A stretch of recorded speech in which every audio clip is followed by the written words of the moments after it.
Hey everybody, how's it going? Today we're going to be playing some Super Castlevania 4, and if we beat it, which we should, but we're at like the hardest part of the game, so I might... Got an hour and a half on the clock, how long to beat estimate, but we could get stuck on both Death's level and the end game for a long time. I assume that they're both quite hard. This is further than I've ever been in Super Castlevania 4, it's officially blind at this point. If we do beat it early, we're starting Castlevania 2, Simon's Quest, which is renowned. A lot of people really hate Simon's Quest. It's not a bad game, though, and it had some cool ideas. I don't think we're going to beat Simon's Quest today, even if we beat Castlevania 4 really early. Next game after this one is Harmony of Dissonance, which is the first game in the timeline order that's a Metroidvania, and also going to be blind for me. Give me one quick sec to hit something here. We'll go ahead and get started where we left off last time. Harsh blows. Alright. And away we go. Critically acclaimed, yes. Critically acclaimed, no controversy whatsoever. Universally beloved Castlevania Simon's Quest.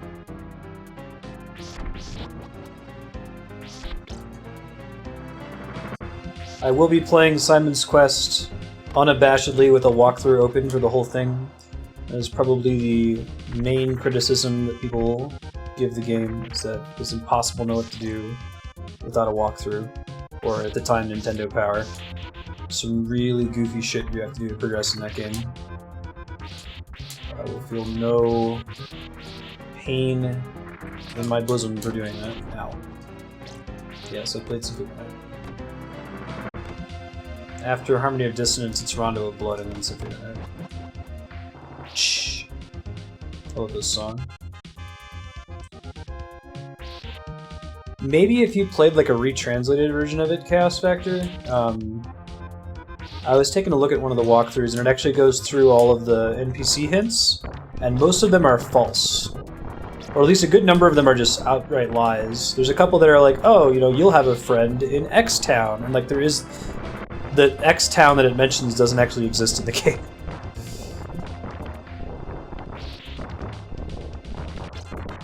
We'll see, though.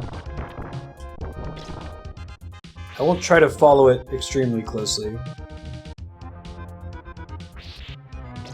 That's one of the things that I think is a cool concept for the game, though, right? That you have all these different people telling you rumors, like... It breaks that... Oh shit, we're gonna die so many times here. When we were doing this last time.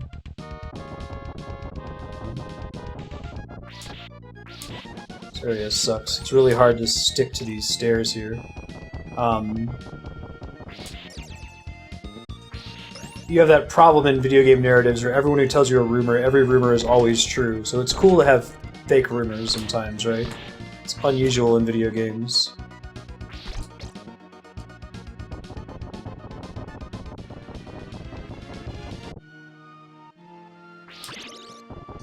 Axe.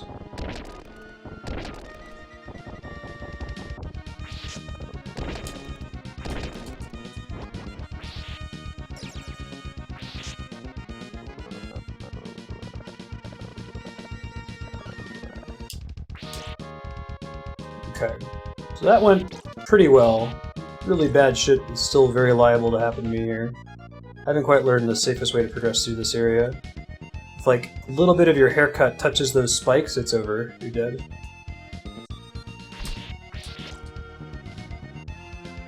Yeah, more fake rumors, more fake legends. Good call.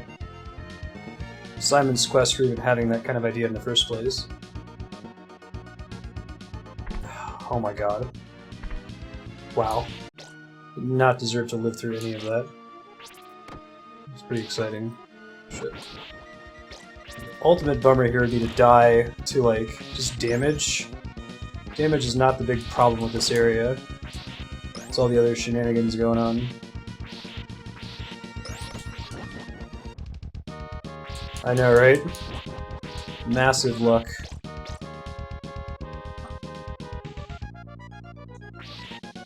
Okay, I did die here last time. We want to get as far to the left as soon as possible, I think I recall correctly.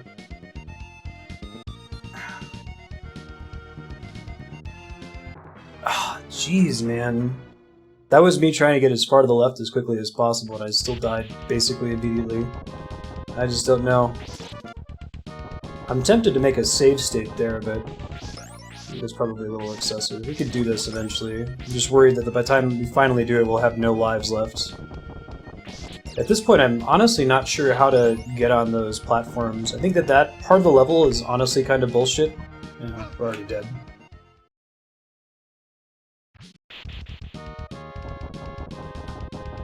This might be the nastiest segment. Maybe not in the entire series, but it is particularly nasty.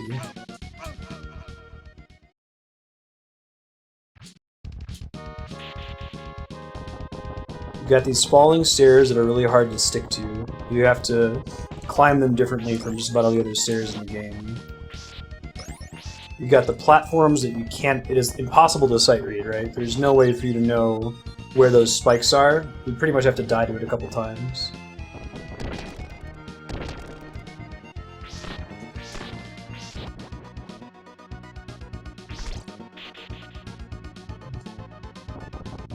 Yeah, it's a good way to put it. 6-gun.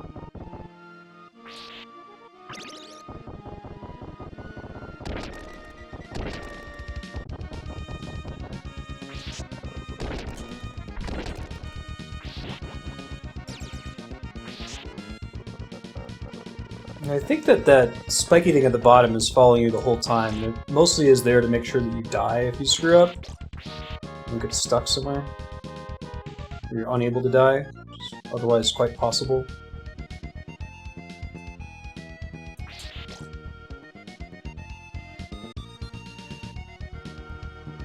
Right. If they regenerated, that would be a lot easier. Absolutely.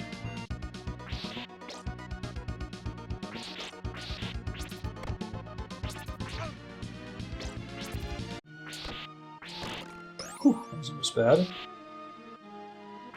Get that moonwalking back. Moonwalking is critical to the success of this game.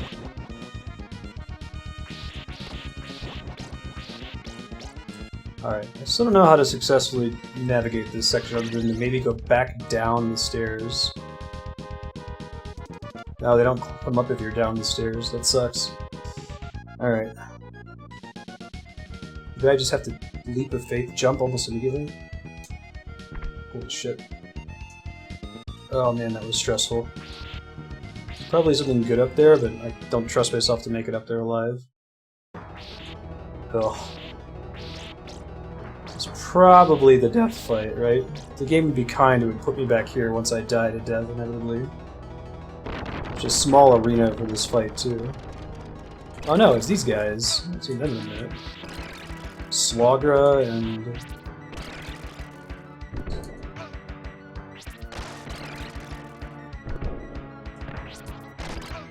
Shit. I don't know if I actually have to fight both of them or just the one. Shit. Shit. Right, we got one more attempt. Sans upgrade, I think. Alright.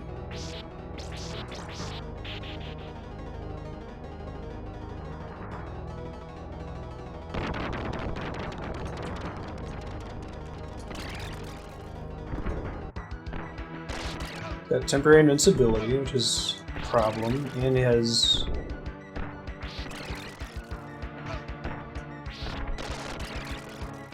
We want to be careful where we want to attack him, right?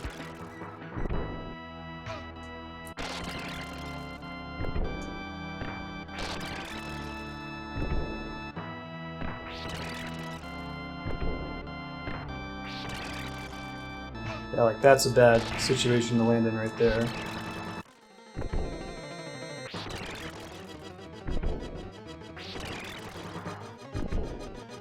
Oh shit, I didn't realize you could dash across the screen like that. That sucks. That was going pretty well, too.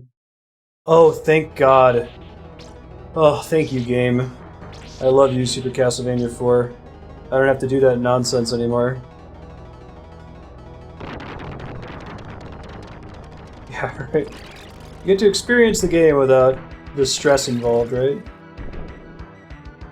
feel like there is such a thing as stress in watching, though. Like, I've definitely watched people play Bloodborne or Dark Souls and gotten stressed on their behalf. Had the heart rate increase.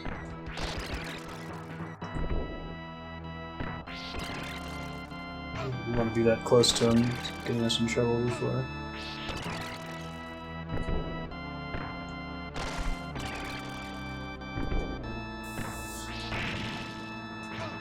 Shit.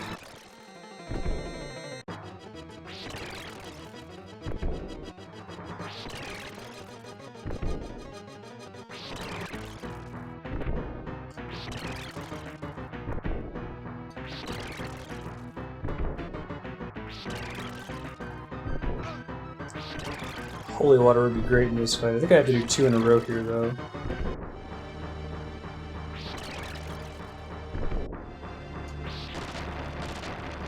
We'll see.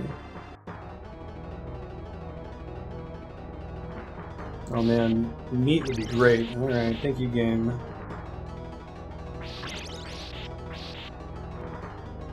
Go for Brimley. Great. Be a good place to hide a secret, right? We've got this, Marsted. Takes the stress into myself. First try. Nice, Sortis. Alright, is this gonna be Death or the demon guy?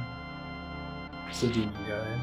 So I didn't realize they were from this game. I thought they were from Rondo of Blood, but I guess they've been buddies for a much longer time than that. It's really cool.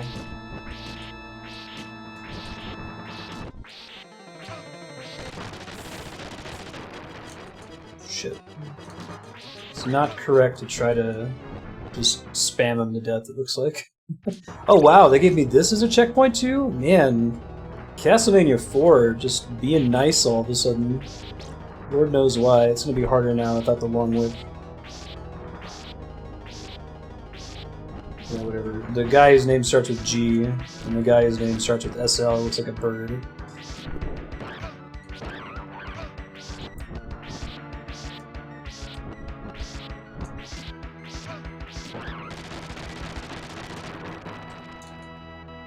Slogra and Gabon or something like that? I don't know. Yeah, this part is rough. I'm really glad you only have to push through the horrible part once. This is the kind of level that Castlevania 3 Dracula's Curse would be much more brutal about, right? Slogra and Gabon.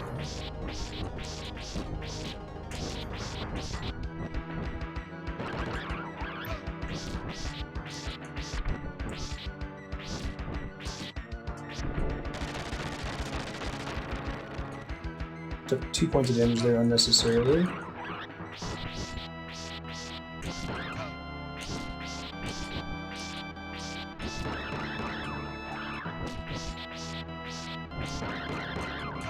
Oh shit, 1 hit left. Womp womp.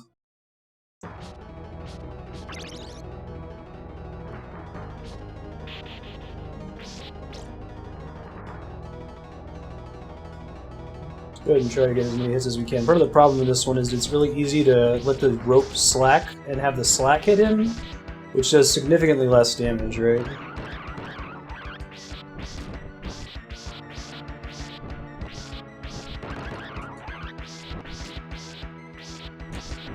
You have to not hold the whip button, or you're gonna have a bad time.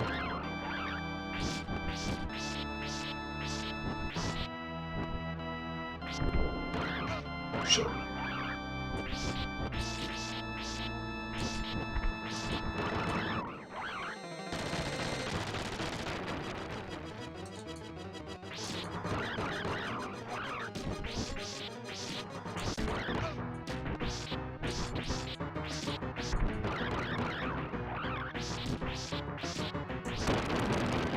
Nice.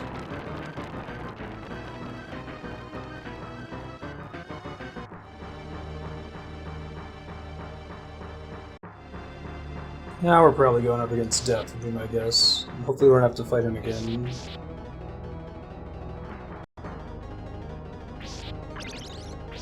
Yeah, this looks like a death room.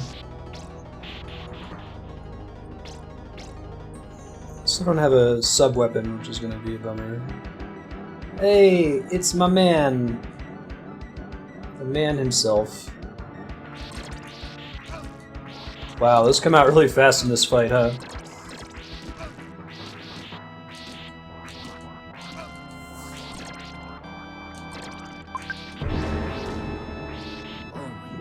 It's death. Oh my god! Although actually it was sort of obvious. Oh, interesting. He's got like a crazy gravity pull effect on that thing. Where I'm supposed to dodge it.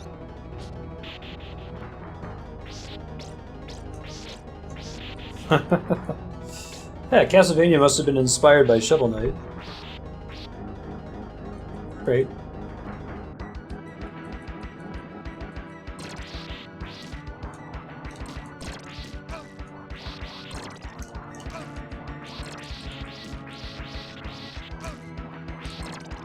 As long as we keep pace with him.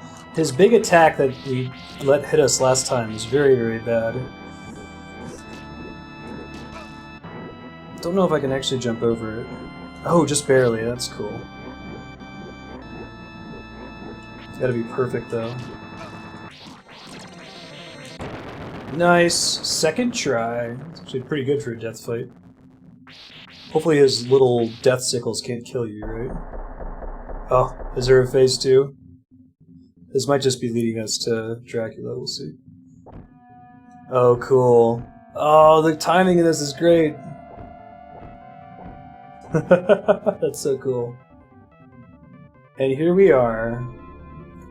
Classic.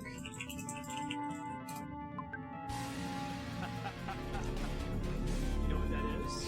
It's a long hallway. You know it's at the end, right? I think I've seen people get a secret in here. I might try to go for it. You ready? Let's go beat it. Finally, it's the long hallway at the end of the game. It's a trope, not a cliche. Judgment Day, the boss is right this way. Can't let him slip away. Come and join me in the long hallway. Hallway, hallway. It's the long hallway. Hallway, hallway. The long hallway. That's a pretty cool trope. One sec, guys. I just noticed that my air conditioner or heat's being picked up on the mic. I'm just gonna turn it down.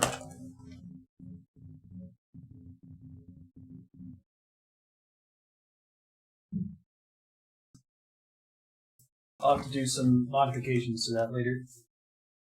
Change my sound cutout since I've had the AC off for a while. Alright, I think that there's a secret down here, isn't there? Yeah.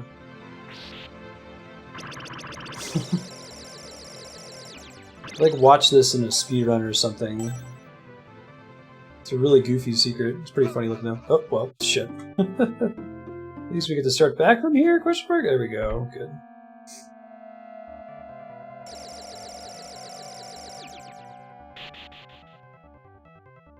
Yeah, random as hell. Actually, I've tried to jump down here in every other game because I remembered this one from watching a speedrun or something at GDQ. God damn it. I'll make the jump eventually. I can't see anything down there, so...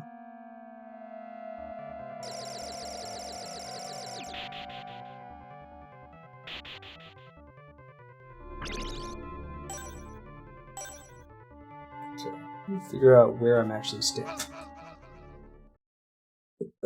I don't know where the platform is the problem. We're gonna get back up there eventually, I promise. I think it extends like a tile to the right. Yes, thank you. There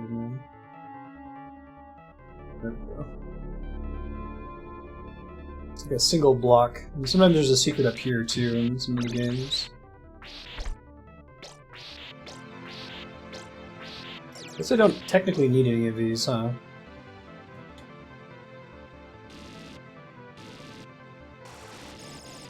Right? You just get all that shit and you can't get back up. Hey Chandler, how's it going? Don't know how to do this version of Dracula. They're all fairly different, right? I guess we don't want to blow that up. Or maybe we do. Yeah, interesting. Maybe I need to do the spinny whip thing. Maybe.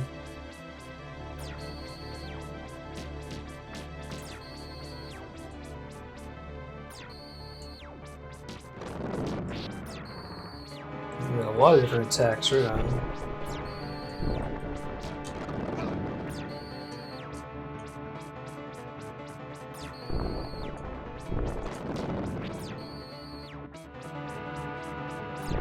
Maybe it's because I can swing the whip up that I'm a little bit safer here than normal.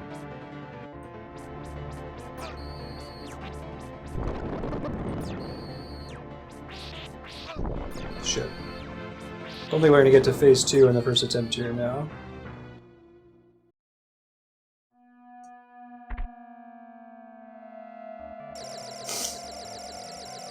Alright. Probably gonna die on this jump a couple more times until I get a better intuition for how big this hallway actually is.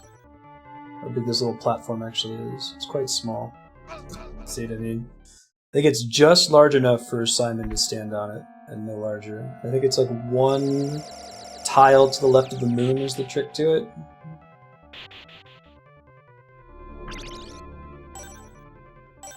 Okay. It appears to be correct. About all I got. If I just jump immediately from it and hold right, I should be okay.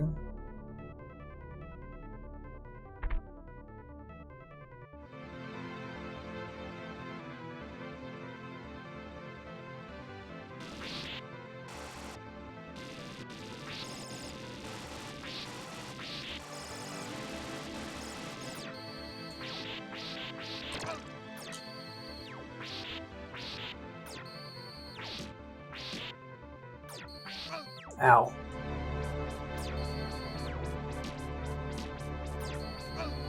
Don't think I can jump over that. I can try crouching through it, maybe? Maybe that doesn't work either. No, I don't think so. I'm not quite sure how to bust his fireball there, unless if I'm like doing this spinny whip thing from a big distance, maybe? Okay, that is how you're supposed to do it. I like how you don't use that really very much throughout the whole game, but then it's really useful here. It's very clever. So we'll die this time, but now we know how to get past the damage early on, right?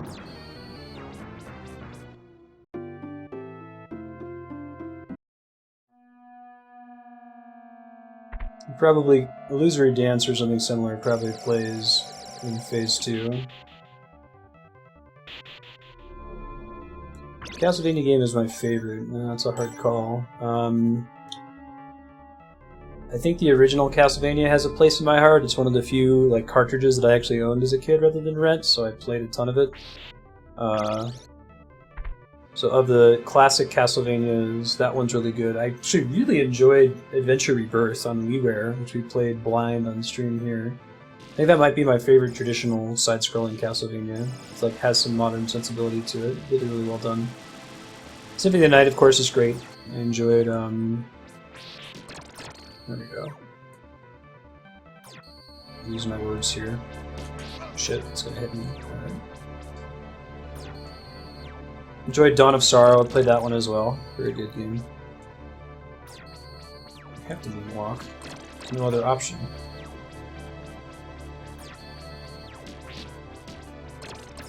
Ow. Yeah, I had no idea Adventure Rebirth was going to be that good. I was expecting it to be kind of crappy, actually. But it has what probably my favorite Dracula and death fights in the series. It's really, really polished. And very sight-readable, which this game is good, but it's not sight-readable by any stretch of the word. Shit. I guess now this phase I have to find out how to not take damage to it. There's so much bullshit going on the whole time. Added into the opportunity for Dracula to teleport. I still haven't perfectly learned his phase 1 Dracula's.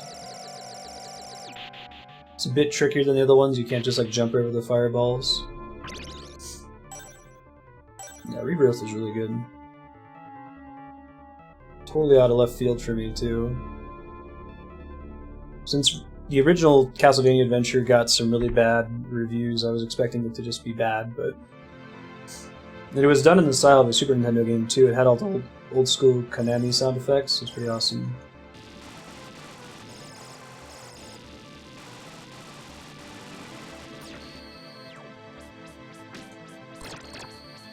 Okay. I think you can just press that randomly though, unfortunately.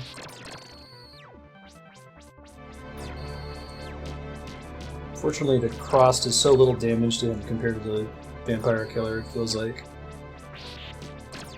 Shit.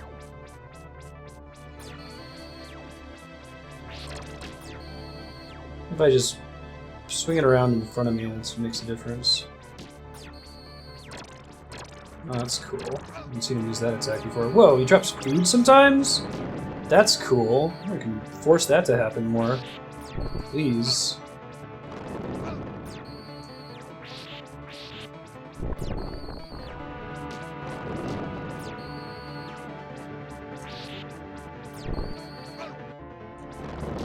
Give me more food, dude. That sweet meat. Alright, that was some pretty good deeps right there.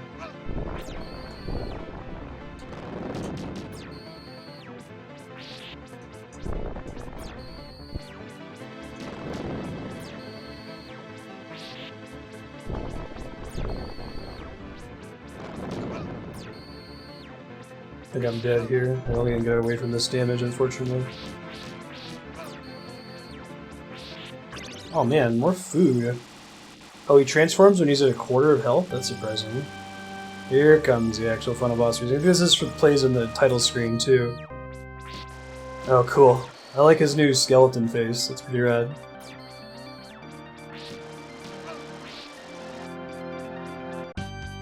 Stage 1.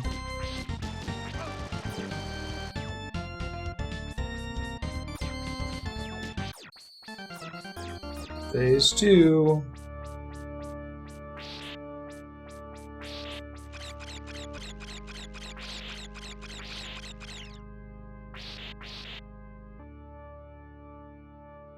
Love that the light streams in, that's awesome.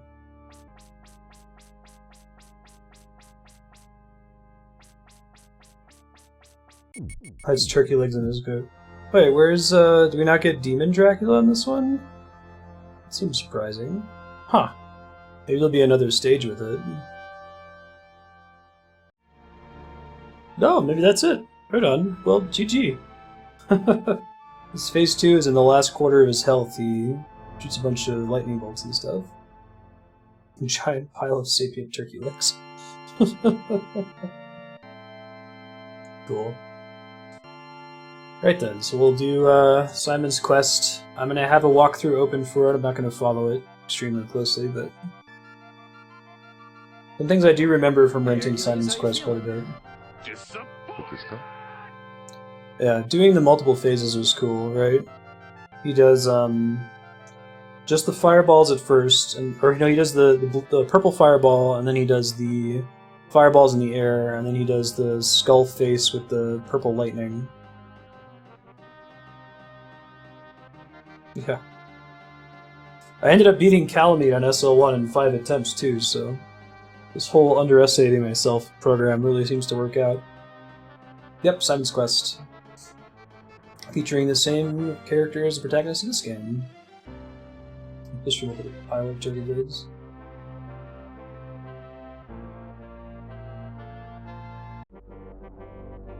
Oh, interesting. If you don't do enough damage, you can refill your health between each phase, Gas Factor. And that's particularly forgiving for Castlevania boss.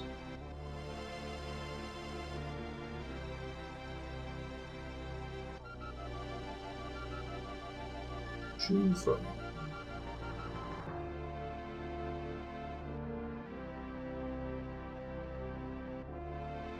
I think the real boss of Castlevania 4 is the level design. The bosses in this one are fairly easy, like even that death fight wasn't too bad. I got some good jumps over his returning scythe was the big thing that saved me. I think that does so much damage to you, if it hits you once you're basically dead. But a lot of the bosses in this game you can kind of brute force and just tank and spank push through.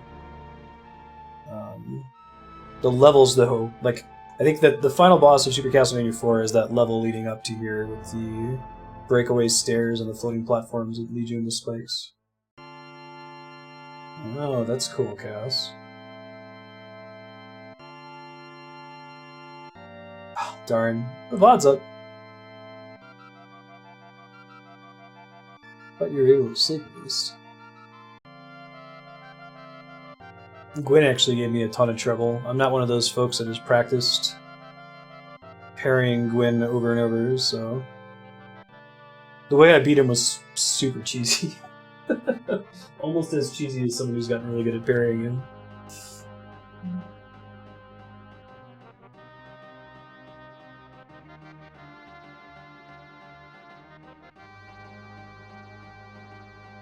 Oh, you kind of say so.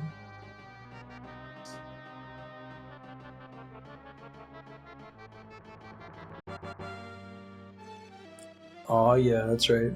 That's part of solving the problem, right? Cheesy victory aside.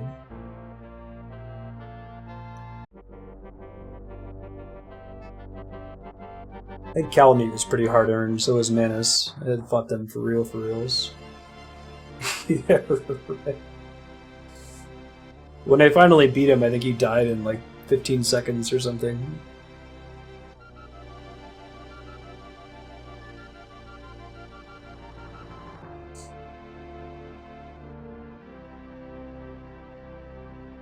Yeah, I mean, usually the cool thing to do on Twitch is to like make fun of the streamer and say they suck at the game, right? So it's easy to get that imposter syndrome and be like, I'm not actually very good at video games. Teasing.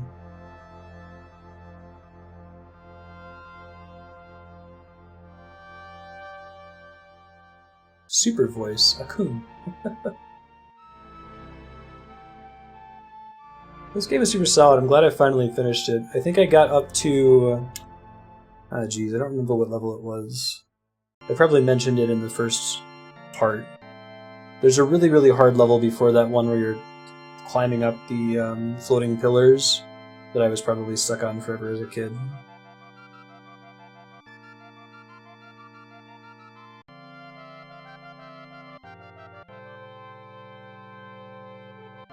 Sticky top there.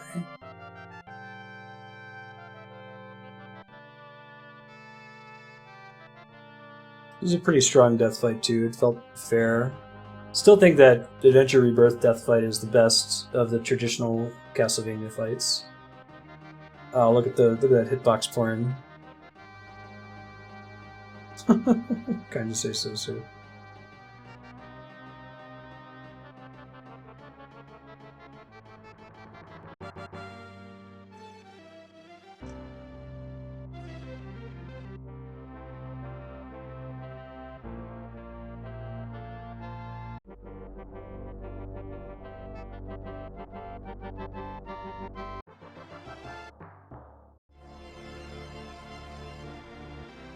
That might be the end screen. Look at the very mouse. Oh, here we go. And it starts back at the beginning. Cool. Almost exactly 3 hours. We'll be back in just a couple minutes with Castlevania 2 Simon's Quest. See you guys shortly.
Alrighty, we're back. Let's do Simon's Quest here. Hold the phone. Just gotta do some chicanery here.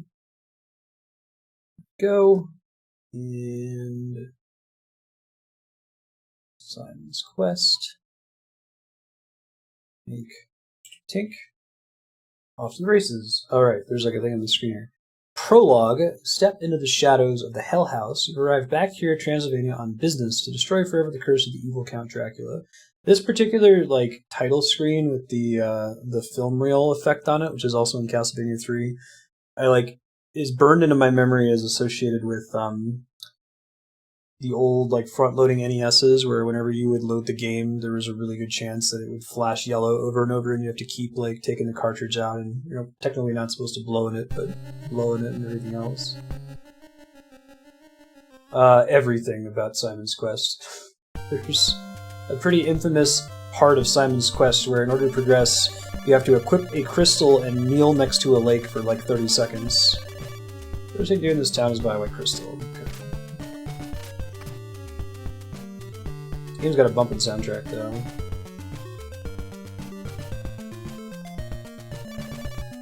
Oops. Crooked Trader is offering bum deals in this town. I think this town song is one of my favorite in the Castlevania series. You don't hear it very much. Rest here for a while. That heals you. Never actually beaten this game. Can't moonwalk upstairs anymore. Game's literally unplayable. This game we are playing as the same. It's Simon's Quest, right? So we're playing as the same Belmont from the previous game. What's up, dude? Buy a white crystal? Yes. Okay, got it. I think that I want to also buy holy water before I leave. That costs 50, but I don't have any money right now, so I think I have to go outside and farm for a bit. If I recall correctly, holy water in this game is infinite use, and you have to like throw it on basically every block in the game, because there's all kinds of hidden blocks all over the place. This is in an era where a lot of like NES sequels tended to be pretty radically different from the first game. There's that Bloody Tears. There's another guy in town who sells a thorn whip, but I think there's a dude in the next town that sells a chain whip that's like twice as good and only slightly more expensive, so I'm gonna try to save up for that. These guys should drop hearts sometime. There we go. I think their heart drop rate increases at night. It's one of the earliest games to have a day-night cycle, and a fairly infamous line of dialogue that comes up when you trigger it. Gets referenced in a lot of other games, like Dallas the Dark Call we were playing for Namaki Subblock recently. Yeah, a little bit more Metroid-like. Feels like more like an RPG, the adventure RPG. You're buying items, you're investigating, you're talking to NPCs. Right. Now we hear the source.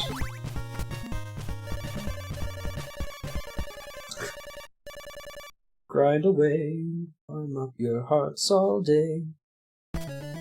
What a horrible night to have a curse. So, like, those things show as though they're half a heart, but they're actually worth more hearts. This is part of what people don't like about Simon's Quest, though, is that the first thing you have to do in the game is grind. I know, right? As a kid? Notice everything takes double damage now. Konami had some just kick-ass soundtracks in general, though. Castlevania has always been awesome. They're like Ninja Turtle games are really sweet.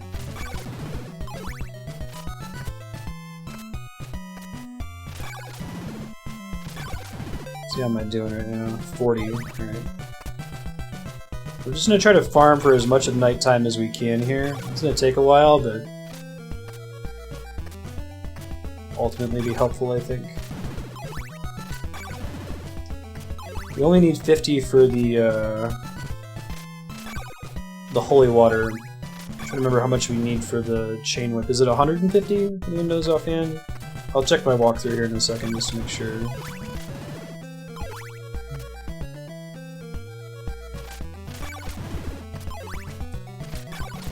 Night might actually last a little bit longer too.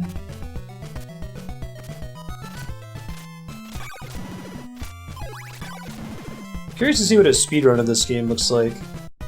I imagine it's pretty quick, but it's still, like, this is probably the first thing you have to do in the speedrun, right? I'm guessing it tries to minimize moving back and forth for hearts in this way, and tries to get as many goals completed as possible along the way.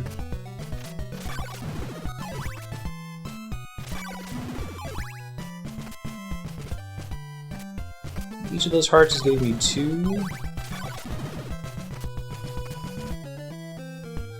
50 minutes. That's pretty good, actually.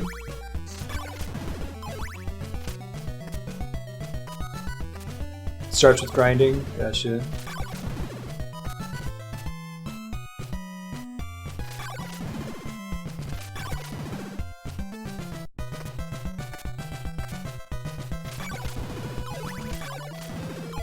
How are we doing here? 108. Okay. So I think we need to get up to 200. Sucks, we started with 0, so we can get there. Oh yeah? Orthotic speedruns this one? That's cool.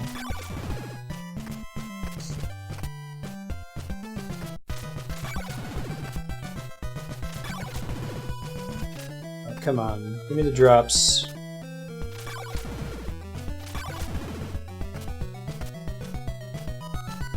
Being stingy with drops here.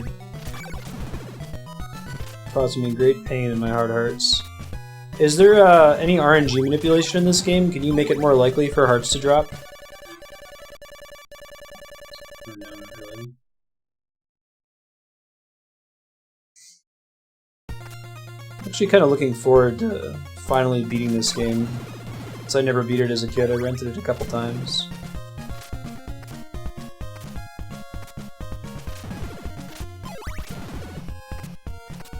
I wonder if it's faster for me to move back and forth between this door here. Maybe.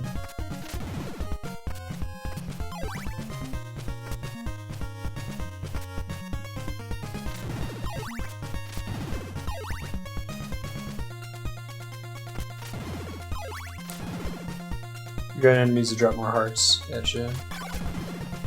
I'm gonna go grab the holy water. Oops. Everybody knows that werewolves are known for their hopping. And then the whip that I'm going for is in the next town, so I can start moving towards the next town and get the residue. Yeah, try to get the day and night cycles of this. So you want to be moving as optimally as possible between the day and night cycles, right? Pretty much. Subdued. Yes.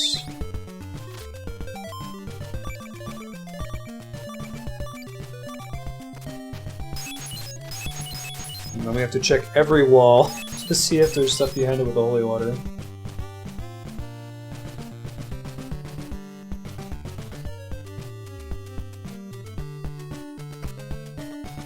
What's your deal? A flame is on top of the 6th tree in Dennis Woods.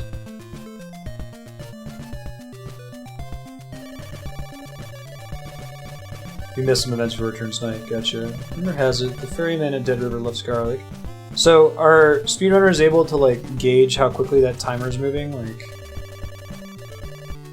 No, it's okay. I'm gonna get the better whip in the next town. Like, can they use their life split timer to get a sense of how soon night's going to come? I'm guessing time freezes when you're in town, though, doesn't it? That just happened. Oh god, you know, it just occurred to me, what happens when you run out of lives in this game? Should I be making save states just in case? If you run out of lives, that makes you start back from the very beginning. I should probably make save states. Reload whenever I die. I have a friend in the town of Aldra. Go and see him. Oh, it doesn't freeze in town. Okay. I know, right?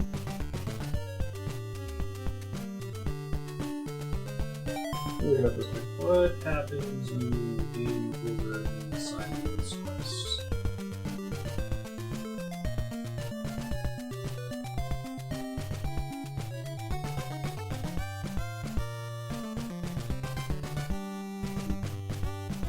Guess most people don't have to Google that, right? They just game over and find out. Alright, well if anyone happens to know the game over condition, that would be very helpful to me to be able to plan around it. 92. We need 150.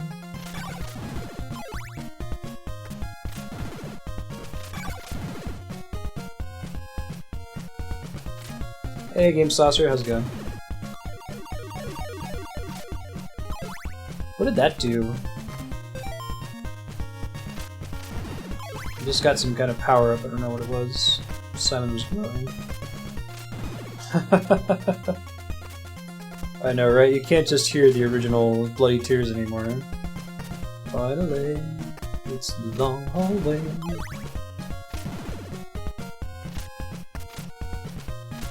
Selling pet food. I wonder if there's a correlation between people who still go to stores to rent tapes and people who need pet food. Must be. You have to start all the way over? Okay, thank you. That's all I need to know. Even if it's an inconvenience, like it sends me back to the first town or something, as long as I have all my loot and shit. I don't have to redo dungeons. That's fine.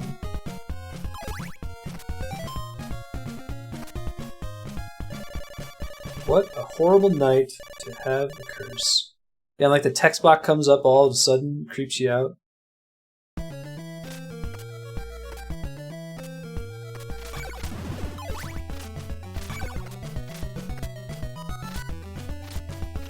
Come on, dude. There we go.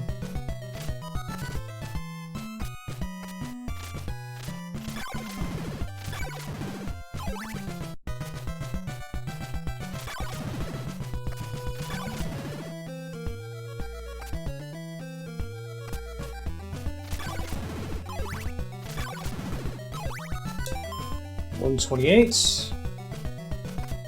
I ended up needing a little bit more than this. I don't know if there's anything else I need to buy in the next town. I don't think holy water in this game leaves behind anything on the ground to do damage. It just kind of does a small amount of damage when it lands. And I think it gets pretty fastly outpaced by the damage of your whip.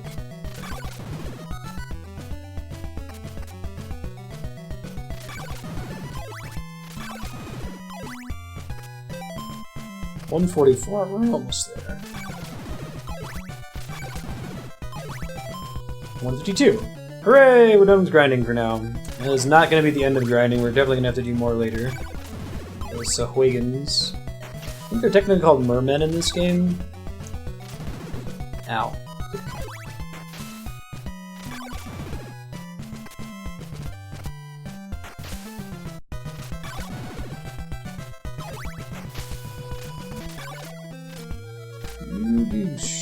Oh man, I almost got Belmonted there. That was almost very bad.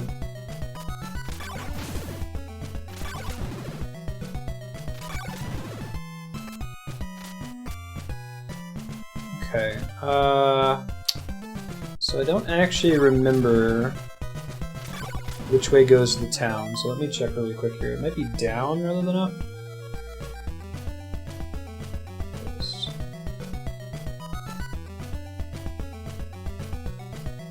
Stairs lead to the town. That was correct. Oops.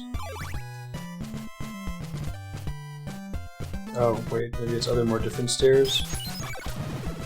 Go back up then. I don't know why you'd want to go check out that swamp down there.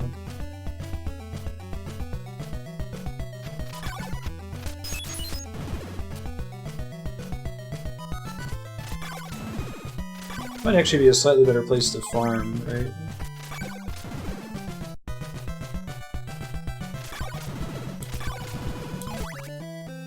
We need to get up to 200, I think. I think we need 150 for the whip. This would have been a better place to be hanging out earlier. Oh well, now we know. We need 150 for the whip and 50 for whatever other item is unique to the town we're heading to.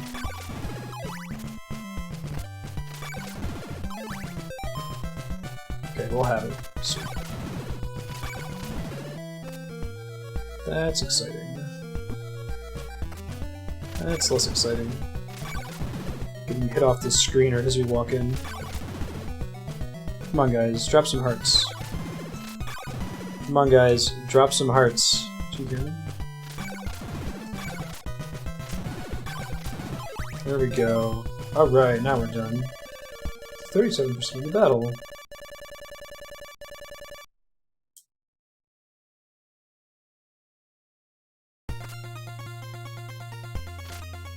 Now they should go down in one hit.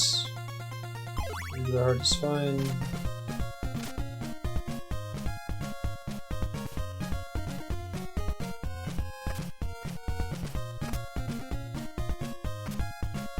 Bloody Tears is probably one of my favorite songs. But it might be my favorite song in the Castlevania series. A rib can shield you from evil. Okay. So this room seems really suspicious, right? It's a house that's apparently empty. Yeah, that's what I thought. Can you buy a dagger? Sure. That was the other thing I was saving up for, I guess. Yeah, the horrible sun has vanquished the peaceful night's sleep. I know, right? Andrew and I jokingly call it the terrible day star. Laurels in your soup enhances its aroma. Okay. You look pale, my son. You must rest in the church. Clues to Dracula's riddle are in the town of Alba. Clues to Dracula's riddle are in Berkeley Mansion.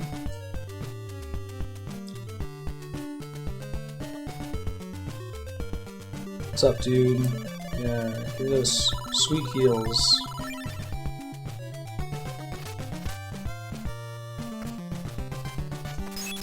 I should have done this instead. I don't know if there's ever shit inside of the churches, but off chance.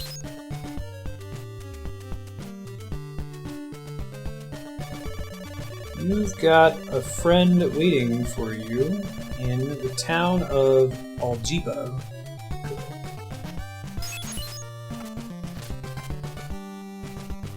Bums me out that I can't do the moonwalk up the stairs anymore. There we go. At least they make them stand out, the houses at least for now. They're having nothing in them when you first visit. There's no reason for you to use the holy water in that way, except to just know that that's how it works beforehand. Yeah, chain whip. This is really before they had established all the canon with the vampire killer whip, so it's kind of weird that Simon Belmont's going into towns and buying whips. Maybe he's buying like magic to upgrade his whip or something. I think I need to go the other way to go to the first mansion.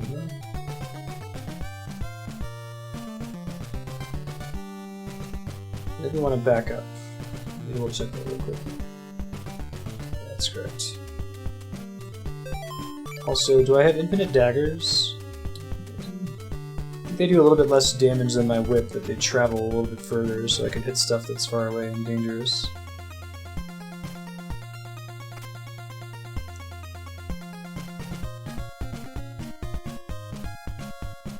Oh, this is a pain. This is a classic Castlevania pain, though. Climbing upstairs and having a hard time hitting the skeleton walking around above you. Short of, okay, that works. Oh, shit.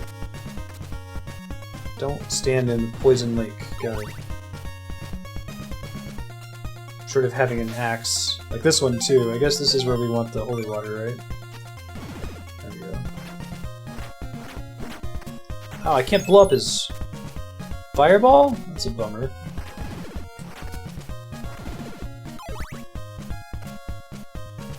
Hey, here we go. First dungeon knife. I forgot how sweet the dungeon music is. Now, something important's happening here. I don't know if I can unequip this, can I? Okay, you have to have the white crystal equipped to even see this platform, I think. Otherwise you walk into the dungeon and you're like, I can't progress. I didn't get Belmonted, but that's, like, what being a Belmont is all about, right there. Jumping and having your momentum carry you forever. Can't get away. Anyway, that's another thing that's tricky about this particular game, is like, it's really unlikely that you're gonna know to have the white crystal equipped to make those platforms appear. They tell you you need it, but they don't tell you what it does, really. general, I'm just going to try to explore these dungeons and find my way through them. If I get stuck, I'll look at the walkthrough of it. Belmerted.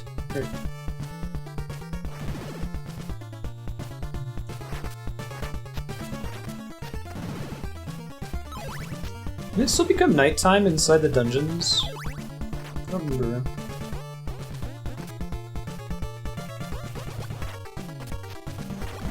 I like that they show you those slimes before they're actually a thing you have to deal with. Or...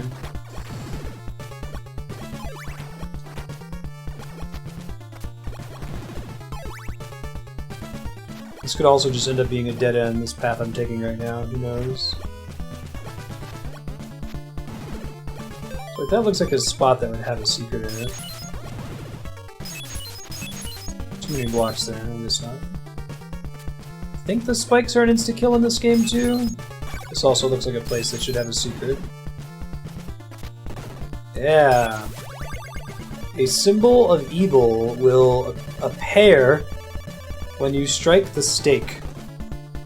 Oh right, that's a thing. So I think you have to get like there's like a merchant in here that sells stakes for 50 hearts. So I should get 50 hearts before we finish here. And you have to use the stake to finish the dungeon. I don't think there are actually any bosses in this game other than Dracula. Which is kind of a bummer. Or at least not as far as I've gotten. May have been like Angry Video Game Nerd or something that was mentioning the lack of bosses in this game being a problem.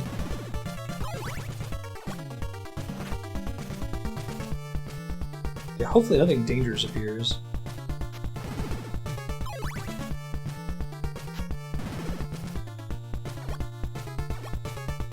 Hopefully there aren't any blocks you can randomly fall through either, right?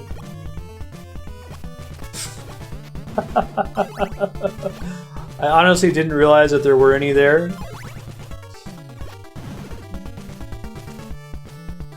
Yeah, I think I've seen the Angry Video Game Nerd review for this video, or this game.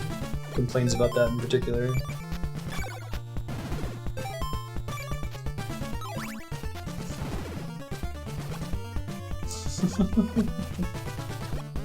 There are some bosses, just not many. Gotcha.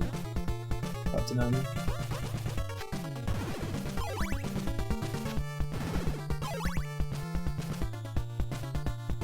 It just seems like there's a long pathway for there to not be some arbitrary blocks that you have to walk over. Can I reveal those by... I guess I can kind of reveal them. I can test for them by using the holy water, I see. Interesting. Yeah, so maybe the correct way to play is to constantly make this lovely glass crashing sound. Just to make sure that the ground I'm walking on is solid, you know?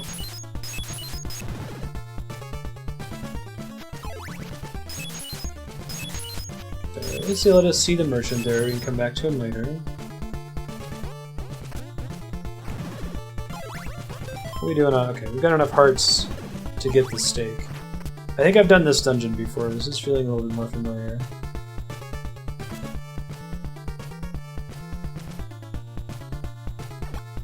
I think that room over there is where we're ultimately going with all the hanging people.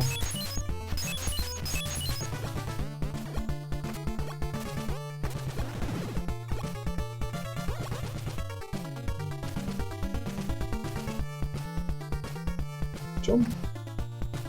Jump. What are you doing in here, buddy? Invest in an oak stake? Sure. Destroy the curse and you'll rule Brahm's mansion. Okay. Whew. Doing alright? How you been, Leon?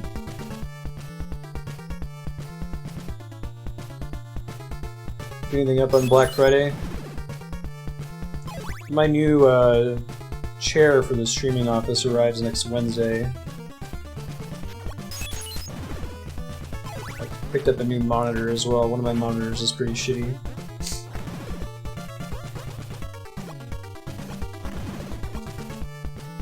It's an old, like, 640 by 480 resolution square monitor.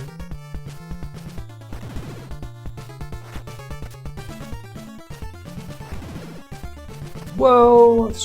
Man, that's what happens when you stop checking every single nook and cranny to see if it's actually a platform you can move on, right? Okay, that's fancy. Ugh. It's a interesting game mechanic, to say the least. And is there actually no reason to come over here? There might not be.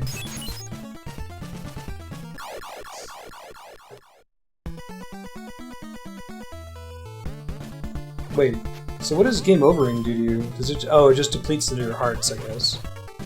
But it puts you back pretty much exactly where you were.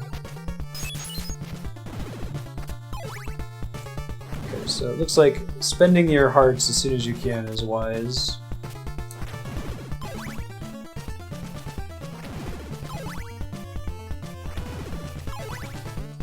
Yeah. Well, I don't know. I feel like the correct way to play being to like spam your holy waters constantly to tell whether the floor is fake or not.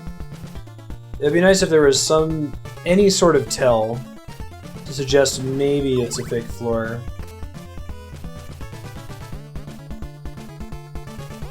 I can probably find the Amazon link and post it. It's one of those like racer chairs, which I'm not super stoked about, but like legit comfy and ergonomic office chairs tend to run like $500 to $600 and weren't really on sale. I heard that it's interesting, you think of those things as being like luxury items, but they're actually quite a bit cheaper than the official office variants. The one I got usually goes for $480, it was on sale for $300. Still a stupid amount of money to pay for furniture, but something I'll be sitting in 4 to 5 hours a day and justify it. Actually, technically Andrea bought it for me as a Christmas present, because I wasn't comfortable paying that much for furniture. Ah, shit. Really precise with that jump.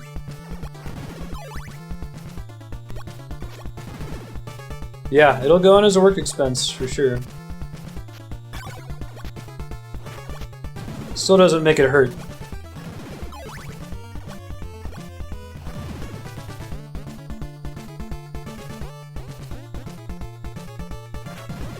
Now that I've got the racer chair, I gotta get the clamshell necklace and the backwards hat. We're all ready to go for Bro Marstead Day, April Fools.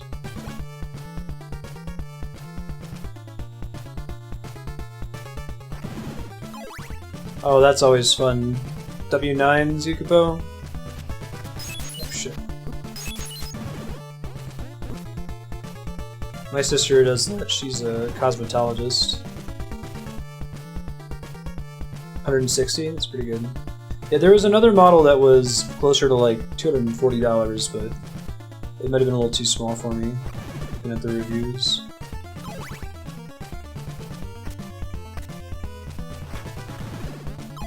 Yeah. It's one of those things too, like, I hate the idea of paying somebody to do my taxes for me, because it's like, it's just simple enough that it feels like you could do it fine yourself, but you just don't want to do the effort, right? Like, if someone showed up and offered to just do your taxes for you for free, I might say, yeah, go ahead.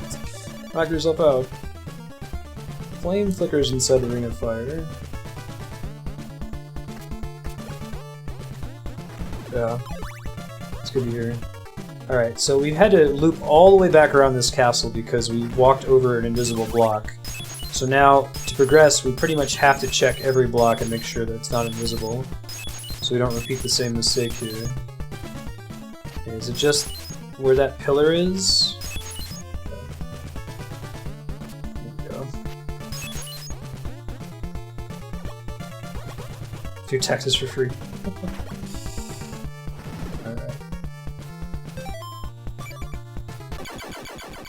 You hit the orb with a stake, and it gives you a piece. You now possess Dracula's rib. This doesn't even need to be an R in there at all. Okay. And when you have Dracula's rib on it, it gives you this shield when you're standing still, which is kind of cool. And I think you still, there's no like, okay, you're done with the dungeon, let's walk you out of here. It's like, nope. You gotta walk. Some kind of caveman. At least they give you this shortcut. which is only really a shortcut on the way back. Process. Okay. Doing taxes is what's hot on the streets.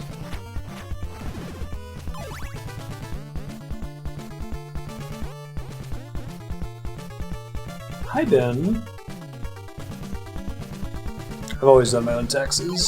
Oh, yes, Ben, you're very soft and furry. This cannot be denied. Anyone who denies it of you is a fool. Yeah, so now I don't have the white crystal equipped, and we don't see a platform anymore. Alright, so I need to review what I need to do next. Give me one sec here. There's use recognition.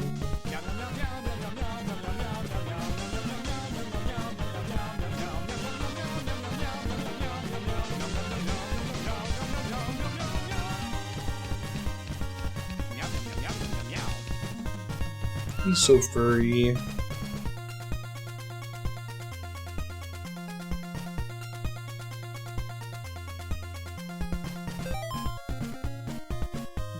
Nice. Like pausing stops the clock.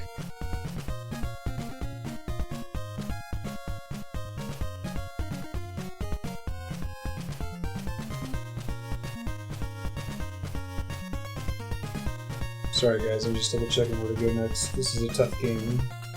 I want to spend the whole stream lost.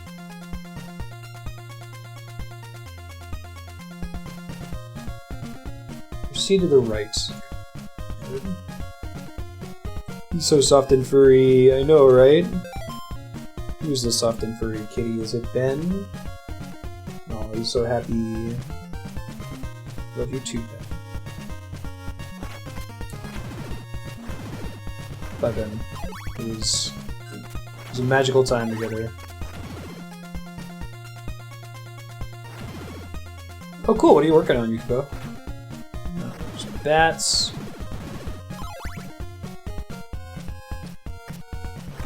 Hey, spiders. The comparisons to Zelda 2 continue.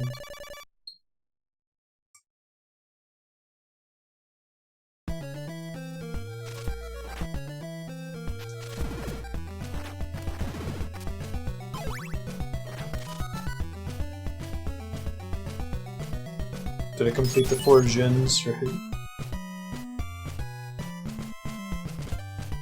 Oh, cool. Godspeed with that project. Now, I think that there's an upgrade here. I'll double check exactly where it is. Okay. Listen to the cool music. I think it's below me, actually. Yeah, I think that's right. So we blow this up, and then there's a wall down there that I can bust. I think I've actually gotten this before, this seems familiar.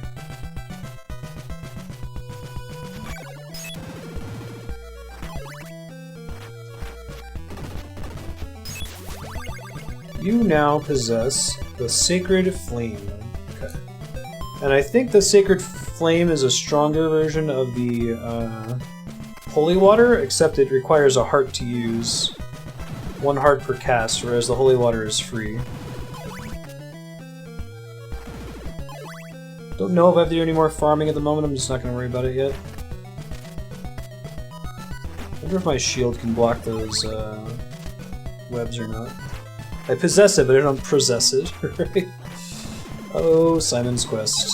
You're so goofy. Alright, do we think down goes to the town?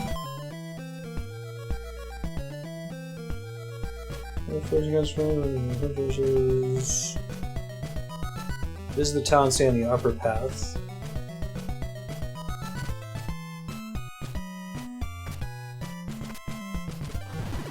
I guess if you go down, that might go to the infamous lake that you have to crouch with the crystal for. We're doing great on money, it's cool. I don't know how expensive stuff eventually gets. We have space for 1,000 hearts, or 9,999 hearts, so hopefully it's not that crazy. Oh, that's right, you can't do shit at night in town. Forgot about that. Alright, well, we'll go farm for a bit. Making good use of our time, at least. It might even be, like, zombie townsfolk at night. Seems familiar. I rented this a few times, I got too frustrated by it. This one's featured in the movie The Wizard. They're playing this game, they have to call the Nintendo Power Hotline for tips. It's also that really shitty, you guys ever remember Captain N? It's a like Nintendo themed cartoon that was really bad. It got like the theme of just about every character completely wrong. Simon Belmont had like aviation goggles and shit. He didn't use a whip, I forgot what he used.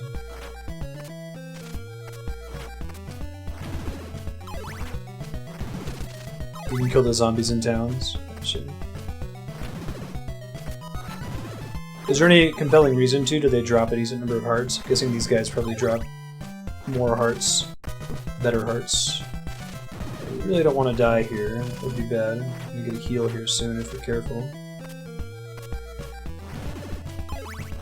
But at some point we want to just chill and wait for the night to pass. There we go. 2016. I loved Captain N, but it was bad. Let's be real here. Like, it's like the original Ninja Turtles cartoon I have really fond memories of, but I go back and watch it and I'm like, this is pretty bad. The movie is good. The original cartoon is not very good. Speaking as objectively as possible. Zombies who drop hearts, good shit.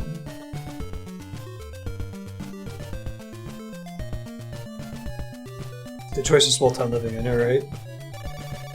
Los Alamos. We buy some garlic. Do I want to buy some garlic? I mean, sure. Get cheap clothes for every purchase of 50 hearts. That's all you need for the whole game. You're not recommending buying more.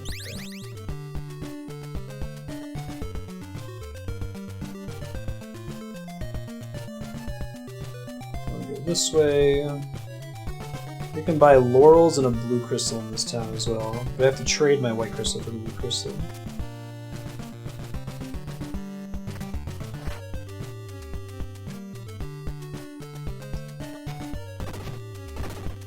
Everybody's town is set up with these blocks that you have to throw holy water at to progress through. Interesting architectural decisions.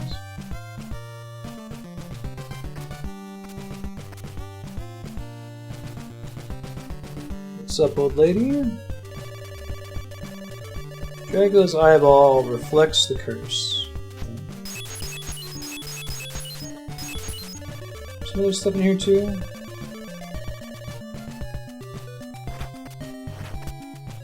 Yeah, right, Yukiko. Every now and then I look back at the events of this year, I'm like, did this really happen? This is not the darkest timeline? There we go. An old gypsy holds a diamond in front of Deborah Cliff. Deborah Cliff, gotcha. Right, Yukiko? Beached whales, 2 moons, unscheduled eclipse. Even a single you choose could break the universe! Buy some garlic, it has special powers. I forget how garlic works in this game, I guess we'll find out later. You have to like sprinkle it on some graves or something like that, I think. Clues to Dracula's riddle are in the Veros Woods.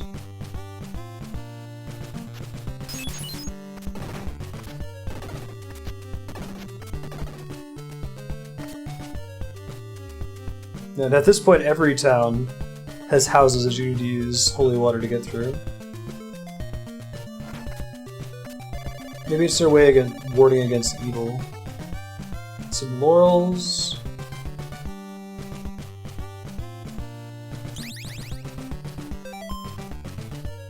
I don't have money to buy more. Do I want to do that?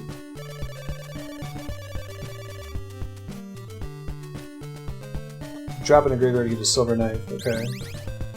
Is there any kind of tell as to which graveyard to do it in? Hatsunam, do you know? That sounds right.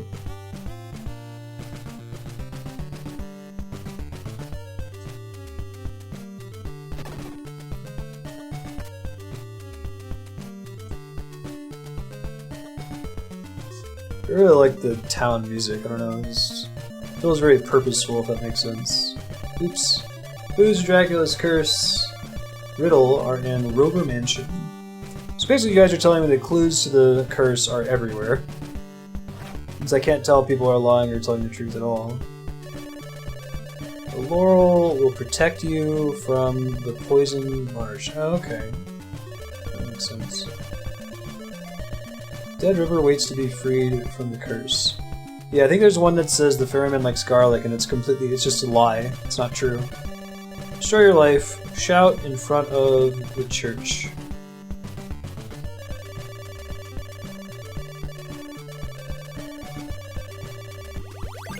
Sure. Because I don't get an option for that, but that's okay. I don't know if I ever need the white crystal again, or if I can talk to him later. Someone tells you which graveyard and which grave. Chat relay bounces chat between YouTube, Beam, Hitbox, and Twitch. The people on one of the other platforms can still talk to us and hear us talking. Makes me feel a lot more comfortable multi-streaming. Before I had chat relay turned on, you folks that were in YouTube or Beam or Hitbox just simply couldn't participate in the conversation without joining Twitch chat. So I recommend joining Twitch chat because you get SP and ability to use commands and stuff. Is there not a church in this town? I mean, they sound like shout in front of a church, but I don't see any churches. Maybe there isn't one.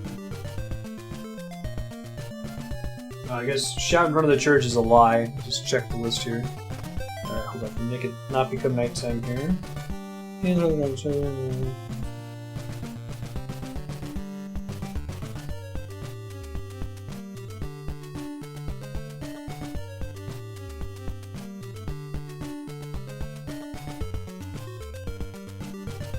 Before you leave, if you happen to drop a club guard on a man will appear at location A, talk to him to get the silver dagger.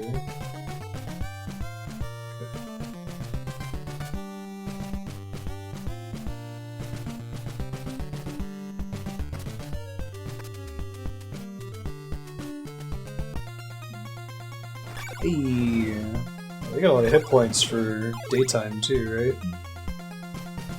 Okay, so I don't think that that's makeable. I think this is where I throw the garlic, though. Sounds really...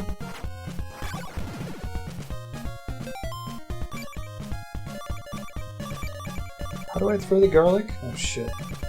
Oh, there we go. There he is. What's up, buddy?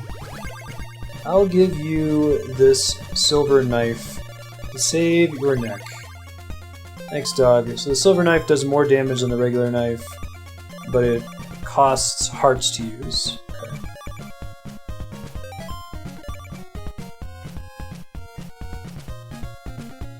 And I can't make that jump yet.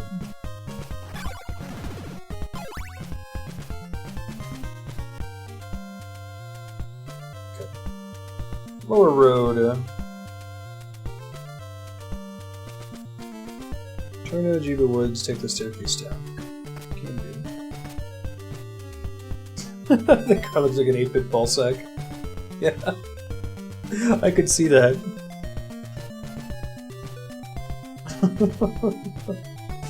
Oh, Simon's Quest. Critically acclaimed, universally beloved. No one has any problems with this game at all. Not even in the slightest. Oh no! What a horrible night to have a curse! I'm probably gonna die and lose all these hearts, but it's okay.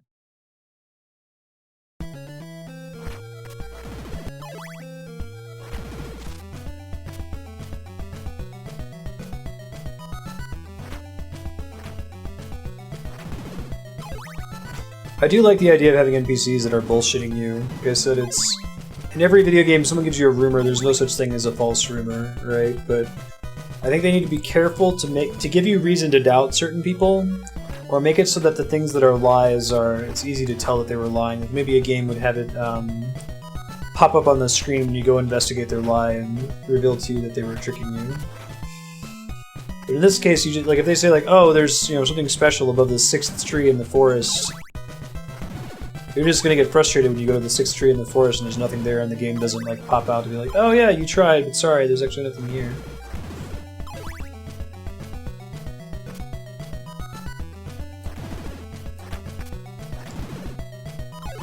need that platform? Maybe not. Just take the top. Guess we'll have to take it on the way back, which will suck.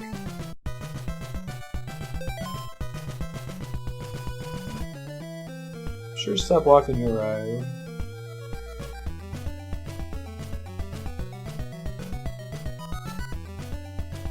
Equip the blue crystal and kneel before the lake. Eventually the lake will drain and reveal a path for you to take.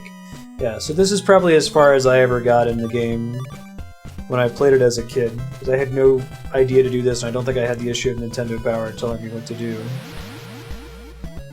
Right. That is the infamous Simon's Quest thing that you have to do to progress.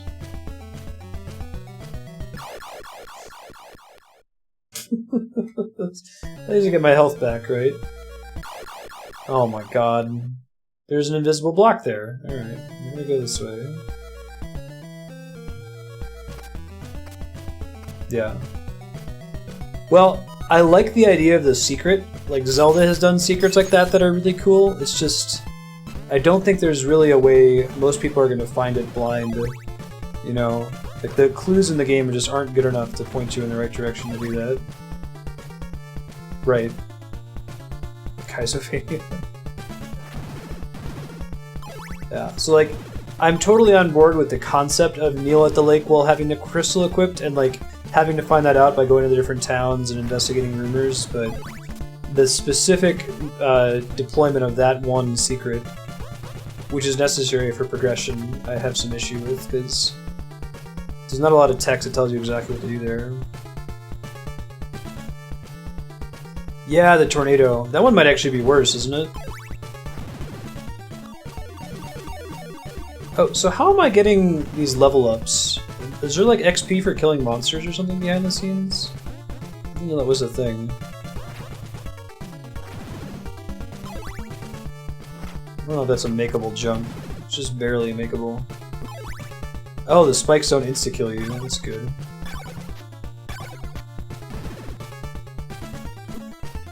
But the NES losing its shit here from too much stuff on the screen's not helping.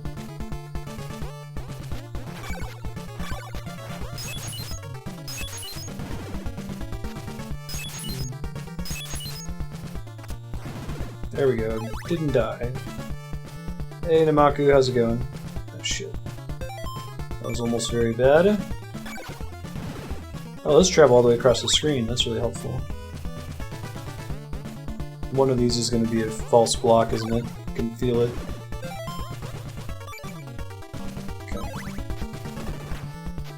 Okay. I felt correctly. Maybe they weren't false, it's just they broke away. It's not the same thing, right? Can I respawn them? Oh shit, I'm gonna be able to respawn them. Okay, hold on. So now they're actively punishing you for testing to see if there's invisible blocks or not. Wow, that's brutal.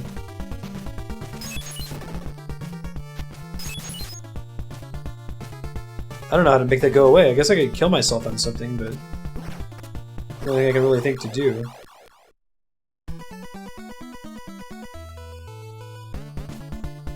You think they would have fixed the slowdown? I feel like a lot of the, those blocks are permanently busted now? Well, shit, man. I hope the game's not, like, unbeatable now, or if I have to game over to progress. I feel like a lot of efforts at emulating the NES try to do perfect emulation to make it play exactly the same way that it did originally. That was even with the game over, too, right? So my nice stash of hearts are all gone. That's okay, we should be able to get more later. Always farm on a safer screen. There's actually nothing over there. You have to leave the castle and come back in. Okay. Yes.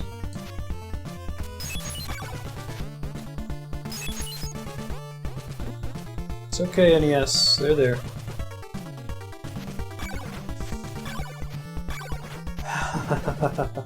I didn't even think about that, Jixcum. It's a good point.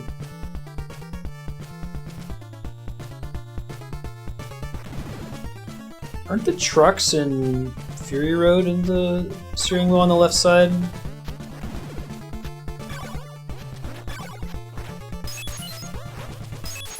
They didn't like reverse the movie for Western audiences, did they? That would be absurd.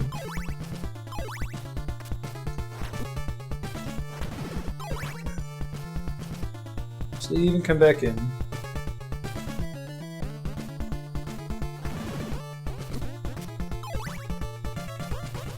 Yeah, NES hard is very fair, so it's difficult because it's bullshit. Not difficult and fair. Kind of things that like modern game design have decided, let's not do that. We talk about that during Mario Maker levels a lot, right? Like, you shouldn't put the player in a situation where they have to go to the menu and select restart to progress. But that's often the case. Intentionally or not.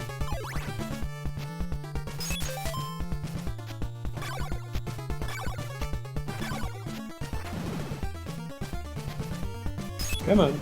There we go. Wow. Can't believe I didn't take damage there.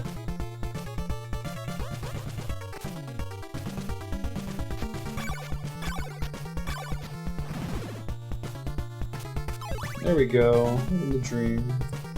Not dying. God. I don't even know if I can fight those guys safely. I don't have like an axe or something I can throw up at them. I just have to eat some damage on my way up here. Alright, cool. Don't throw holy water this time. After we had a level that taught us to throw holy water. Do not do it.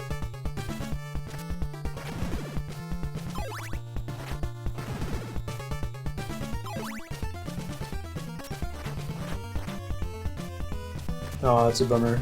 I feel like they should make an effort to make those deals last longer in general, you know? I hope there's not a secret up there that I missed with the way I just fell.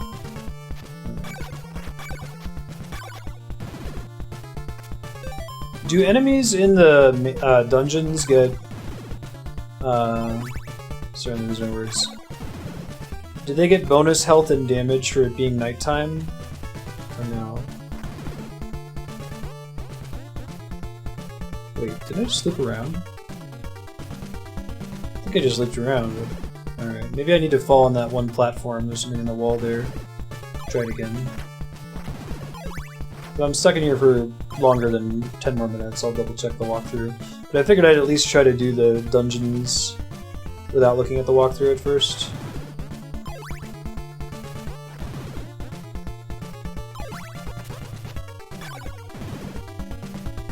They do get extra health. But the clock is frozen in here, right? So sometimes I guess you might want to try to be in the dungeons during the day. Prevent that.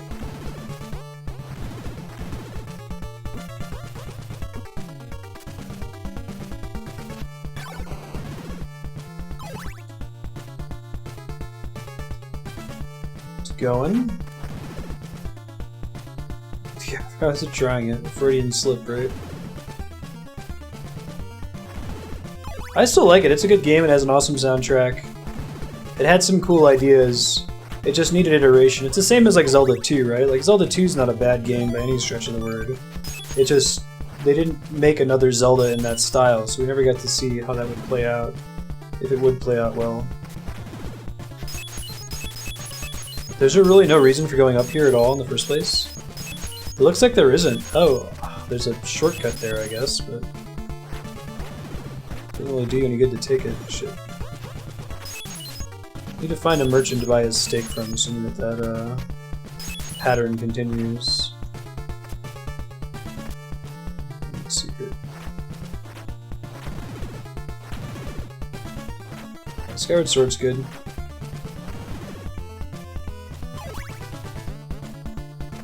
Yeah, I'm hopeful that an indie developer one day will be like, you know what, I want to make... like, what if Zelda 2 had been the direction that the series took? Like, let me try to make a modern reimagining of Zelda 2 and then do like a 3D reimagining of the Zelda 2 formula. Instead of it being Ocarina of Time, go in more of that direction with the temples and the crystals and lots of jumping. I think it could be cool. The Schmedend of Schmelda. It's not a bad game, it's just very different, and it was an era where they were all about trying new things, Like I said, it would have benefited from some iteration. There were lots of things that were problems about it that could have been improved with effort. I'd say that Zelda 2 is really comparable to Simon's Quest. Simon's Quest is the Zelda 2 of Castlevania. It's got a lot of problems. It's NES hard. Not a bad game by any stretch of the word.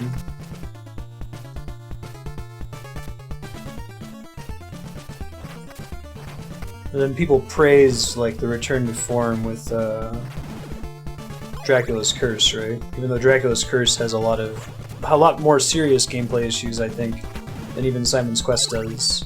A lot of those are just like how punishing the game over and continue system is. Yeah, right? That's probably a really good point. The lack of health drops in Zelda 2 really significantly affects the difficulty. Shit. Well, there's the thing, but I don't have a steak, so I have to go find the merchant who sells the steak and then come back here. I don't think there's a shortcut for me to get out of here either.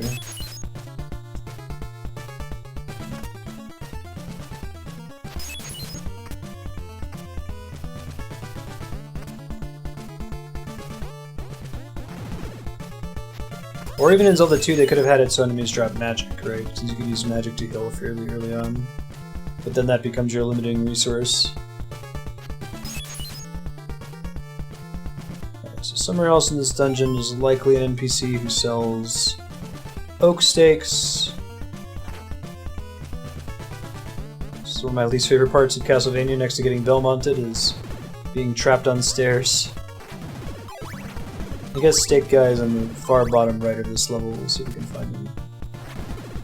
Uh-oh. Thought that was going to end badly.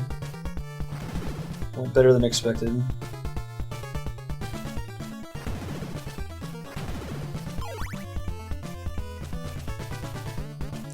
We'll be playing Simon's Quest for about another 90 minutes. It will return next week. We're playing through the whole Castlevania series in chronological order in the game's timeline. So we've done a lot of these side-scrollers and a couple of the 3D games. Haven't done a Metroidvania yet. After Simon's Quest, the next game in the timeline is Harmony of Dissonance, which is about Simon's grandson, which I've never played before. It'll be blind for me, but I hear that that is a Metroidvania. Oh, God. Dang it, Bobby! Oh, and that was, of course, my game over, so I don't have enough hearts to buy the... Let's see how much the steak is. Still only 50. Okay, can fight some dudes.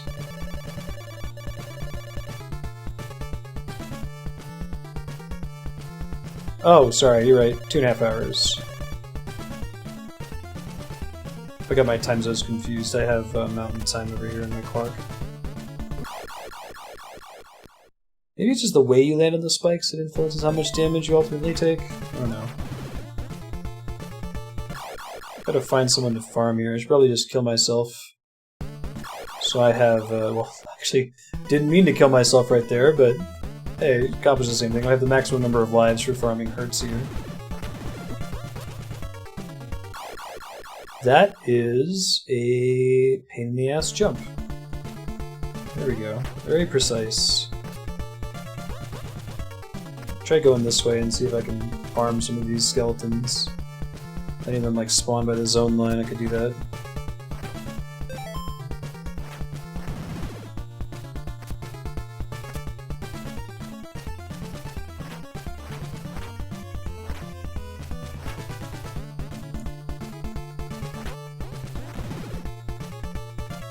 How much should we get per kill? 4 per kill. Okay, so it'll take a little bit.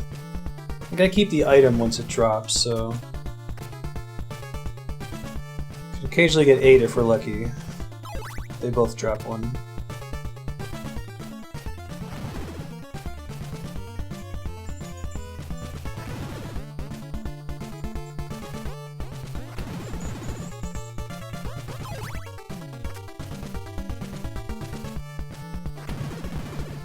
Right. Hey, there's 8s.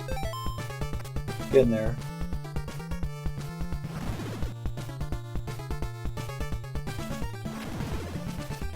Nice. Living the dream. Whoa, oh, we're more than halfway there.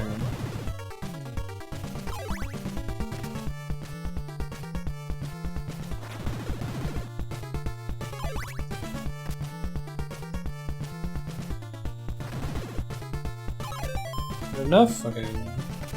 2 more.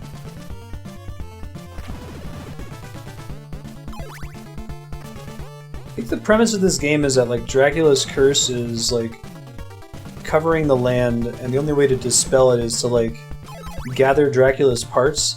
But I think that like after Simon defeats Dracula at the end of Castlevania 1, he like takes all his body parts and spreads them out across the world. And then like the curse shows up and he has to go back to all the places where he hid Dracula's body parts and put them back together so he can destroy Dracula again and stop the curse.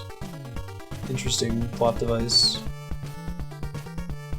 Okay, so we want to make this jump here.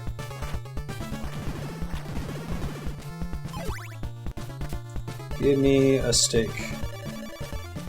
Yes, please. I don't think I can lose the steak. Looks like I have to keep all my garlic, all my laurels and shit, so the steak should stick around as well. There we go.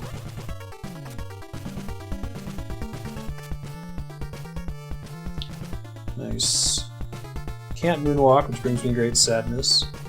I feel like they should add moonwalking to the NES Classic version of the game, right?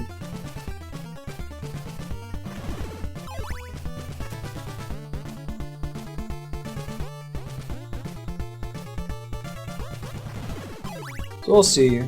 2.5 hours, I mean the how long to beat estimate puts us quite a bit past that. Maybe we'll be able to start Harmony of Dissonance today. I did get it set up just in case. Garlic laurel steak. I know, right? Selling steaks. Yeah, right? It's all this trouble to hide all these body parts. Populated the castle with monsters.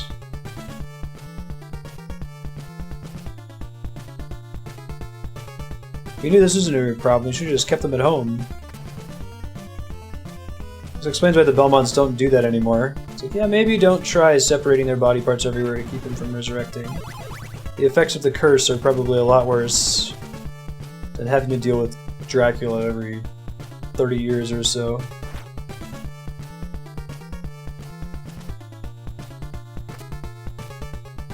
I was gonna say, I think that Harmony of Dissonance will be the first Castlevania game I've played where you play as a Belmont. You don't play as a Belmont in Symphony of the Night or Dawn of Sorrow, presumably not Aria of Sorrow, I think it's the same character. Haven't played Aria, but I've played Dawn. Played a couple minutes, maybe a couple hours of Portrait of Ruin. You're also not playing as a Belmont there.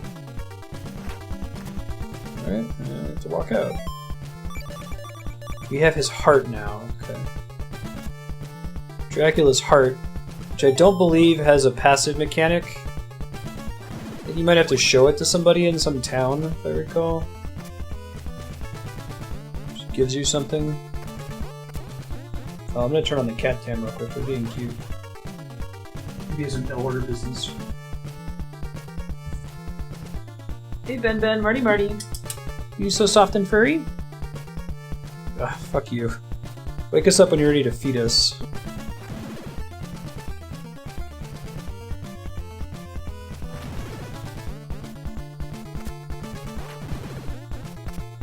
That didn't kill me. Felt like that was a kill you kind of thing. I can check. I guess I still have the glory whip without it. Oops. So CP. It's hard being Ben and Marty.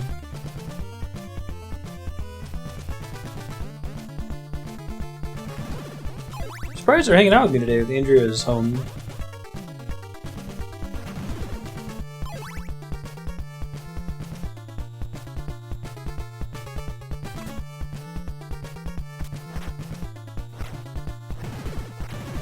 You bitch.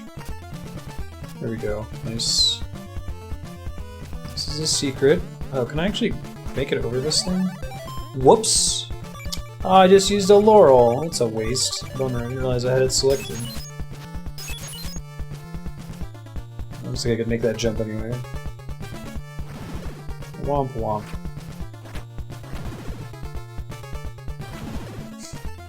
Alright, let me take a look at my instructions here again once we get outside. Might just leave it at nighttime for a sec so it can be daytime again soon. Alright. Mansion, Dracula, Heart, don't bother equipping it, it won't come in handy right now, the way the rib does. No shortcuts, you have to walk all the way back, like some kind of cave person. Town of Jova.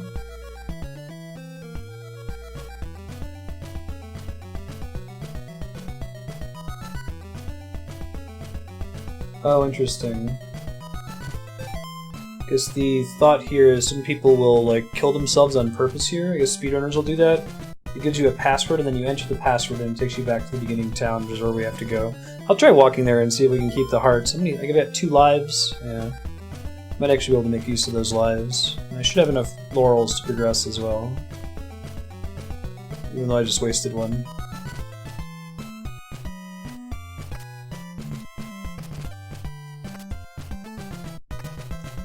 Alright, I'm always nervous in those kinds of blocks, you know.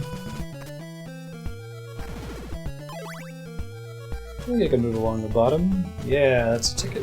Nice. You generally are rewarded for moving along the top in this game. A little bit easier time, less poison swamp to worry about. Ouch. I totally forgot that this game had experience points. That's kind of cool.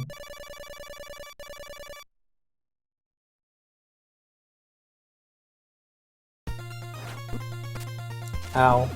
Ow. Ow.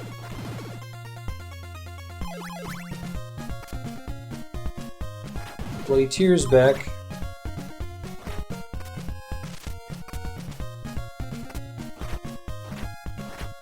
I really love this song. It's so good.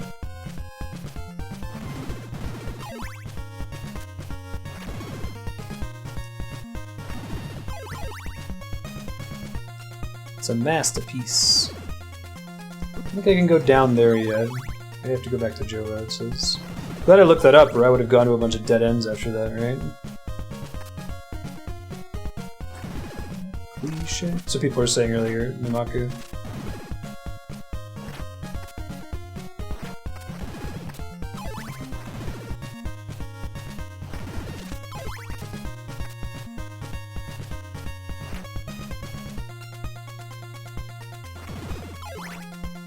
There we go.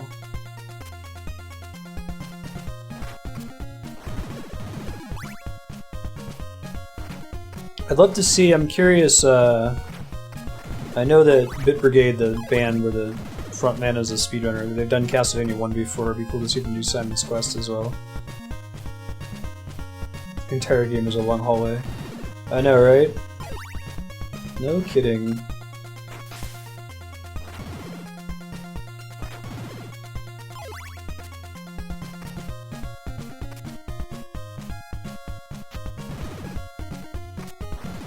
Trope, not a cliche. No! Shit.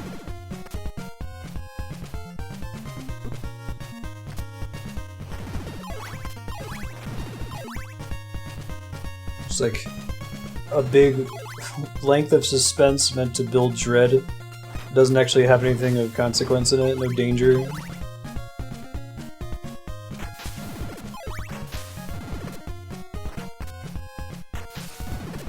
Jump whipping appears to be the way to go with these guys. Almost back. I think we've got one more screen after this and we're home. I think the idea that he's using Dracula's ribcage as a shield.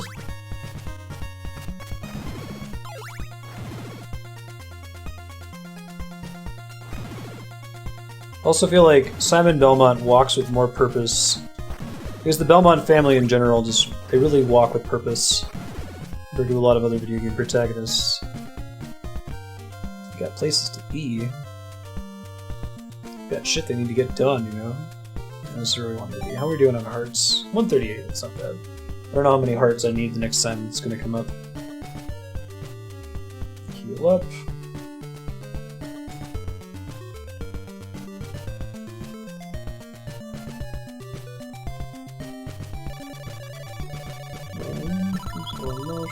She's one of the laurels. The normal speed.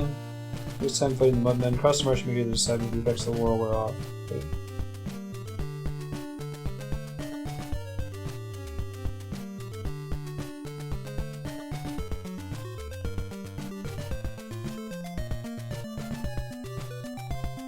Okay, hold on.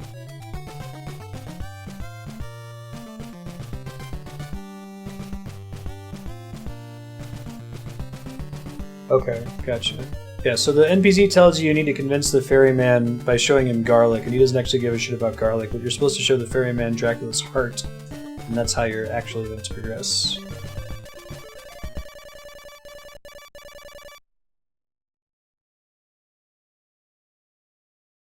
So I guess maybe the lie tells you that you have to show him something? Again, you don't have any way of knowing the NPC is lying. There's nothing about, like, their behavior that suggests that.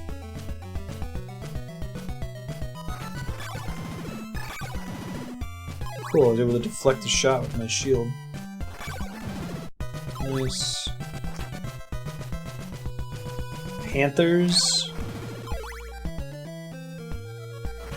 Okay. Gonna use the laurel here. Which gives me immunity to everything. Nice. That's the dream. Well, that'd be a good place to farm if those guys give him a bunch of hearts.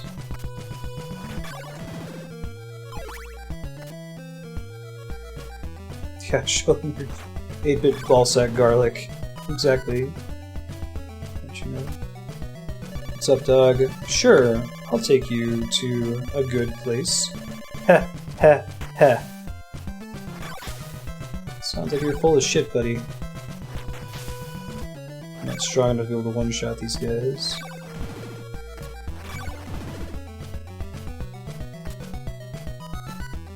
Alright, we gotta wait for daytime, but I may as well farm these dudes in the meantime. 164 and 20 XP. Totally trustworthy. Basically said, sure, I'll take you to a good place. Evil laugh.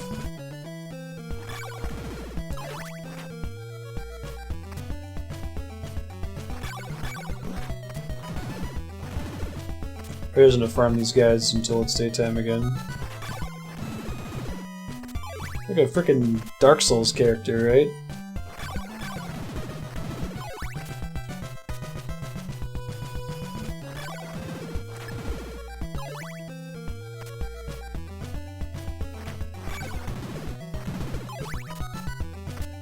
I feel like,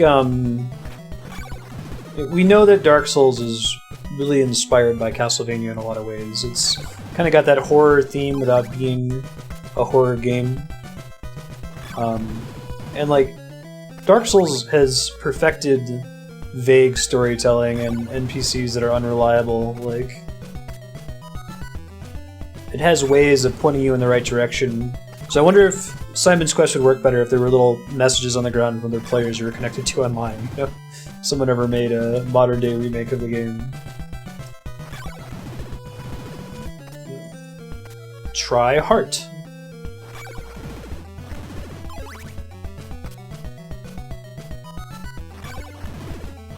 I think that's really, it's a really brilliant system, and it's one that people don't consider too much when they're talking about what makes Dark Souls Dark Souls. Like, you usually think about the difficulty of the game is the first thing that comes up, but what you've basically done is you've institutionalized the phenomenon of going to school and being stuck on Simon's Quest and talking to all your friends, and one of your friends has Nintendo Power, one of your friends figured out that they have to kneel by the lake to make it drain with the blue crystal equipped.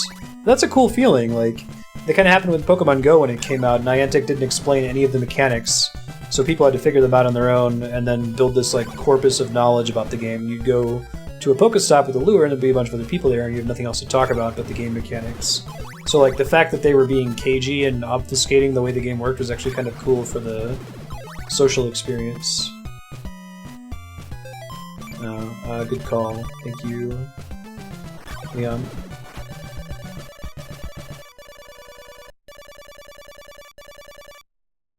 Yeah, Dark Souls is inspired by both Castlevania and Zelda and a host of other games. Kingsfield, the big one. I don't know if there's actually anything I can do in this town, but I'll check it out. Is there anything I can buy? It's like Town of Ultra. It's garlic, laurels, and a red crystal.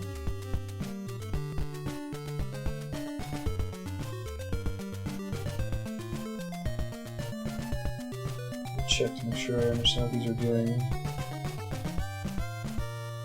Blue crystal.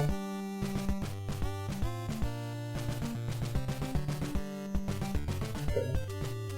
Try to grab the red crystal over here.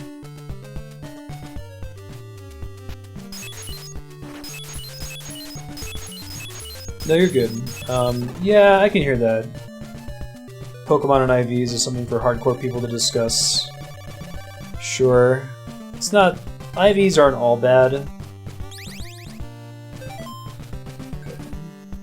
We still have plenty of money left after that.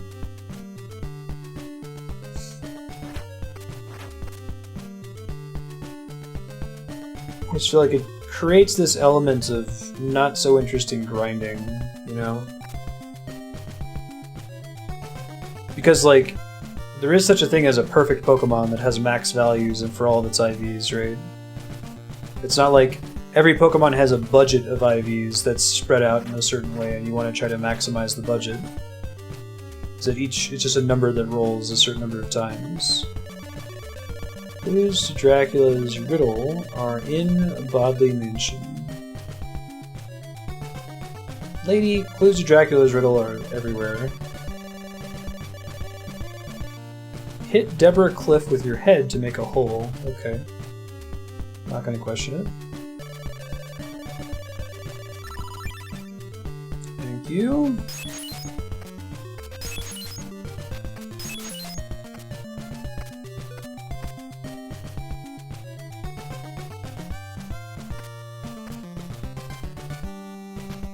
Yeah, we've just moved away from anyone having a reasonable house now. Everybody's house has to be holy water to progress through.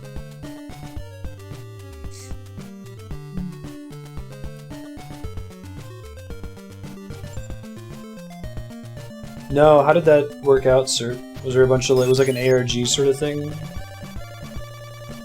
I don't need any more garlic. It's fine.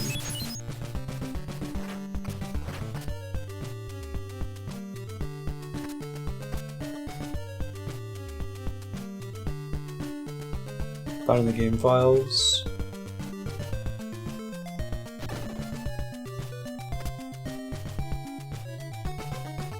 Oh, that's a bummer. He wanted to do an ARG, but they just data mined it. Sorry, pal. No time now. Maybe later. Thanks. Some people's townsfolk, man.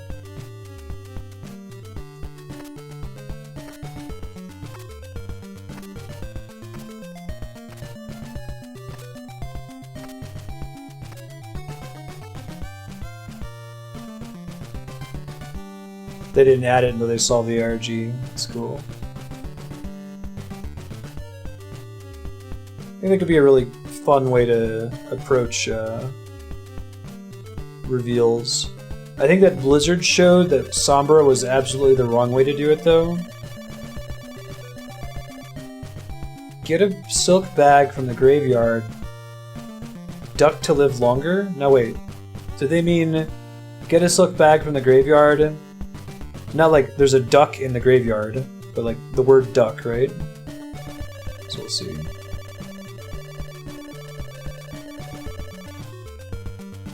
I'm waiting for a good-looking guy like you. Thanks. That is a compliment. I want to get to know you better. The theme with the people in this town, huh?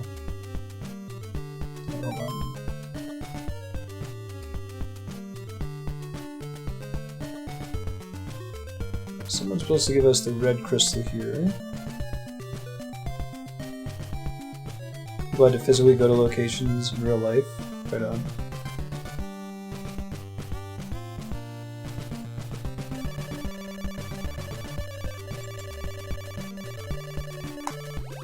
Does he change it back? I refuse to exchange my crystal for yours. Okay. Presumably we don't need the blue crystal anymore, and there's no way for me to soft lock this game, hopefully. Guess we'll find out. Fingers crossed. I'm gonna go show this dude Dracula's heart, and presumably he'll take us somewhere different.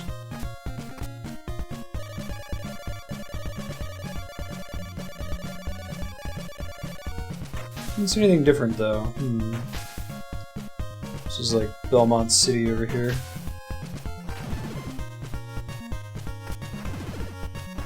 Hold on. Try that again.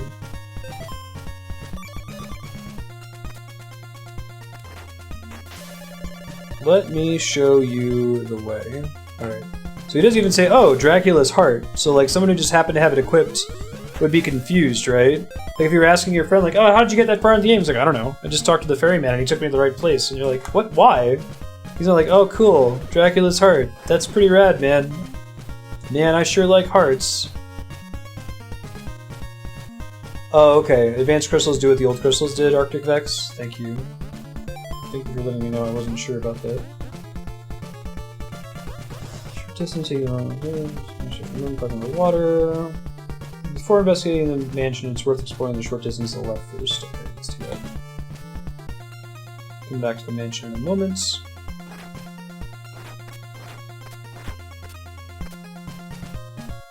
This looks like hell. Oh, horrible nice sectors.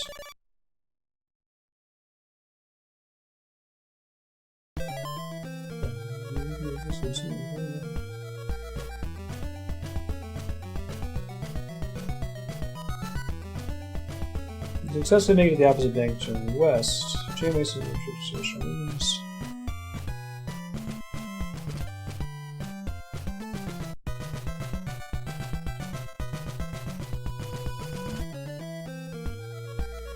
Okay, we're going this way to get a new sub-weapon, it looks like. Oh man, it looks like you get a momentum boost to your jump when this thing is moving upward, which is kind of crazy.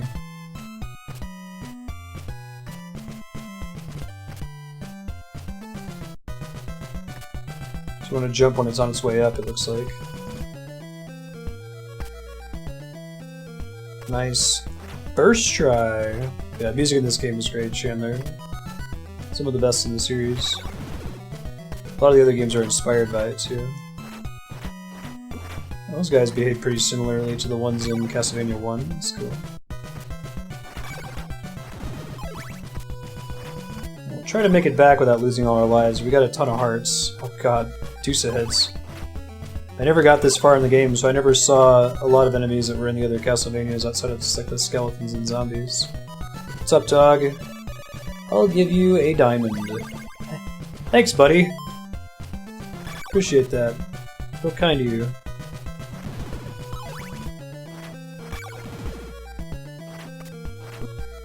Ouch. You jerk. Can the day-night change Belmont you if you're not careful? I think that you keep your momentum in midair, but I'm not 100% sure. That's a good question. I think that if you're in mid-jump, you'll finish jumping on whatever your original trajectory was, if that makes sense. Shit. Let's try to just not let that thing hit us here. Just accepted a marriage proposal, right? I see. Is the general, like, community opinion of the Binding of Isaac's ARG that they're good? Or do they have any trouble with them?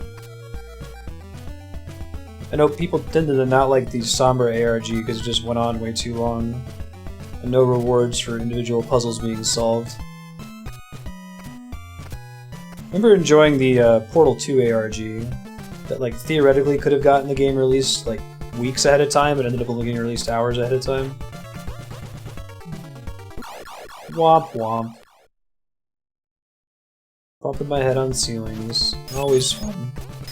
Always a treat. There we go.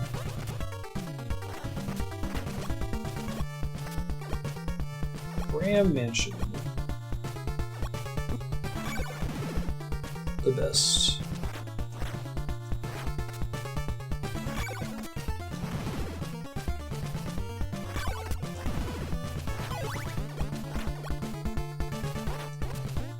Oh, I missed that part about being divided, sorry.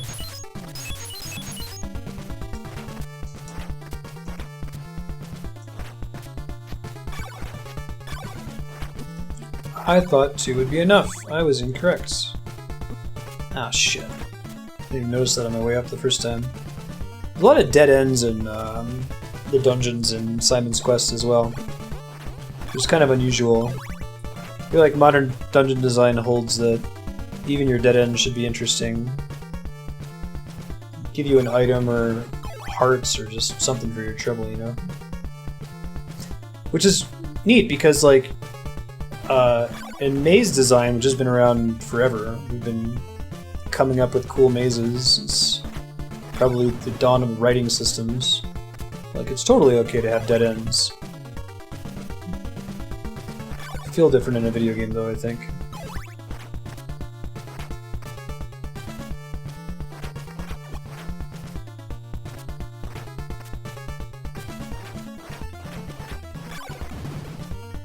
Yeah, that's frustrating. You could see that. So not the fault of the creator, then.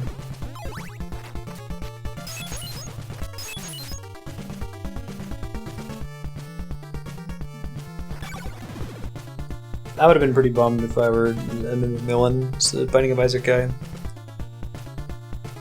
Data miners found everything that I had added.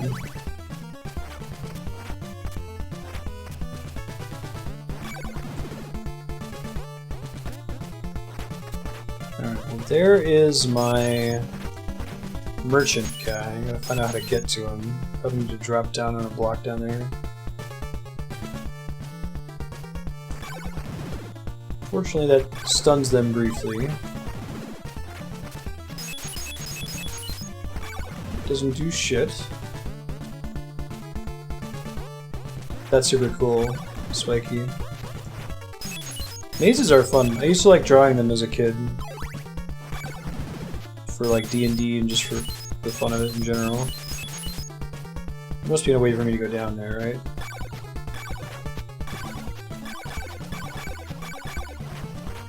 These guys have a lot of hit points.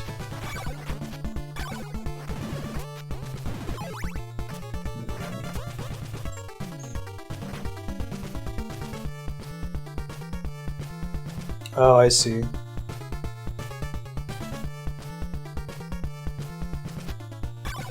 Let me try equipping this guy real quick.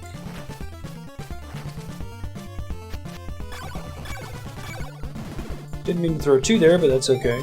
Same shit got done. How does this diamond work? Ah, that's cool. Bounces off walls and shit. Right. Let me bring this guy back just in case there's a fake platform on my way over to him. I think once I buy the stake, I'm good too.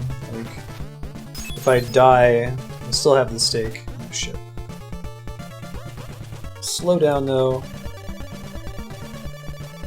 Yes, please, thank you. Can't buy more than 1 stake, presumably, right?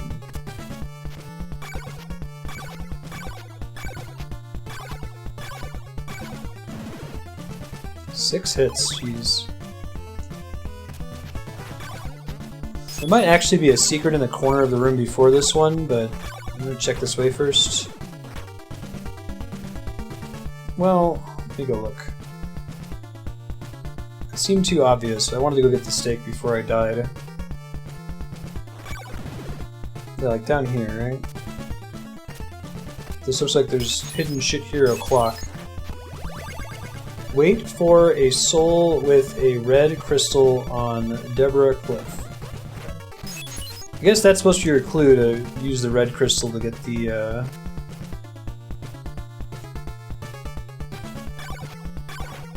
whatchamacallit. There you go. The tornado to come pick you up. But once you've already come this far, maybe you suspect the kneel and pray to make things happen thing. I like the idea of having to find some of the secrets in the walls and castles. It's clever.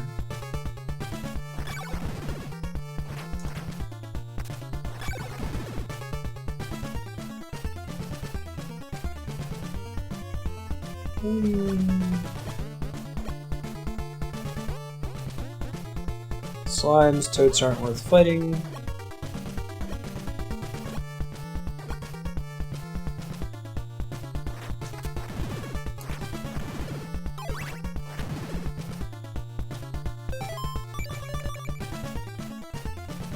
Oh, there is a boss.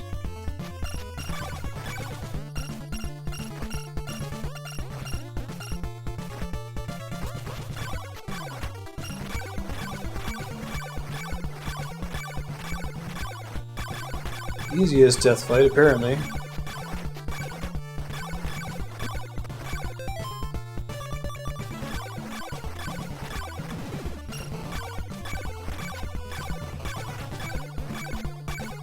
Jeez, death.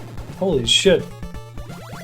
I guess you can just skip death if you want to? I didn't know that was a thing. Oh, I'm sorry. I'll eat him. I like my food a little bit overcooked most of the time. Nice. I don't know the best way to fight him. Just spam the holy water, right? Flames. You possess Dracula's eyeball. Yes, Dracula's eyeball lets you see where the clue books are. Oh, and he respawns. Okay. He's kind of a boss, but he's a very skippable boss. I'm skipping death.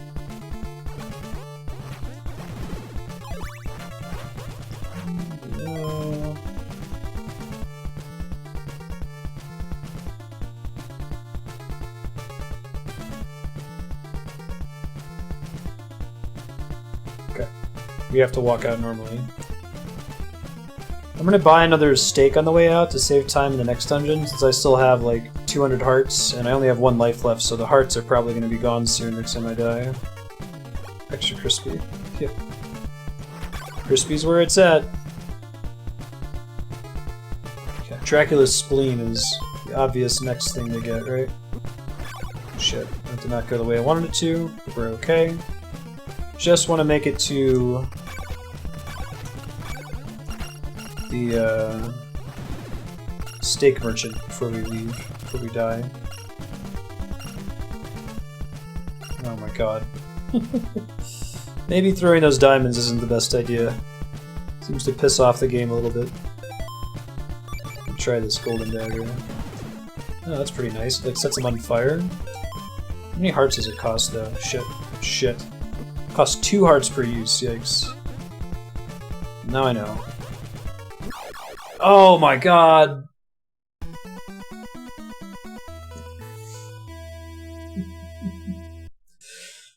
Oh, that is the most supreme bummer. That's a bummer. Pretty big waste of time, too.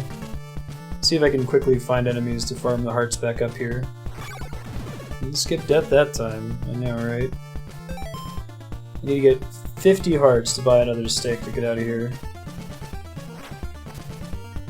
The tight jump, man. It's a Konami jump. A bunch of those in their Ninja Turtles game. This guy might be the best dude for farming.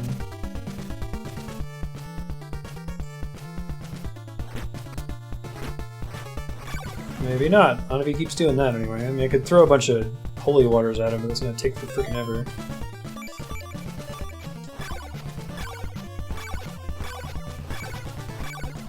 I have the Holy Flame, but unfortunately that costs hearts to use, so I think it'll be counterproductive to try to do that.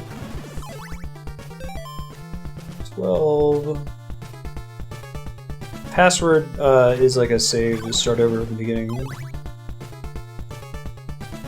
Takes you all the way back to the beginning of the level. Beginning of the game when you use it. First town.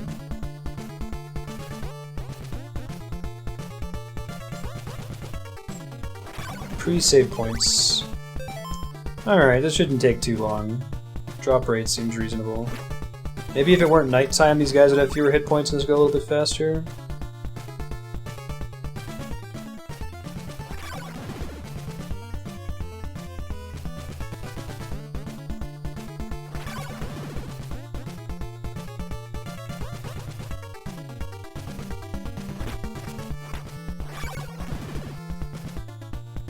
If I die a couple times, it's okay. I just want to be able to buy the thing and then we can get out of here.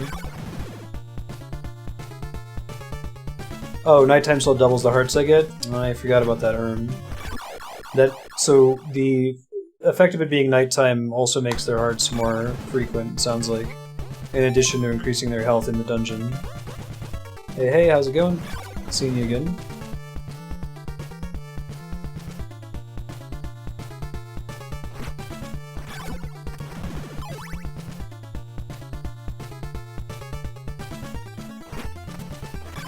I was so close to getting it too.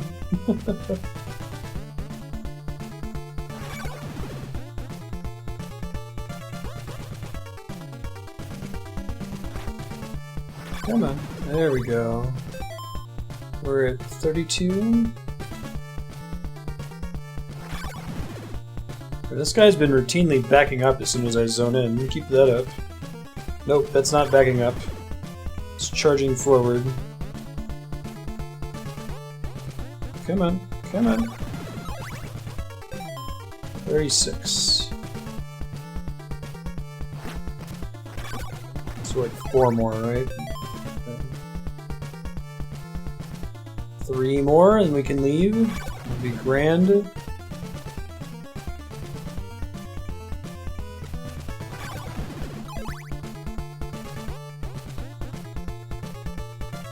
Two more. 1 more. Yay! 4-minute detour or so.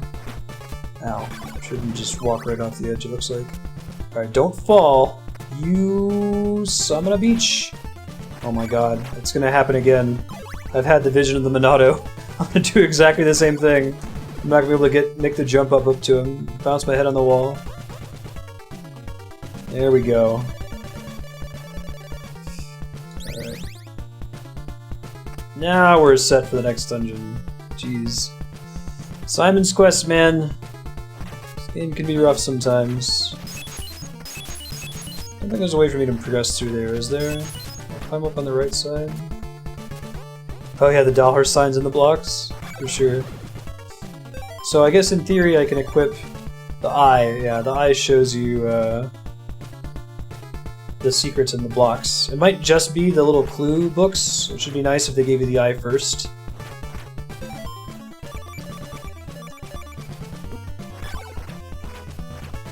Wow. Dude's getting stuck in the wall up there.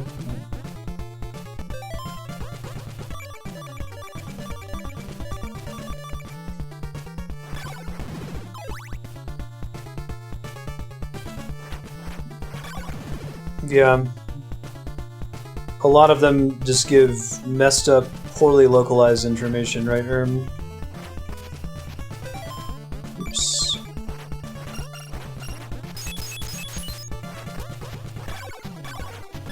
Presumably there's a way down from here, right? Oh, well, I could die to the demon guy, too. Right, exactly. It's kind of an ongoing problem with it. Oh, there we go. Thought I was gonna fall into a bottomless pit there. Thank you, game, for not screwing me over in that way.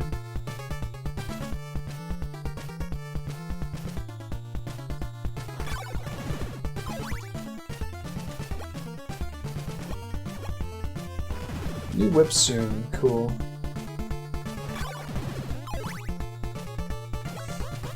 Personally, I'm following Nintendo Power here. It's the way to play this game as a kid. This one, and I think the original Metroid, was fairly hard to play without Nintendo Power. Maybe was doable.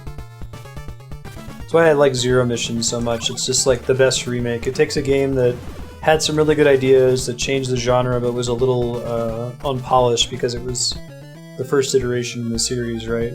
And then it really polished it to a shine. I think Zero Mission is the best remake ever made in the history of gaming.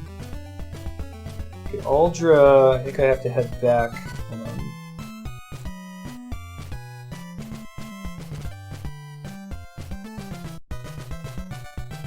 Sam Woods is left. What's left of this place? Oh, this is where I went to go get the diamond. Never mind, it was a dead end. Cryptus is fun to read. I agree, you could go.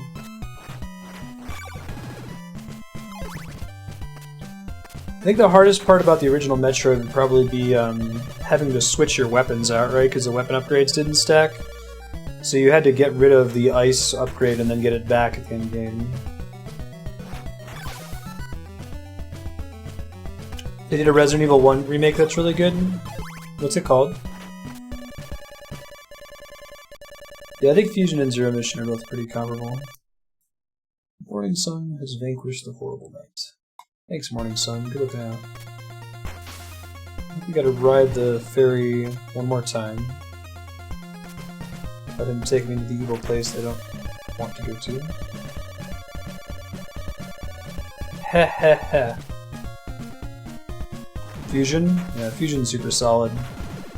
It has one of the most novel solutions to the how do we have this universe where Samus has all these upgrades and justify why she doesn't have the upgrades at the beginning of the game. It takes them in a bit of a different direction that's fairly creative.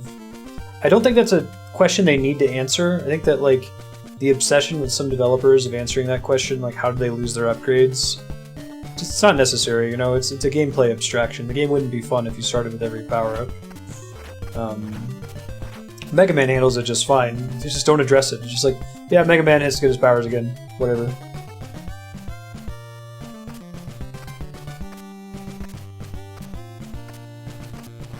You never need the wave beam. Sure. I guess I don't know anybody who beat the original Metroid without using Nintendo Power or a guide or something. Right. Pretty brutal.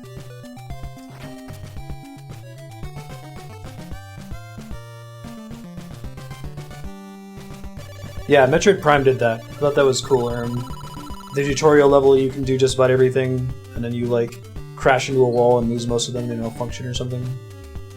It's a neat way to do it. I don't think the game needs to bend itself backwards to do that sort of thing, but there's definitely been some games where, like, that's been the flavor question they're trying to resolve, and they get a really cool game out of it, like Metroid Fusion, right? The whole theme of Metroid Fusion is built around why doesn't Samus have her upgrades, and it's way cooler and way different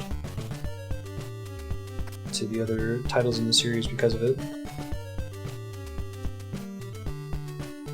The outside song is Bloody Tears. The town theme, did anyone know the town theme name in Castlevania 2? Unfortunately, I don't think the song comes back in the rest of the series. Bloody Tears shows up a lot, but not this one. The town theme. I mean. This is Bloody Tears.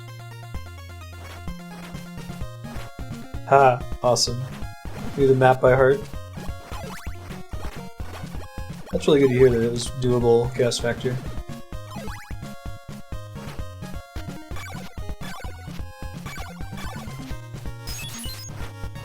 New zombie dudes. Let me look at my map here. Left. It's difficult to fight outdoors. They don't have a ceiling to leap to. Can't be whipped if on the ground, even when you crouch. You hit them when you jump. Watch your hearts. From close to you, class video against the next time Rondol. Go to the graveyard first. Okay, can do it. Yeah, I think this game is really solid in that. I totally agree. Yeah, I think this is my favorite version of Bloody Tears as well. The Castlevania Judgment one, even though I heard that game's kind of bad, it's like a Castlevania fighting game. Interesting choice. Really a fighting game of all things? But the soundtrack is sweet, and its version of Bloody Tears is pretty rad. But I like that the Famicom percussion, right?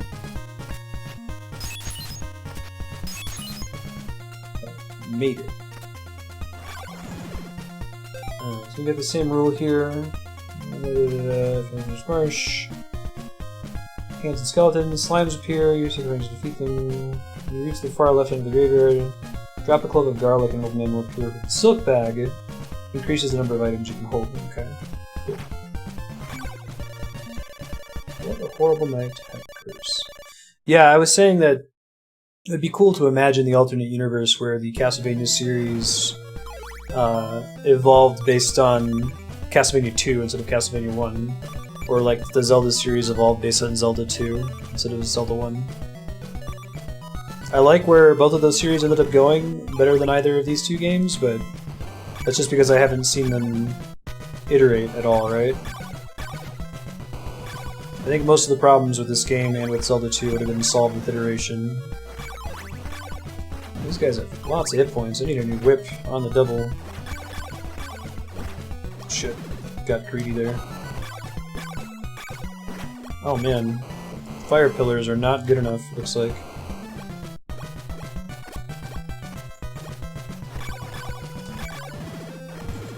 At least not at night.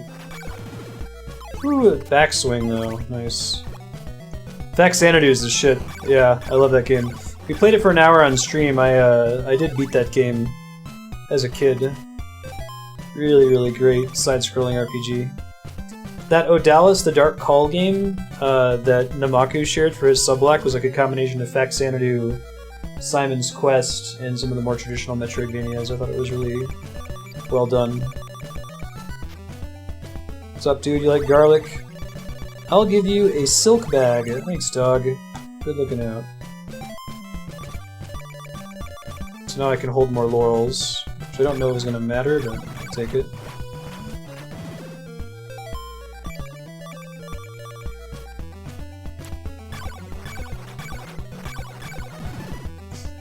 Oh, really? You can jump over that wall? That's funny. Where does it take you? I thought it was just a like traditional dead end. Does it actually go somewhere? Here are all my hearts. Hopefully I didn't need hearts for something in the town we're headed to next. Let me check. Oh, I totally did. The Morning Star is there, isn't it? Shit. 200 hearts, too. Ah, what a bummer. Alright, I'll see if I can get some on my way back here. And find an enemy that's easier for me to fight. Doesn't have these slimes everywhere.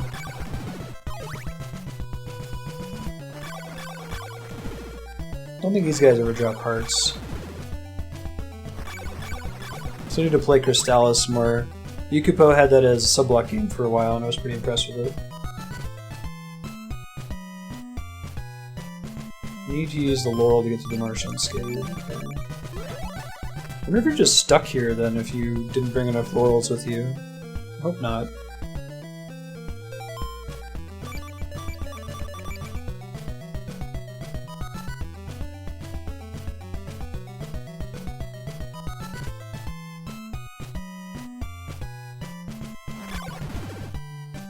Okay, so those guys give big hearts, but they're also really dangerous, it looks like. I don't know if I have a safe way to fight them, unfortunately. Not from that door, anyway. Maybe from another exit. The exit to the town here.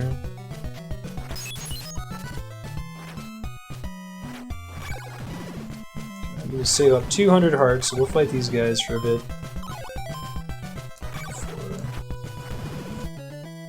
So they give 6 hearts apiece, it looks like?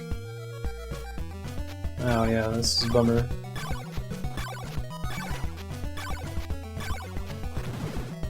That's rough. Maybe if I can walk back and forth enough to get them to respawn without actually walking off screen, that might work. Yeah, there we go. This might be our ticket out of here.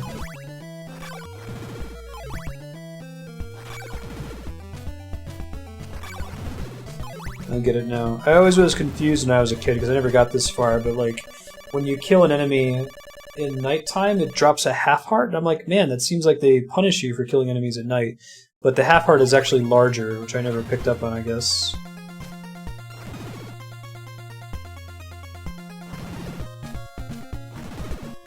Okay, so they still drop a half heart now, and they go down in 1 hit. This might actually be a little bit faster.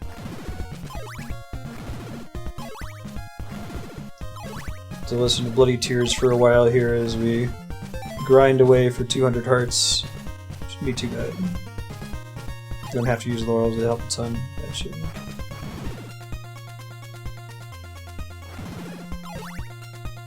No, there's a small heart that's worth 1, and then there's a half big heart that's worth 4, and then there's a full big heart and that's worth 6. But for me as a kid, I didn't realize that the half heart was larger than the small whole heart, and that was what always confused me. Yeah. I didn't realize that there was a distinction between small and big. It just looked like a half heart.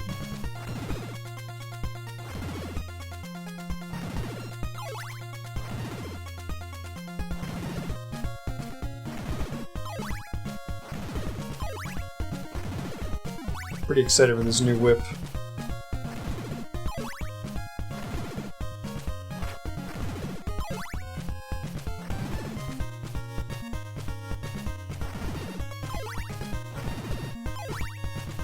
I know, right?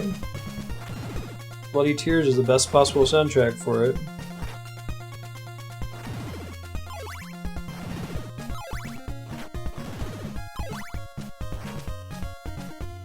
Right.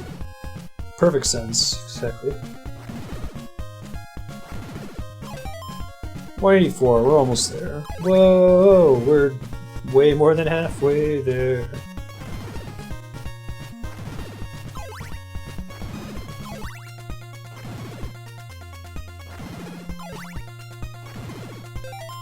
There we go.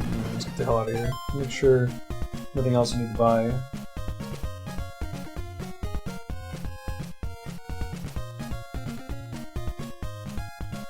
Okay. Still have 3 laurels, so I think I'm good on what I need here. The Curse of Darkness had a pretty good soundtrack, I agree. We beat that one before going into Super Castlevania 4. Yeah, bummer. Still had lives, right? Yeah, good. How much XP do you need to level up? I've only leveled up like twice. Yeah. His music is really good. It makes the grinding more tolerable for sure.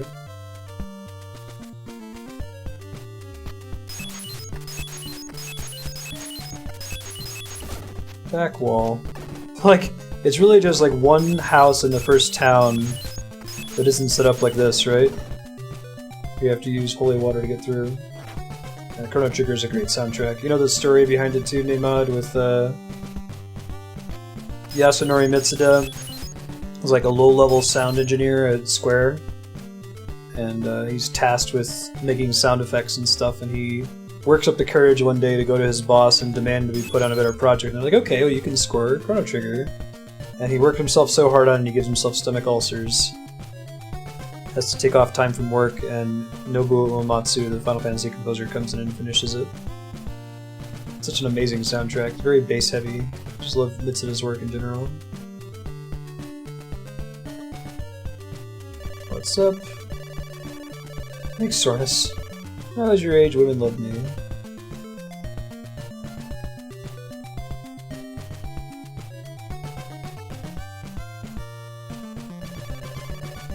Dig up the 4th grade in the cemetery for a diamond. It's not true, I got the diamond by other means. Oh wow. Oh well. We'll have to wait for a bit. You haven't played Chrono Cross before, Spiky? Might as well hang out in town and farm some hearts. I need to finish buying my new whip here. It'll take a while. If you just like stand in a corner without any enemies, will it eventually turn to daylight? So I kinda need to go to the bathroom. Leave that up for a sec. Okay, yes. Be right back, guys. Run to the restroom.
I have not played the Guardian Legend or heard of the Guardian Legend. What kind of game is it?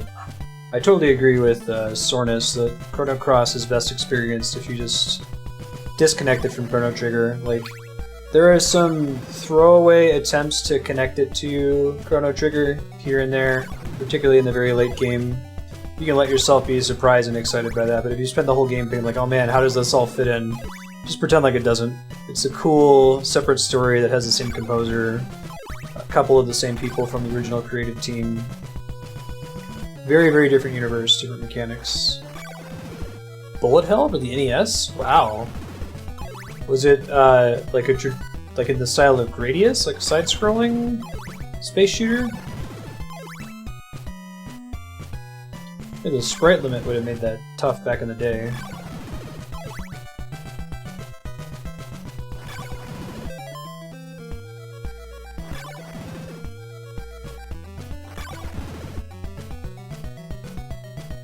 Controlling a space shooter. Leveling in side weapons. Okay, you have a little bit of a health bar. Hey, a little up. That's fun. Morning sun has vanquished the horrible night. Thanks, Morning Sun. Good looking out.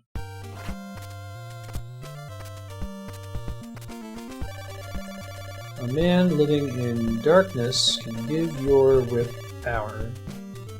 Exploded. Nice. I got both of those as well on the sale. And my problem with like Gradius games is they have this really significant snowballing issue where like the longer you can be good at the game, the easier it is to be good at the game, and as soon as you screw up, it gets progressively harder. It's like you'd think you'd do it the other way around, where like it helps you out when you're doing a bad time. So you get a lot of incentive to never die, and when you die, to like restart the game. Right? The sun screaming. It's a good episode. New season's supposed to be early 2017, right? Nice. Cool. This looks like the classic whip. I think there's one more whip upgrade after this one. To Deborah Cliff. Apparently everyone in this town is lying. Someone's like, don't look into the Death Star, you will die.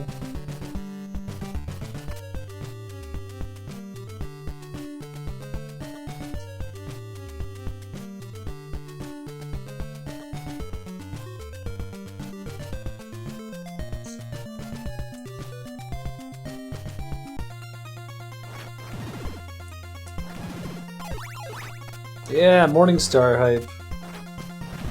And Bloody Tears hype. Oh man, and full hearts from mummies? We are set on farming if we ever need to farm again. Oh boy.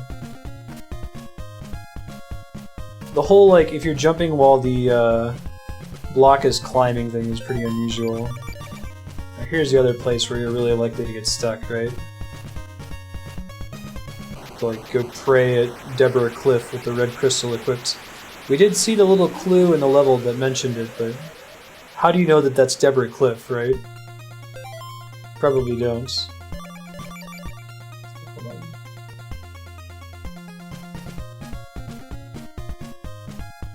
Bodley Mansion.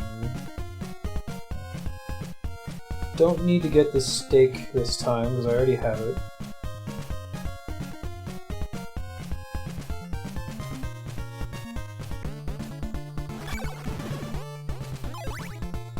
Yeah, that one and the one by the lake, right? The iconic, oh my god, you're supposed to do that? Who would possibly know to do that? Okay, cool.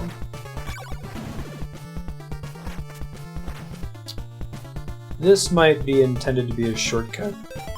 I don't know if it's actually humanly possible for me to... Oh, wait. Disregard. Disregard. Not as bad as I thought it was. Nice.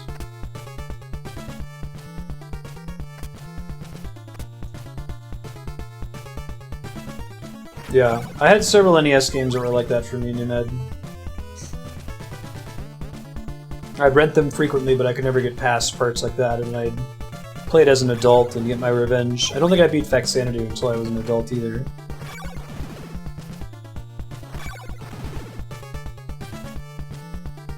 No shit, seriously? Maybe it's just that shortcut we took at the beginning. I don't think there's ever anything else in the dungeons other than this thing at the end, right? It probably would have been trickier if I had to go find the stake.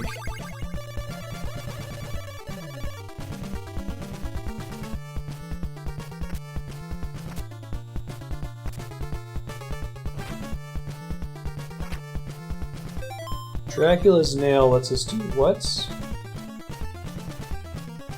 Dracula's nail. Use enables power to summon enables him to break false blocks with the strike of his whip.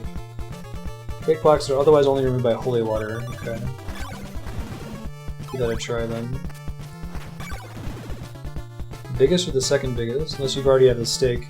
Ah, okay. That was nice that we had it then.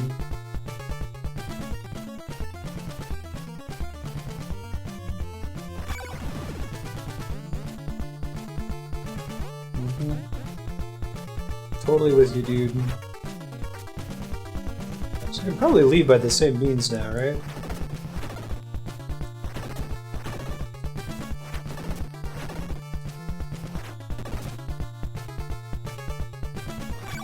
Cool.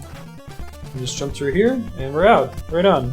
I might have to find the stake person in the next dungeon, but since I never found the guy here, but it saved us a whole bunch of time. Made up for us falling through that one block all the time earlier.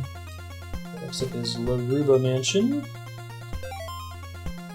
Only one more mansion remains, and then the final showdown in Castlevania. It's the hardest part of the game. Far away from the down church, be extra cautious. No less than 2 laurels for this trip. At least to buy more laurels.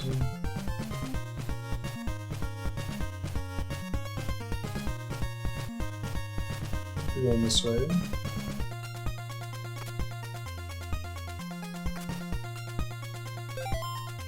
Next, we've already learned how to do this. Yeah, the pacing enemies, right? It's like, this is my job. This is my only duty in life. Walking back and forth over here. Oh man, Skelly's have a lot of hit points. Utah Lower Road.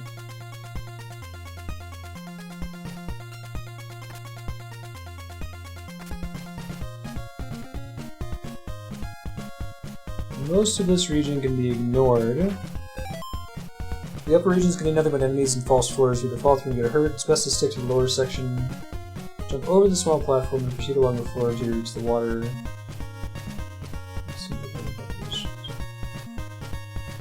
Use holy water or Dracula's nail to bust open this wall. Cool. Talk to the dude in here. What's up, dog? I'll give you Morning Star power to burn away evil. Whoa! Fire whip! That's pretty cool.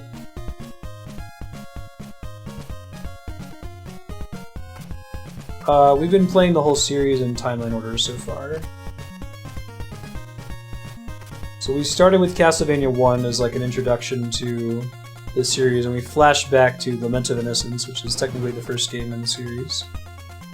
Moved into Castlevania 3 Dracula's Curse, involving Trevor Belmont, and Curse of Darkness, which is also in Trevor Belmont's era. That took us to the Game Boy games, Castlevania Adventure Rebirth, which we played on the WiiWare. And if you've never played the WiiWare remake of Castlevania Adventure, oh my god, I think it's my favorite side-scrolling Castlevania ever. It's so good. Like, it has my favorite death fight, my favorite Dracula fight. The level design is top-notch. It's very, very good.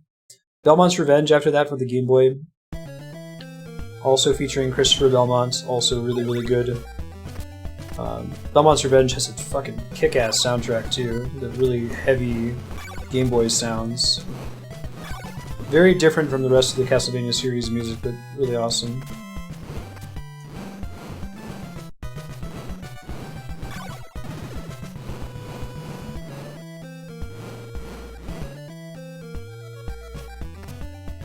Oh, you're asking if there's another series I've done that with? Yes, we played Zelda in timeline order.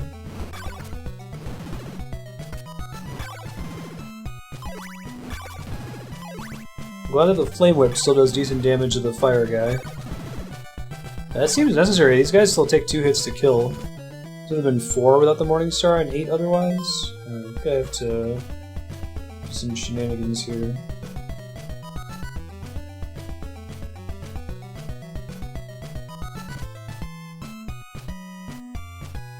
Three more loyals. Cross without sustaining damage.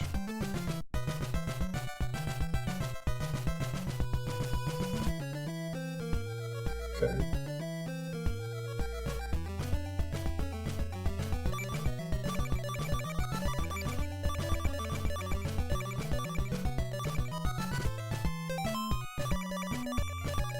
Why can't I go down to select my laurels? What's wrong?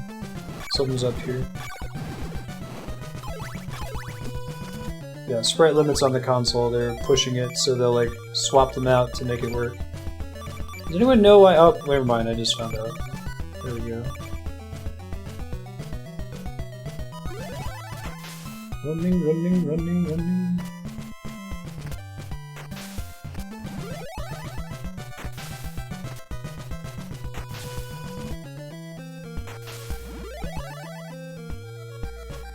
There we go. Right, exactly. And that's why games like Mega Man limit the number of shots that can be on the screen at one time. Right?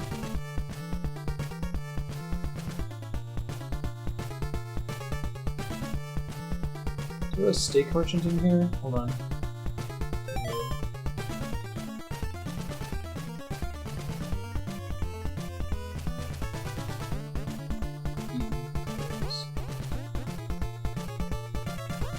The original Blight Town, right? Well, they're poison swamps.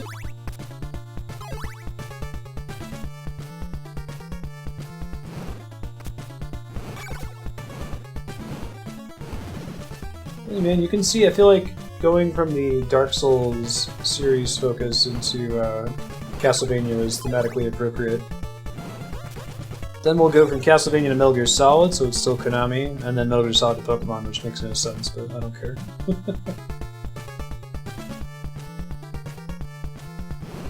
To find like another series with like an auteur cult of personality developer like Hideo Kojima, keep the flame burning.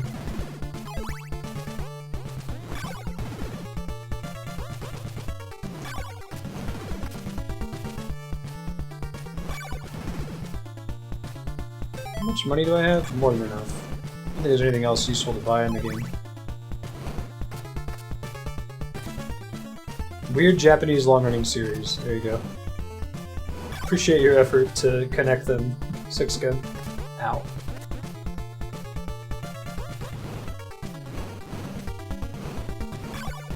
Nice. Thought I was certain to take damage there. Interestingly, as brutal as Simon's Quest is, it probably has the most forgiving game over condition in all of the side-scrolling Castlevania titles. And it just puts you right back where you were and takes away your hearts. It's actually almost a little bit too forgiving. And like, you take such little damage from most enemies. Like, I think just about every attack in the game does 1 pip of damage to you, 1 pez of damage to you from the top left corner. Which is kind of nice. It's a little bit different than you're used to, you know? Yeah, that's it.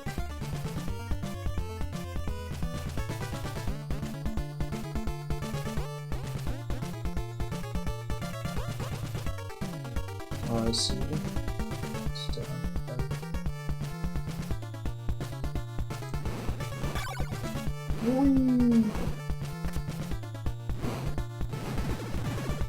I guess the spikes do more than 1 pip of damage to you. Oh, they can still hit you through temporary invincibility. That is a huge bummer. How many lives do I have? 3. And I need them, I think.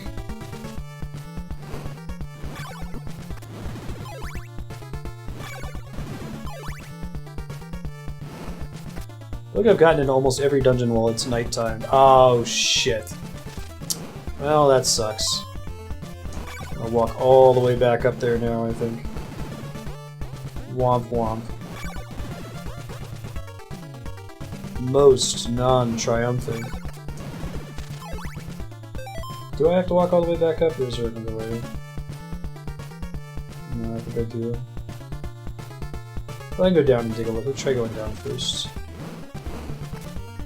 Yup. Ah, the NES. They were dark times.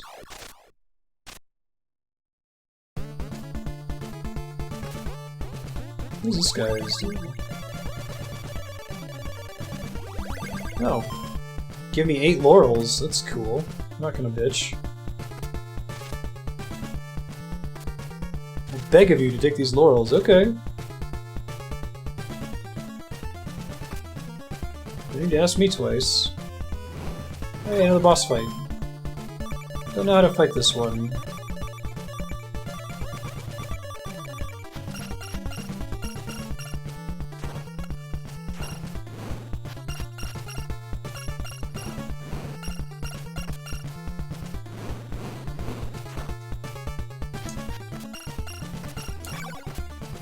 I don't know if that's really going to do me much good. It doesn't look like I can target it wherever it's standing. Doesn't do any damage to it either. It also doesn't help.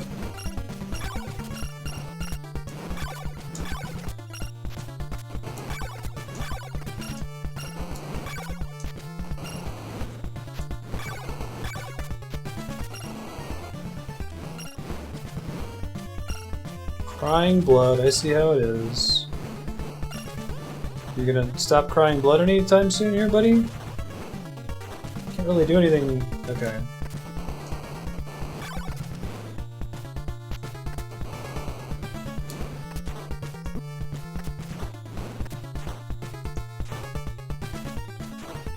When do you decide to stop crying blood?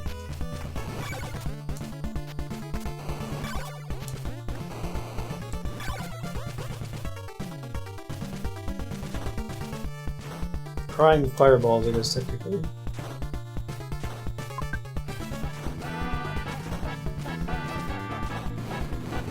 Come on. I know, you're really cool. Very goth. Hey, I got a cross. You now possess the magic cross. Thanks. Is that a weapon I can use? Oh, it's just a thing that I have. Okay. Gotcha. Alright. Nice.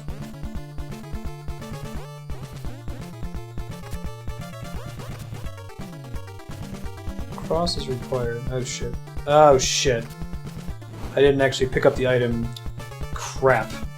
I had a friend who showed me Chronicles once. Is it a remake of the Akamajo Castle Dracula for PS1? Is that right?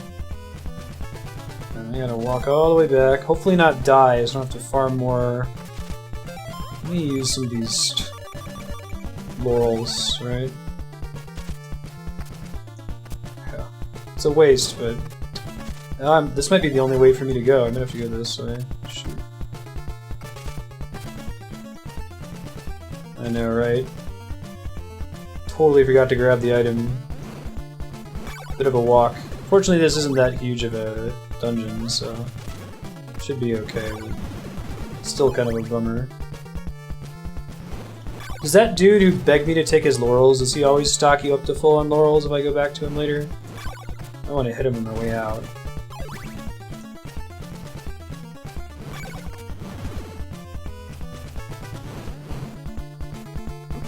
Ow.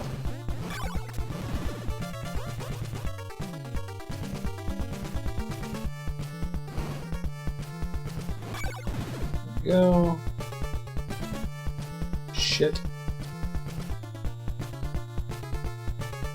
It looked like the fireballs were damaging it. It had the same kind of taking damage flashing animation, but I don't think they were.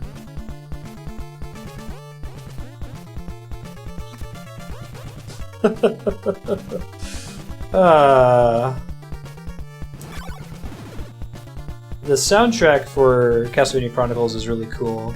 It's also extremely hard, isn't it? It's like infamous for being one of the harder Castlevania games. Yes, please. Sorry.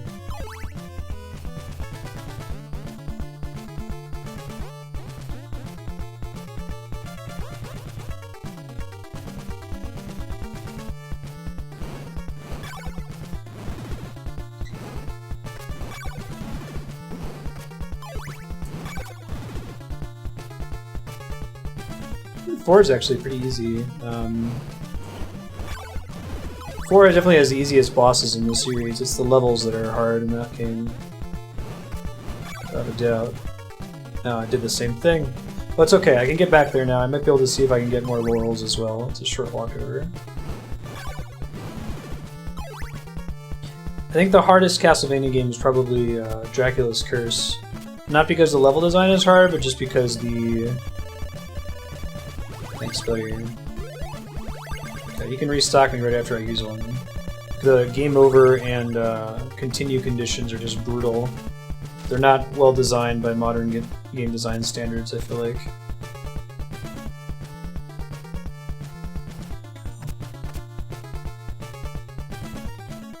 Even like the Dracula fight, which basically every side-scrolling Castlevania in the series, if you get to Dracula's long hallway staircase, you're good. You can, you know, that'll be your checkpoint. You can fight him, but Dracula's Curse sets you back several screens. You have to climb back through to fight him again.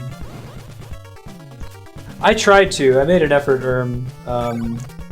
if I were playing the game off-stream, I would have obsessed over getting 100% of the steals, but I stole from the ones that I could. Some of them were just too hard to get the timing right on. I really like that mechanic, though. It was fun to think about having to steal from everybody.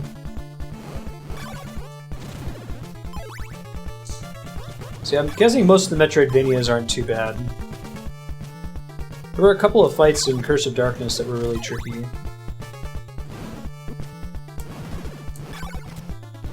Yeah, I knew when I had to steal the purple glitter, I just couldn't execute on it without spending a bunch of hours practicing until I got it right. Yeah, I didn't steal from Death. Death, I think, was when he did the Big Bang move, is that right? Something like that.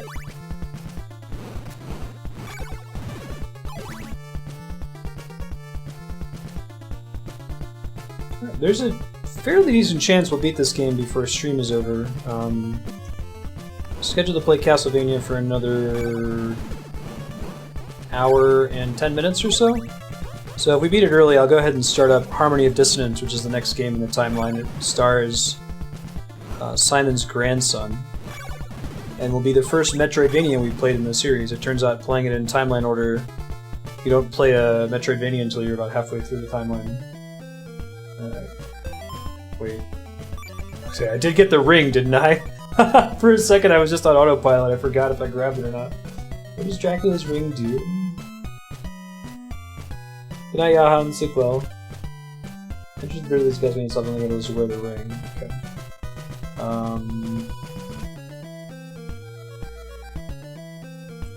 Level 3.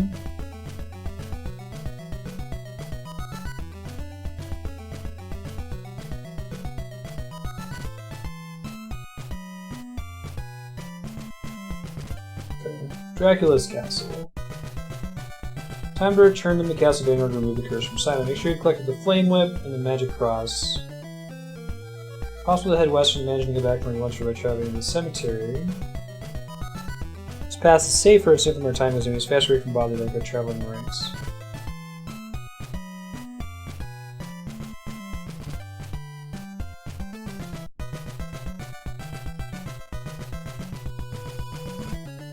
Where is this town of Doina?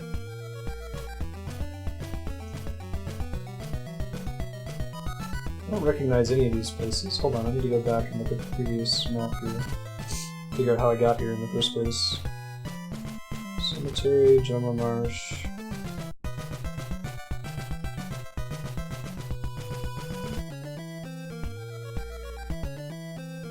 Restaurant, Cemetery. Walk back to Boulder Lake. Okay, let's give it a try. I guess that's where I descended earlier, right? I've got all these laurels now, I may as well use them.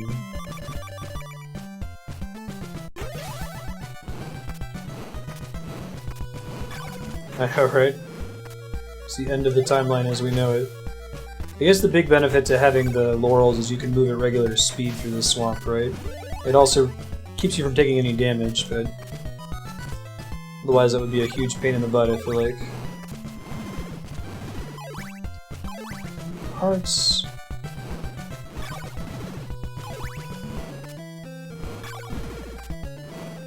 Does he get all his body parts in his ring? Okay. I'm down. I'm not complaining.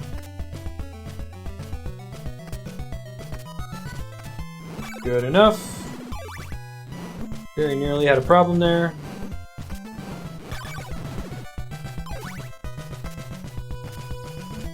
You need pretty much your whole life bar, and you're basically jumping constantly too, I imagine, right? And I guess that the top of this area is a big troll.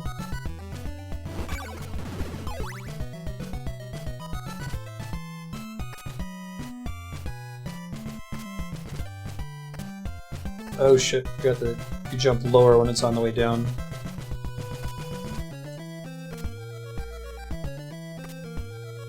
There we go. Alright, now we're back at the lake, I think, right?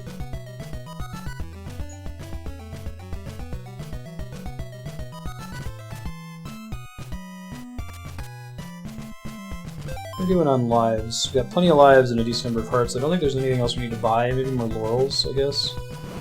I just used 3 of them. Appreciate that there's the dude in there that gives you... I guess that's why that guy in there stocks you up on laurels. Specifically so you can get back through the swamp instead of going left. But I think if you go left, it takes you back to the cemetery, the one-way drop from earlier.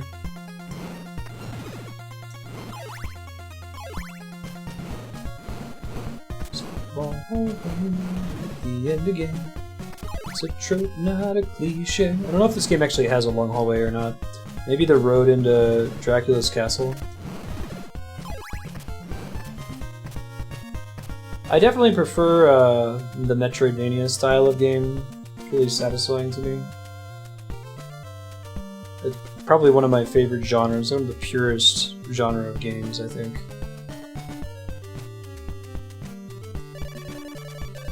But the linear Castlevania games are still a lot of fun.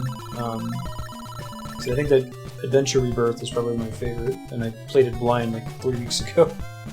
I've never played it before. Let's see. Town of Doina, rest up, buy laurels, and need more with bunny black sugar. We're going east here, I think.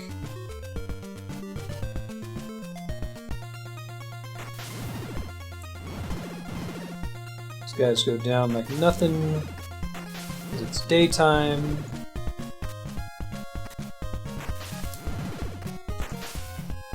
I think there's going to be a occasion for us to go down here soon, and that's progression.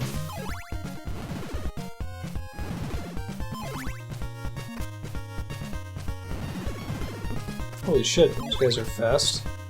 Why did I not come this way before?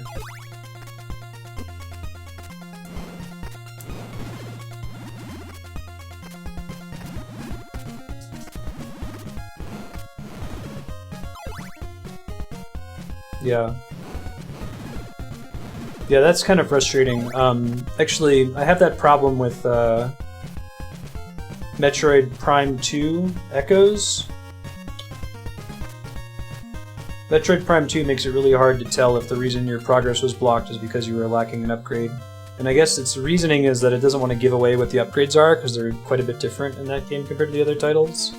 But it's still frustrating to like constantly go revisit an area you were already in, not know why you weren't able to progress there, and be like, oh, that's right, I've already been here like 5 times, and I'm just not allowed to move forward here yet.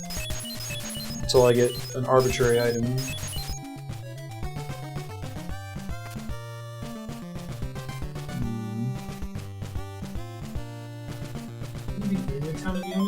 Go, isn't it?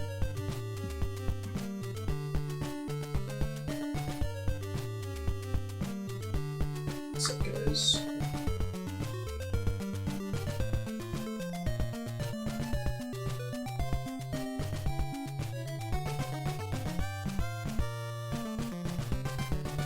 This bridge.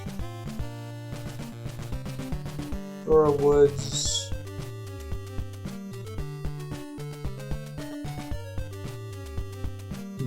This might just be a dead end, but I'll take a look. Yeah. Yeah, it sucks. It's particularly rough if you're not playing the game in one sitting, and like for me, Metroid Prime 2, I played it over a couple months, and each week I would forget which areas I'd already visited because the map didn't really mark them very well. Let's live here together. Maybe not? Guess there's nothing else in this town. Is this right? This might be... I think I've been here before. I don't think I've had to jump over these guys before either. Let's see where it eventually takes us. This might be right, I'm not sure. I'll double check my walkthrough here in a second.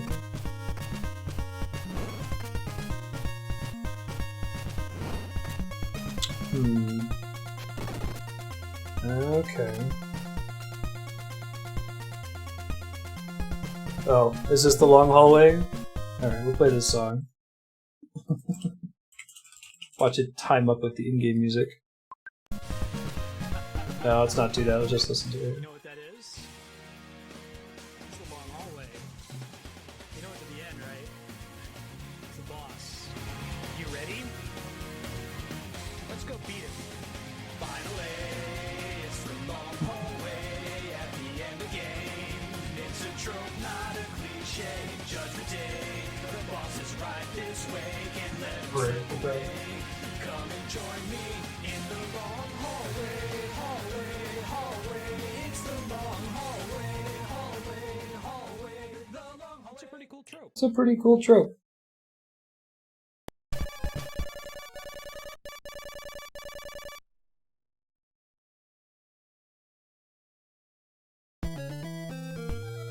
Woot.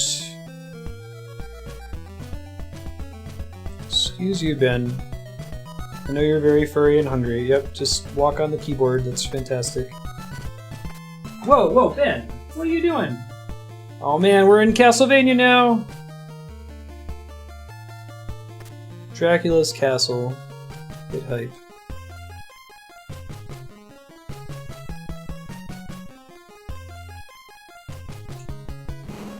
It's actually kind of surprisingly low, featured so far, right? Ah, I see. Yes, very likely. This is the end of the game.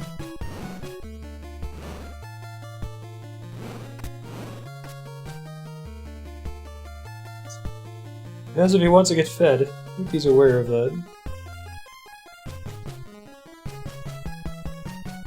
Oh, I gotta jump up there, it looks like.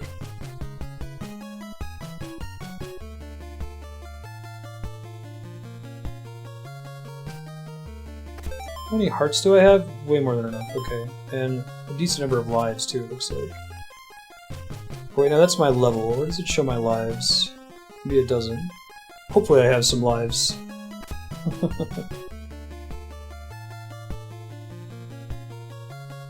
I like how this whole castle is a long hallway, right? There's not even any enemies in here. Just all dread building. Let me use this guy, I'm guessing. Worked really well for death.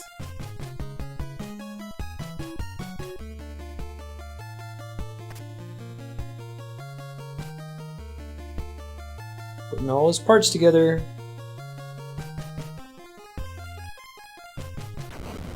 Whoa, look at that flame graphic.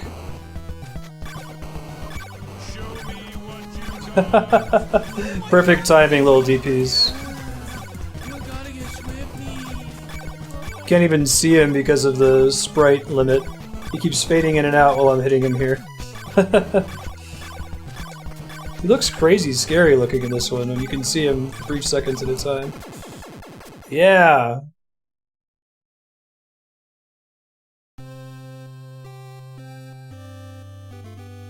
Cheese by other means. This is my first time beating Simon's Quest. That's exciting. Although the confrontation between heart, nail, ring, eyeball. Maybe that one's easiest. There it goes. Included. Simon couldn't First try. survive Fatal wounds. All those fatal wounds from the final battle. Poor Simon. Apparently he already has kids, because he has a grandkid.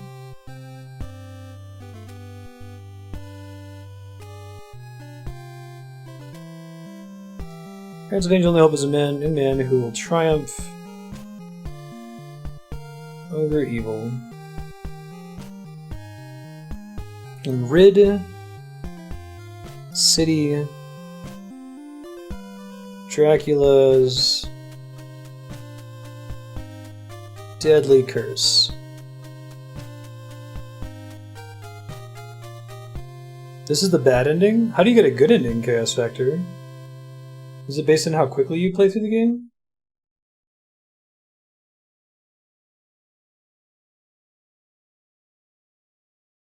Oh, I guess there's 3 I just clicked on. It's a bad ending, complete the game in more than 15 days.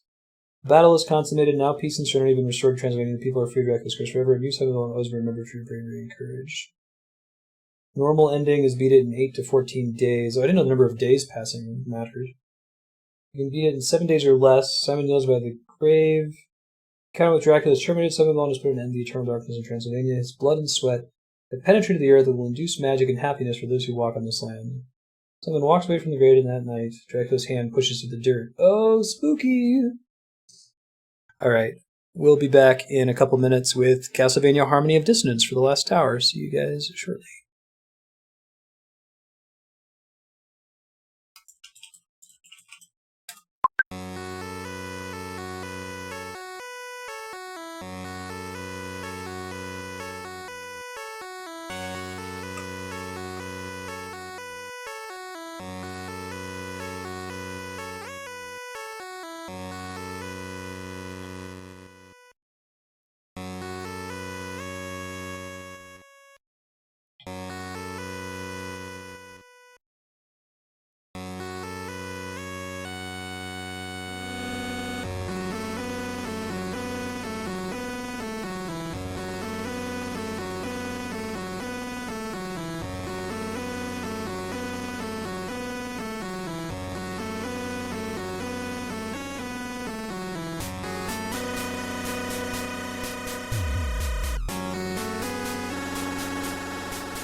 Hey, we're back. Okay. Harmony of Dissonance, go.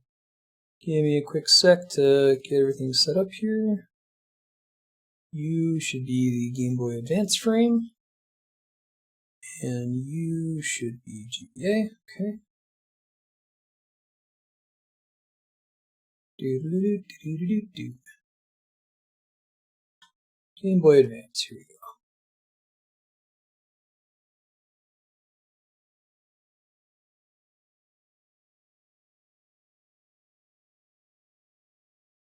Beautiful. I do own this game on the Wii U. As with Belmont's Revenge, the quality of the game looks significantly worse on the Wii U than on the system I'm playing it on here, so I recommend buying this game if you can, obviously. It will look better here than it will on the Wii U. Let me try resetting here real quick.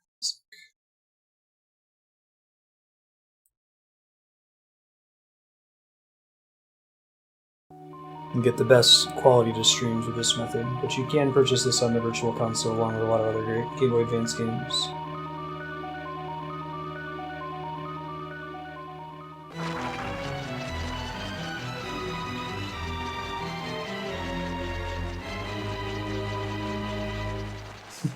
That is by design. Alright, here we go. Game starts. Select data, data 1. So how early in the Game Boy Advance timeline was this game released? I've never played this one before. 50 years have passed since Simon Belmont vanquished the curse of Dracula in Simon's Quest.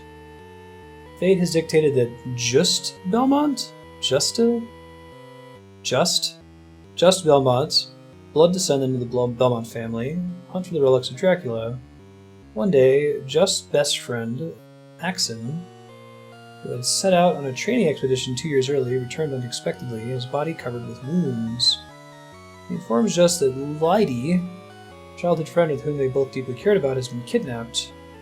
Maxim has completely lost his memory of his time training away from home, and he has vague images of the kidnapping.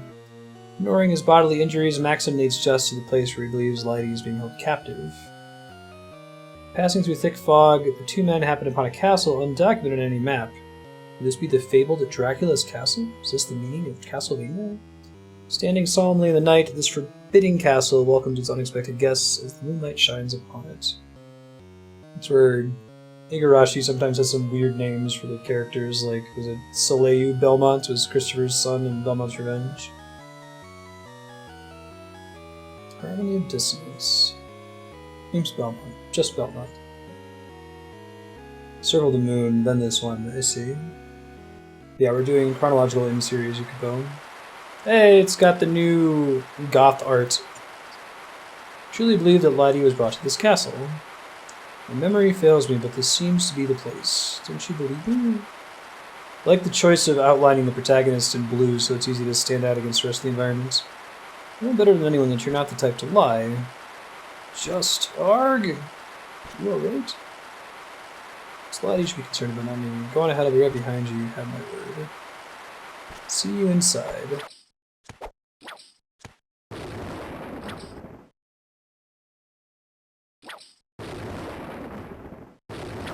don't know if the rain is supposed to have disappeared there. I'm gonna play around with that. What?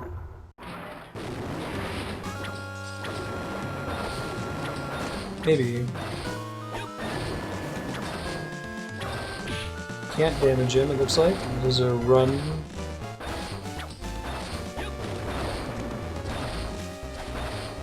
Cool dodge ability, that's good. Get my revenge on that guy later, hopefully.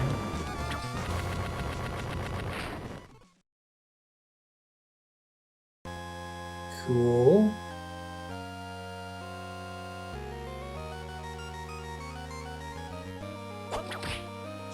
Okay, I can't fire the whip in different directions, it looks like. Juiced Belmont. Oh, that's cool.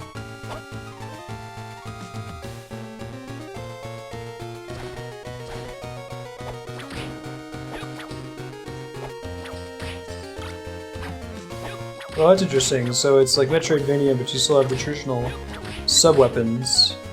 It makes sense that you're playing as a Belmont. Ooh, potentially secrets. The Bible, function of which I don't recall. Life max up. Okay, that's what the Bible does, and I don't have the ability to bust that yet. Oh, I can do that. That's cool. Hey, Josanne, how's it going?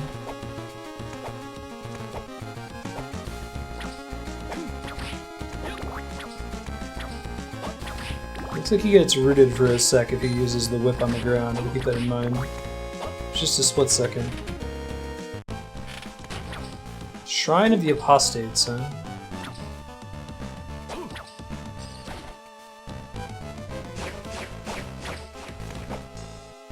Let's come out here from another direction later, presumably.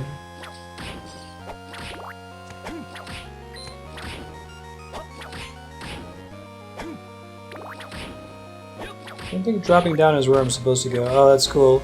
We saw that eyeball behind the screen earlier. You can see it in the window now. It's a nice touch.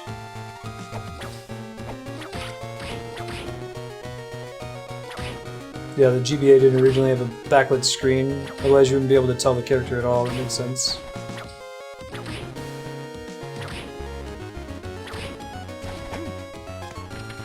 Make sure I'm not misunderstanding something in this room, right?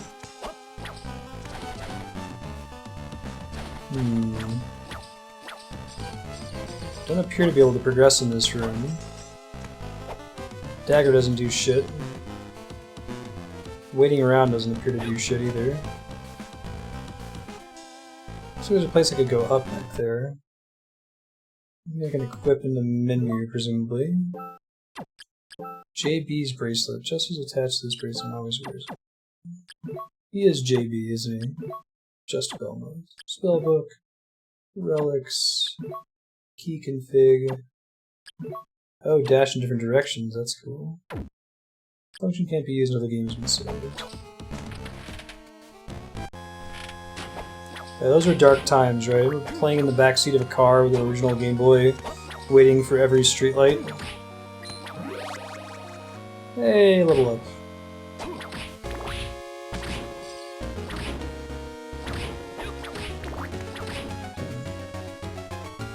We've been here before, right? This is where we got, yeah. We can't actually progress beyond this, though. We're never waiting a way to break that. Keep backing up and see what we find.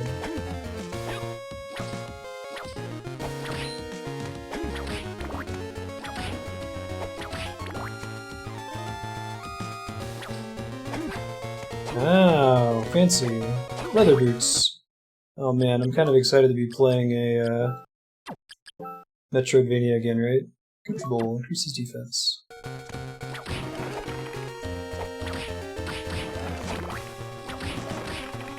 Yes, the frame rate's a little choppy in this too. I have to play around with that. Ora, ora, ora!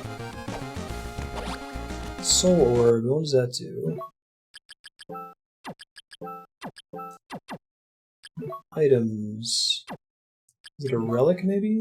Soul Orb. Allows users to recognize how much damage enemies received. Oh, cool. Turns on damage numbers. Yeah, I had that worm light for sure. That's such a silly move. Alright, looks like there's one more area I can go that's up. Yeah, I had one of those lights as well. They got the job done, but they weren't super great.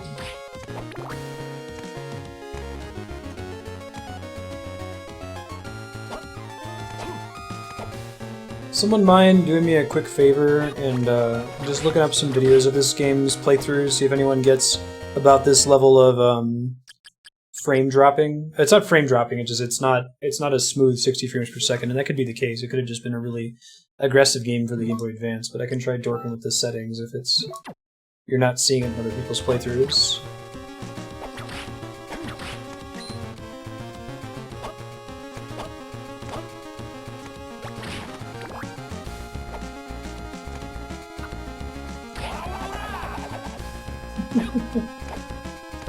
Cool attack. He uses a lot of hearts though. Don't know if affecting the sound changed that at all.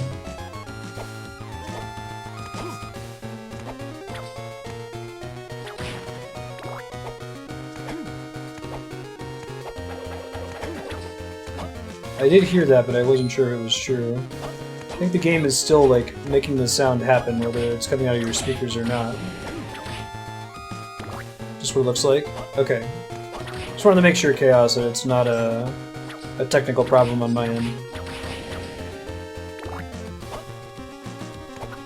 It's definitely manageable.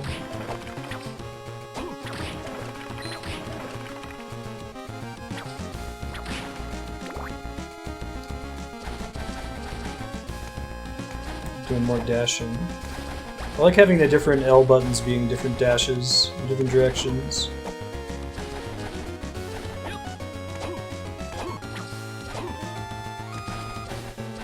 That's why Just looks so goth compared to his grandpa. Circle of the Moon might be worse, because it was first, right? Cool, save room.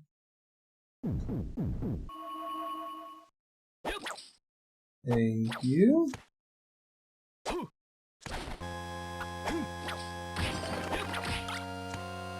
I'll take the holy water, although the ora ora ora move is pretty funny.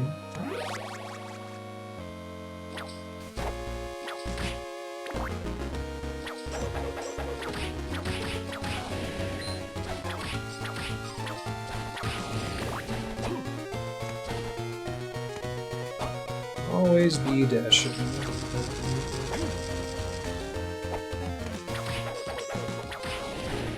Nice crit. I love damage numbers. They're the best.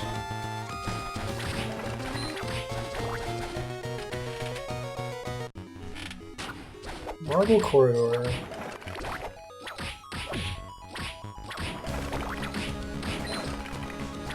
Song is pretty sweet.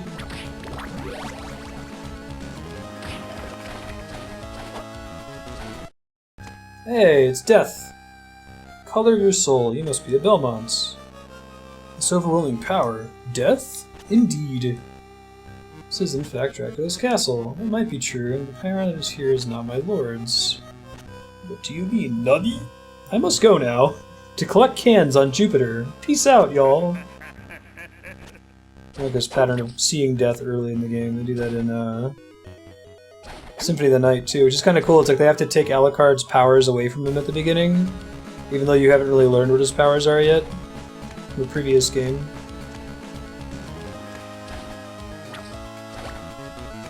God, this music is great. Oh, the map design is really cool, too. Pretty creaky looking. Those dudes holding up the roof there. It's cool.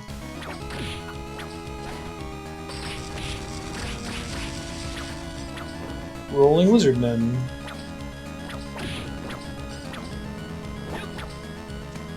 Occasions I might not be supposed to be here yet because these guys hit so hard. Yeah, maybe we'll come back here later. See you, Sornus. Have fun. Obviously, Plague Knight. Please.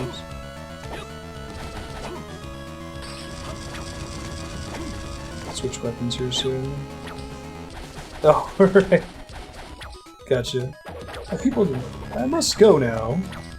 To collect cans on Jupiter. Let's see what's up here. I didn't see if save rooms heal you or not. Might.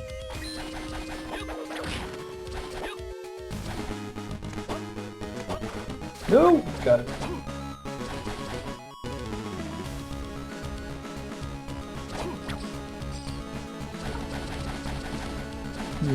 I see.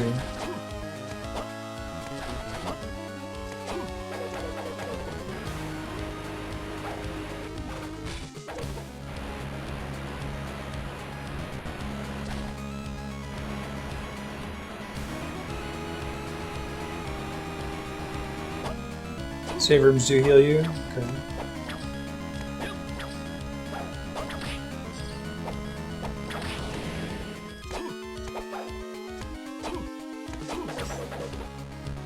Yeah, it can be tough for me sometimes with the chat delay. Yeah. Ow, dick.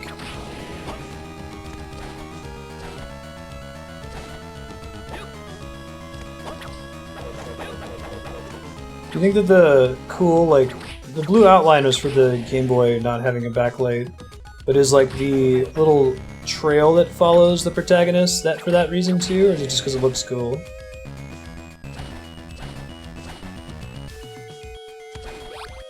Ice Book. Heart max up. I really need some health though. They're not looking good for me right now. Ice Book. When combined with a sub-weapon, user can cast many ice spells. Oh, that's a cool concept. Okay, right on. So they found a way to keep the sub-weapons but have them do different things. I like that.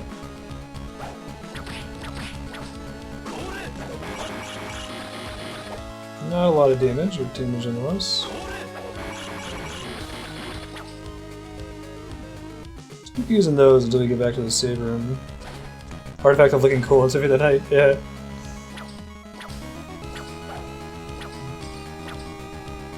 Oh, I've got mana in addition to hearts. Interesting, I see the meter now.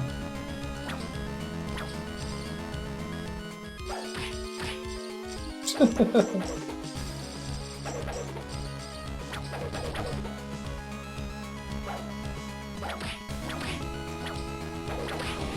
we go.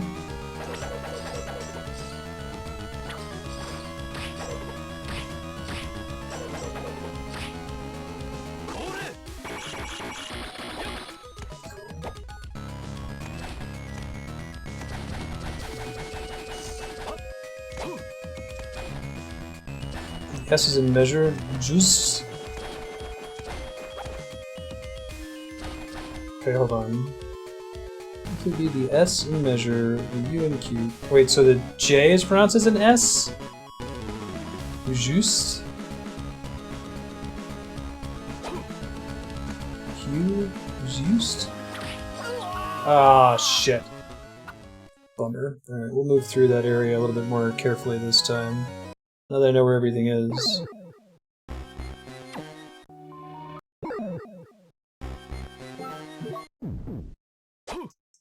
Womp womp. Yeah, I wonder if I go in and say, what if I say kawaii? Kawaii. Don't ever do that again. Juste.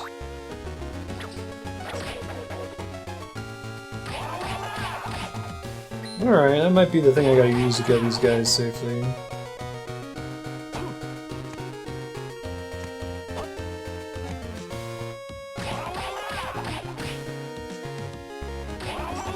Oh wow, that costs a lot of hearts to use, you know.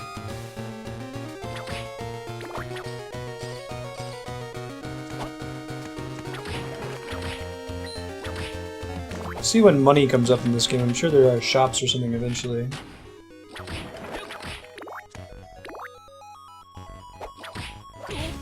Ouch. I don't know why I never picked up any of these Castlevania games for the GBA.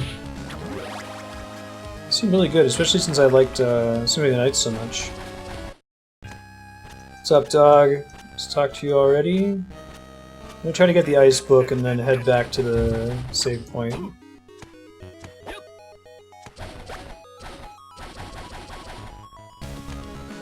That area was getting my ass kicked before with all of the lizard men, so we're just gonna skip them for now.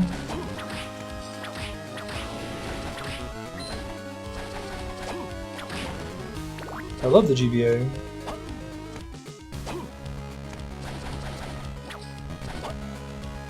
No, I think it just brings Kami joy in general.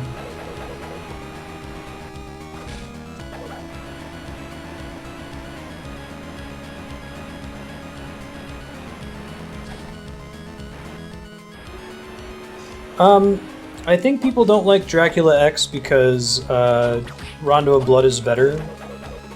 It's like a watered-down version of Rondo of Blood for the PC Engine. That's my understanding. Like, if you pretend like Rondo of Blood doesn't exist, the game is fine.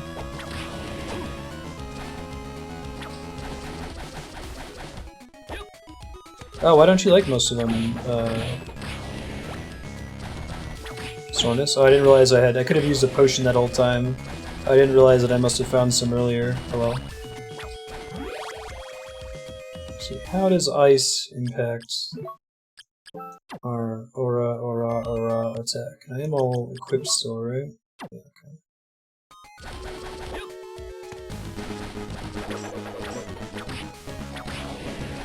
Circle the Moon is one of the first ones you beat? Right on. Nice.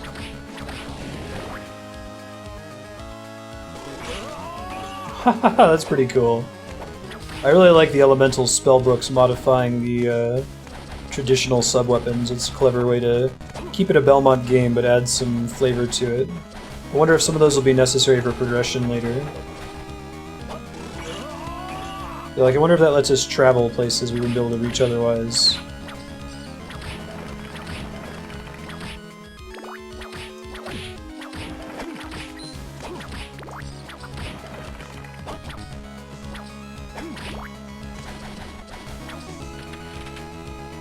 Right.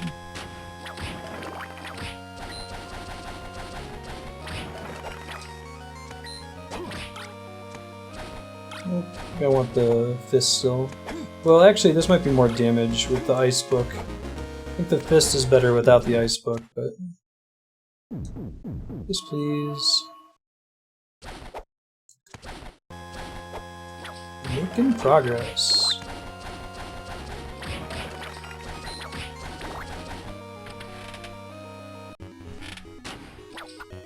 Sure. Metroid ones are fine, though.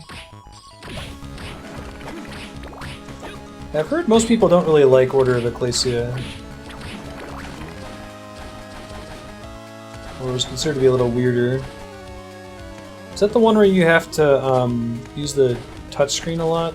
Or is it a different one?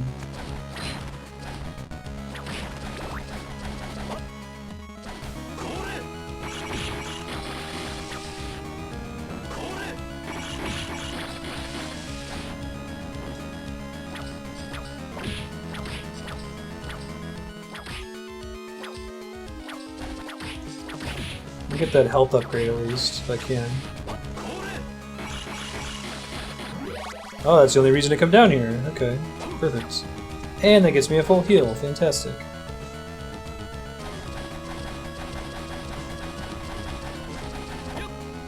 I like how smooth the dash spam feels in this game, too. Nice crit on the Medusa head.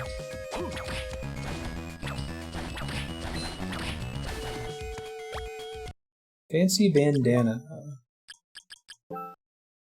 Stylish bandana.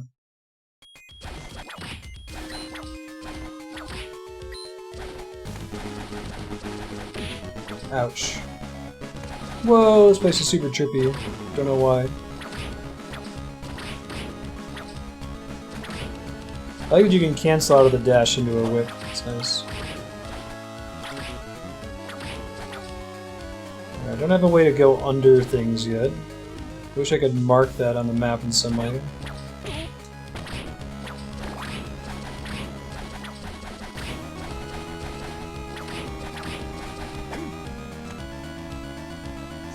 Dawn of Sorrow, that might be right.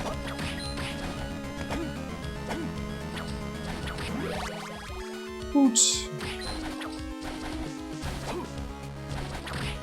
No full heal when you level up, that's okay.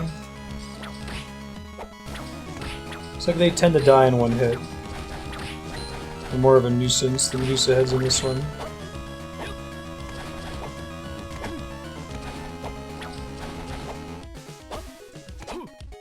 There we go.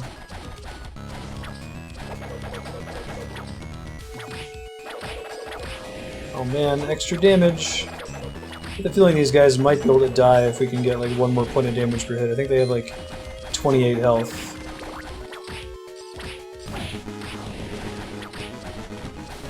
Pretty significant difference between getting one additional defense point too.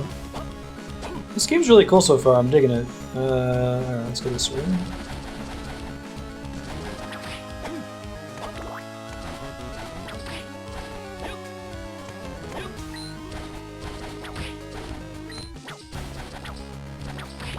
Yeah, right. Blitz through the room as fast as possible. I'll try the axe. How does the ice axe work? Now, if I'm going to use ice, I think that this is my best bet. Lots of single target damage. Fleaman, my favorite. Hey! Use save point height.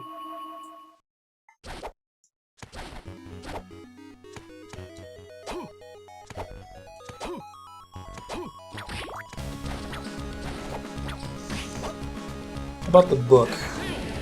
Whoa, book's pretty cool for AoE. I just think I like this better for general damage.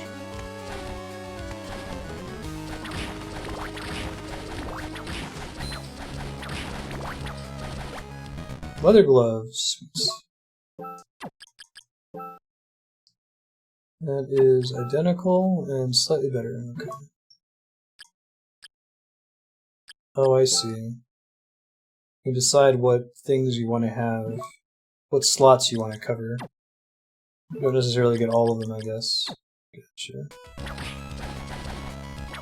This is Harmony of Dissonance.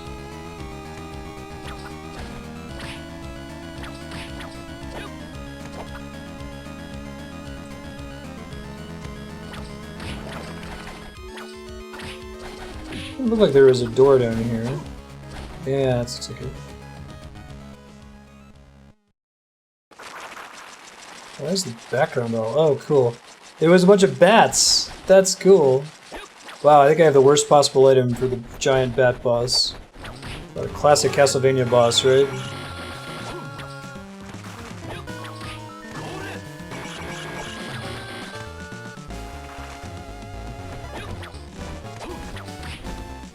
Great Castlevania elements are giant bat, Medusa, mummy, Frankenstein's monster.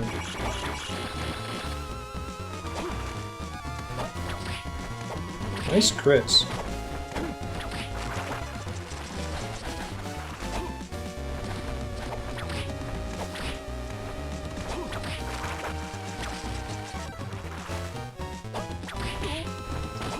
Gotten used to these like traditional side-scrolly Castlevania bosses that are really hard to sight read. This first one is a little bit more reasonable. Hi Ben. Bye Ben.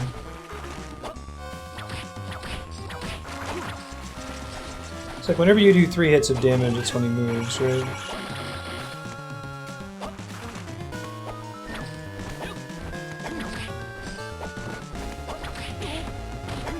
Good little fireball there. Hey, victory!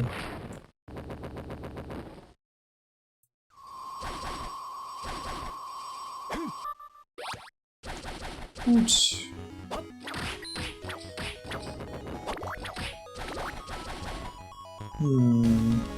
No, I guess that looped around. I didn't realize that. That's cool.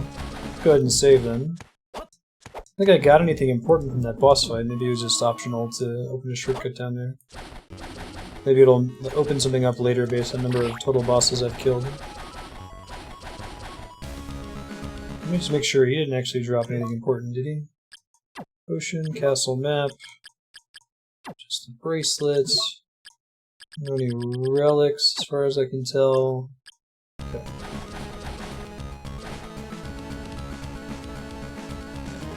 I'll try going in the northeast corner first here.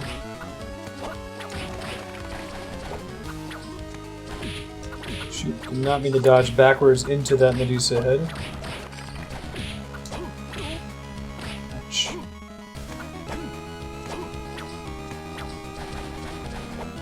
Hey. Redstone, what does that do? It is not a relic or an item. Huh. Is it a spellbook?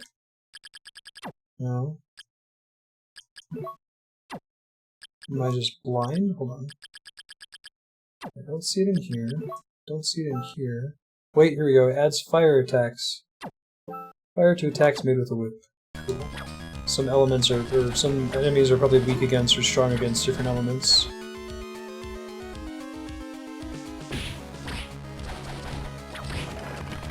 Okay, and I see that they take the fire damage, gotcha.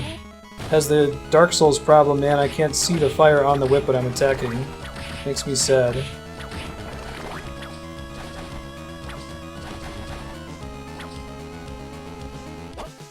I don't think that they're actually like canonical in the story at all, or like complete games. I didn't? Looks like I did.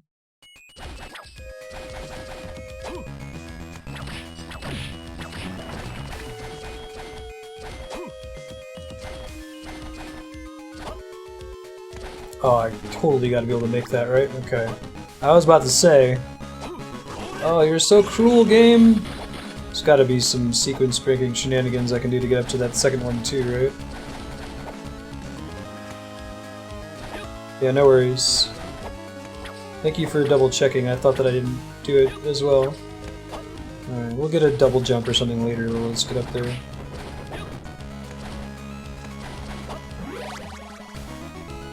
More hearts. We'll need more MP. Some kind of item up there for when we get double jump. Look how just Belmont's like hair is in a constant state of swoosh behind him, right?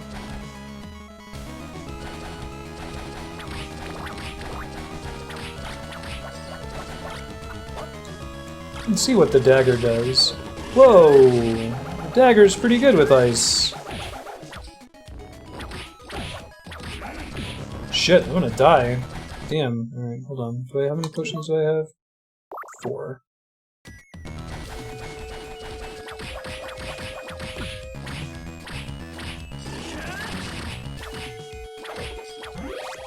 Nice. The ice dash only works if I have the fist. But good call. See if I can get the fist later. I don't know if that is actually intended to open up progression or access areas early, but if we see another fist drop, I'll go back to it for sure. That's a good idea. It would be a cool way to do it.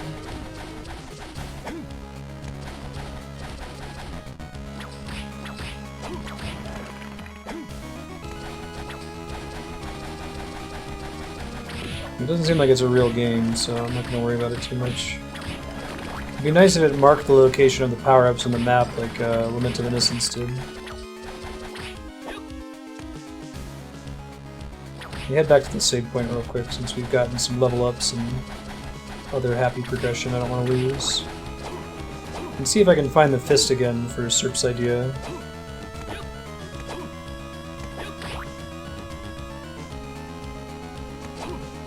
What was over here? Alright, I can't do that yet.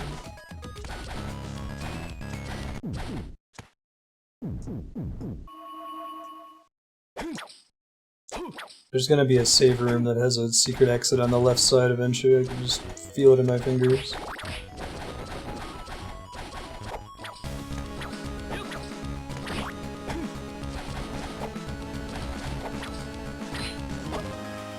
Getting money, getting paid.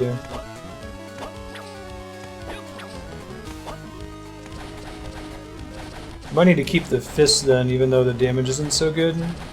Just in case it's useful for progression. It goes down this way.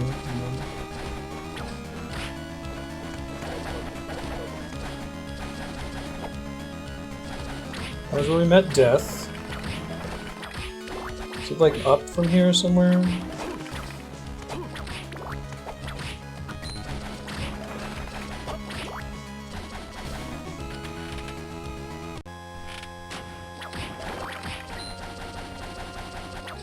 It might have been up there. That's the holy water.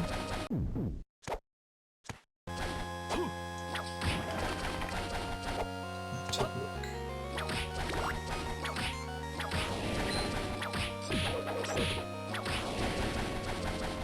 Make notes somewhere, right? Okay, that's not it. I think it might be further back. If you remember where in the castle the fist upgrade is, just feel free to let me know. Relative to where I am right now, if I'm past it or behind it or what.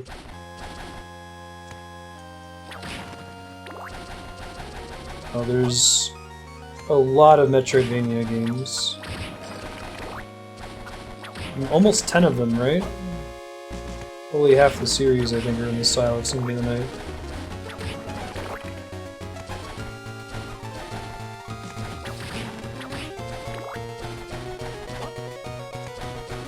Where's my fist at?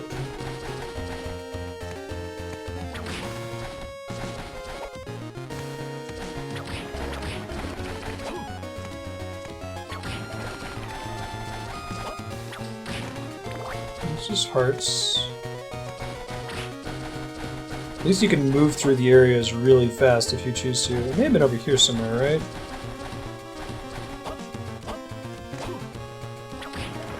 I remember getting it pretty early and cracking up at the animation before we left the area.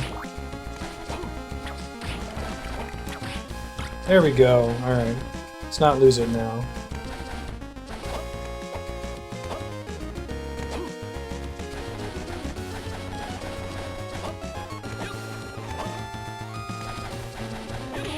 Ouch. I love games that give you a ton of mobility like this, like, even if it involves mashing a button, I don't know. Especially with, like, having just been playing all of the traditional side-scrolly Castlevanias where Belmont is slow as molasses. This is the kind of ability I'd usually expect to be offered as, like, a bonus partway through. Not something you just start with. Maybe it gets even faster later.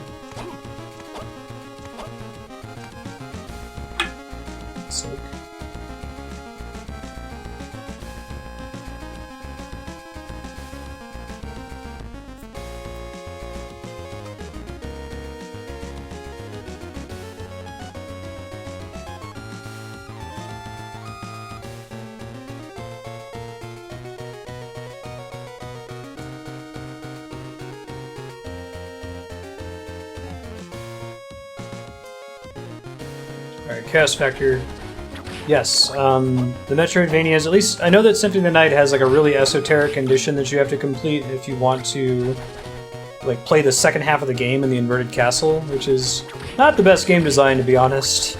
But if that sort of thing, please just tell me what I have to do and where I have to go in order to experience the whole game. We'll treat it like Dark Souls in that respect. Like, some of the optional bosses you have to do some really wonky shit to get to.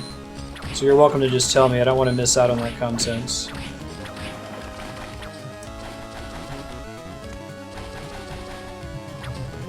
Yeah, I think I already went through and excluded any of the Castlevania titles that were below the Metacritic threshold.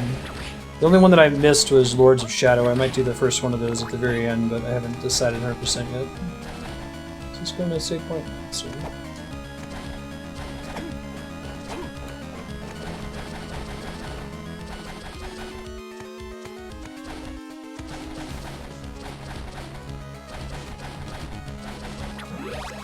Nice.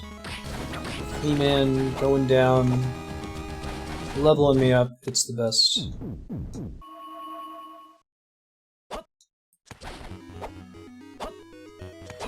Why would they call it Harmony of Despair when they already have Harmony of Despair? I shouldn't question Castlevania too much. Lords of Shadow is God of War with the Castlevania skin. Yeah, it was like their last outing in Castlevania, right? They were trying to reboot it for some reason. It's like, don't do God of War. I like that God of War is like a spectacle brawler. It's like a big chunk of the fun is seeing what crazy shit they're gonna do next on what screen, but that's never been what Castlevania is all about. We don't need another series that does that. Patrick Stewart? Really?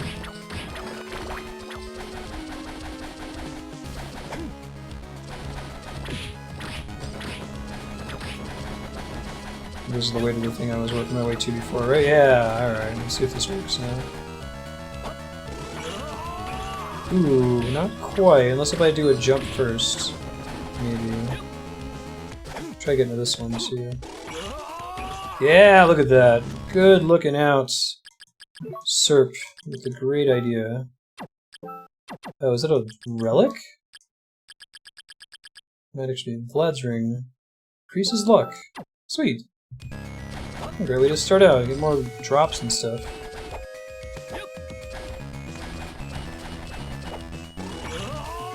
Shoot.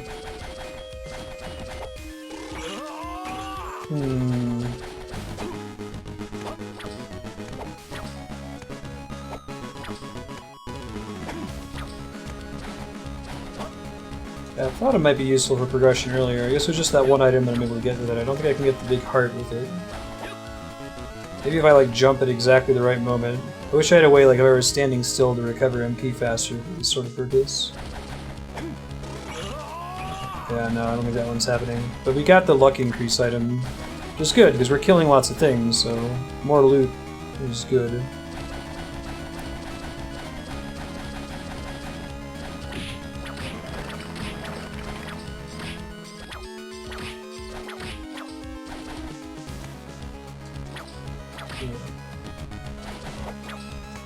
Since it's fairly long. A fairy journal. What is that? Spellbook? No.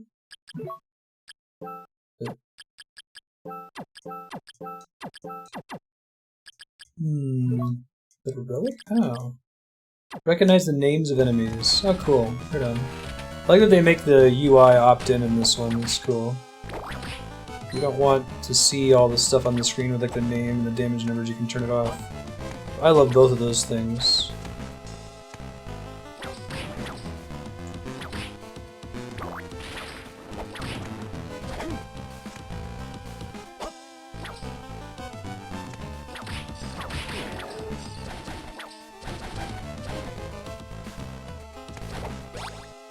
Monster Tome. Is that also a relic? Yeah. Well, just the data of monsters is met. Is that a thing that I can get into from here? Secret info. Encyclopedia. Bat. Cool. I was like unlocking all the monsters in Symphony of the Night. And I think I got all the souls in Dawn of Sorrow, which is not a trivial task. We'll not be doing that on stream. Oh god, chaos. Hurting my heart. Damage numbers are love. Damage numbers are life.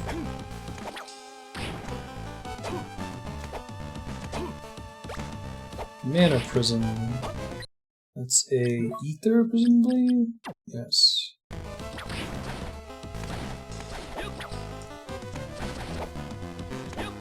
Hey, Bone Bowers.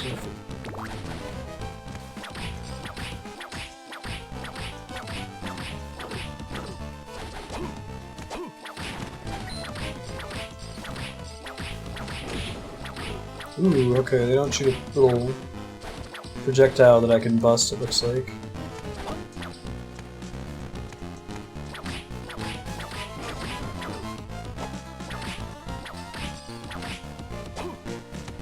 Do your thing. Oh, one of them does a projectile. The other one does a different thing. Interesting. What's left over here?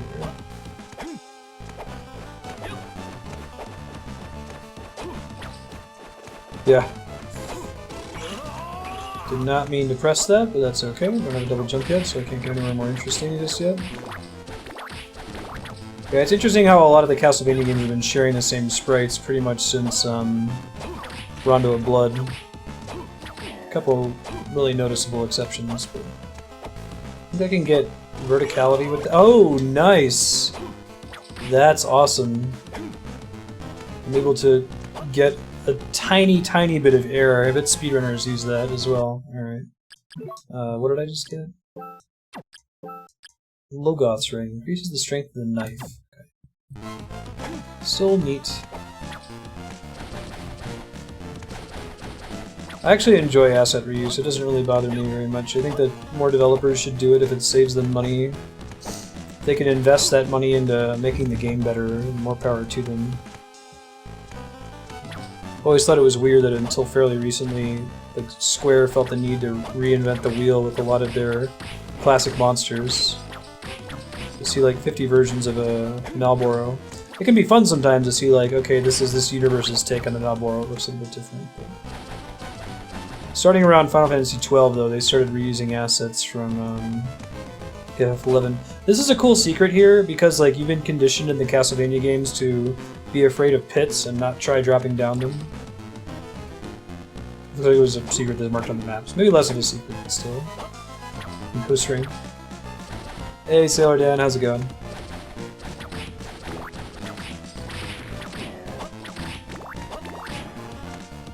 Oh, the rule is it's not a head item, it's that you can wear, like, suppose I switch this to the ring, now it says goods. It's that this isn't necessarily a head slot. Like, the head, legs, and hands could be any combination of accessories, basically. It just tells you where you put them, I guess. I don't know if it's balanced so that you can't have two items in the head. If that makes sense. You can't wear, like, two hats. Or if it's just a flavor thing. Silk Cloak. Almost didn't stand out. Extremely light. Appears to have almost no change in stats here. Defense up versus the fancy bandana, though. Sounds good.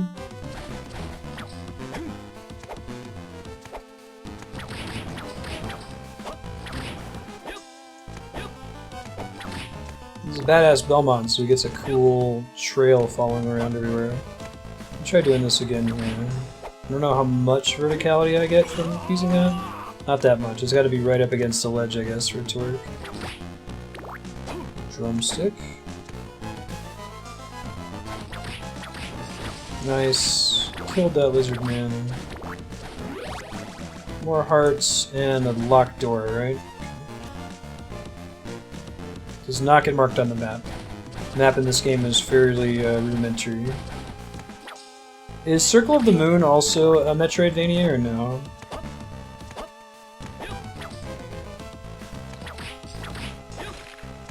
There we go.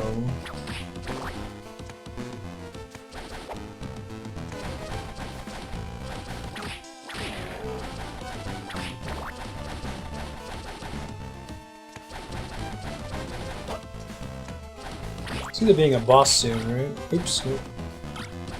Keep this for progression purposes. It's also Metroidvania? Cool. I love that sort of secret where they show you the rooms, you know there must be a way to get to it later in another direction.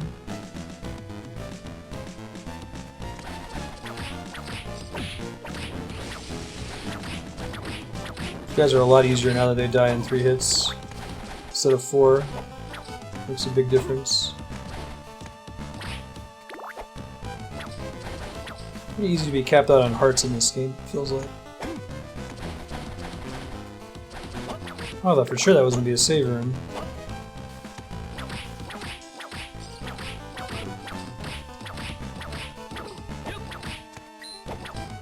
Getting money and getting paid. Finally settled on the meat being poultry, yeah. That's changed through a lot of the games, hasn't it? Sometimes it's like a pork shank. I always thought it was a turkey leg.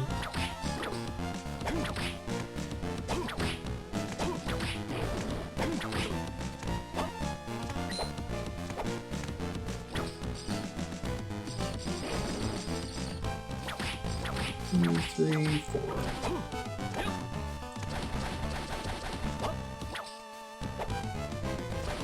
Nice. Still no save point. I think I'm gonna end up connecting back on myself here soon, too.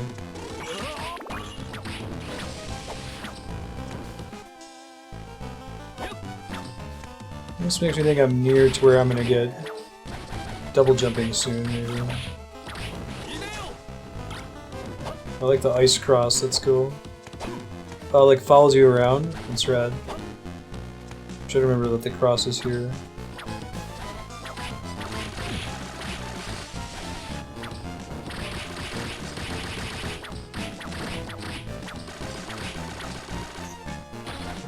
Hey, life max up.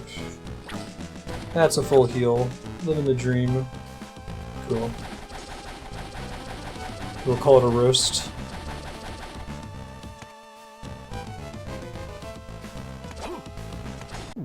Yay! I saw something before. We got about 4 more minutes today of Castlevania. We beat Super Castlevania 4 and Simon's Quest today, which is exciting. Hey, it's Maxim! Just? Is that you? I'm glad you're alright. What's wrong with you? Standing around in a daze leaves you vulnerable. I think I've been in this castle before. Nani? Can't really recall, but I think I've been here before. That's what you just said. Memories coming back? It seems so. I've been feeling strange since coming to the castle. If we continue a little further, perhaps I'll be able to recall something. I mean, let's be honest, Maxim looks a lot more like a traditional Belmont than Just. Yes, you're right. Be careful, Just. Watch your back too, Maxim.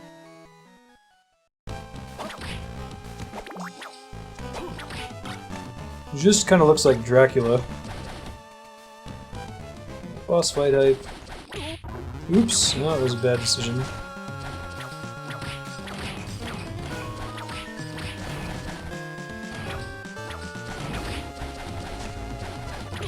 Ooh, don't move into his sword when it's on the ground. It still has a hitbox, looks like. Hitbox, rather.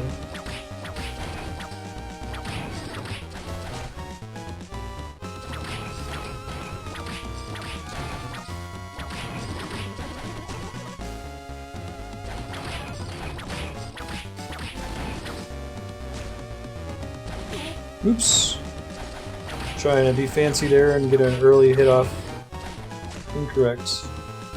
He really holds it out for a long time, fortunately.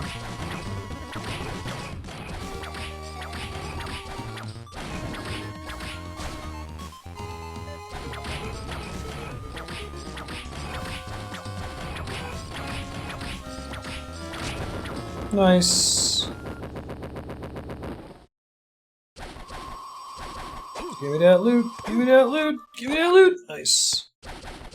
Those orbs have to do something. Lizard tail. What does that do? Let me break those blocks, maybe? Is it a relic? Lizard tail. Pressing down plus jump, the user may slide. Oh, cool. Oh, that's the shortcut. I see. Cool.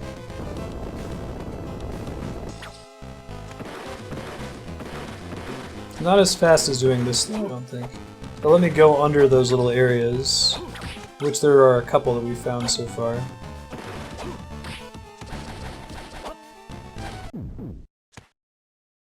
I'll be doing Symphony of the Night on stream, Kill and Trust. It's on the PS3, the PSN. Played on there, no problem. Yep. Plan to do every good Castlevania game in chronological order, like the timeline order. The Symphony of the Night's actually pretty soon. I think it's after this game. Oh no, it's after this one is Rondo of Blood and then Symphony of the Night. That's right. I think the slide thing is down here, right? Okay, no, that's actually somewhere else.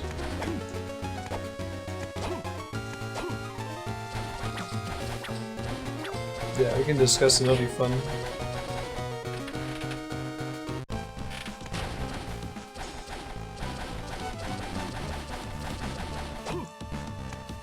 I've never played Lords of Shadow, that'll actually be blind for me. We're gonna do that at the very end, I think, since it's an alternate timeline. So after Dawn of Sorrow, we'll do the first Lords of Shadow game. And then I hear that the other Lords of Shadow game aren't so good. Simon's Quest is, like, on the borderline. It's still a decent game. I think Simon's Quest is just as good as Zelda 2, it's just that it did something different at the time and has a lot of dated problems. Makes it difficult to progress when you're playing through it blind. Cool, guys. We're going to wrap up for today. We'll be back with more Castlevania next week. I'll give you an update of what's coming up in general for next week. Hey, thanks for the follow. Welcome.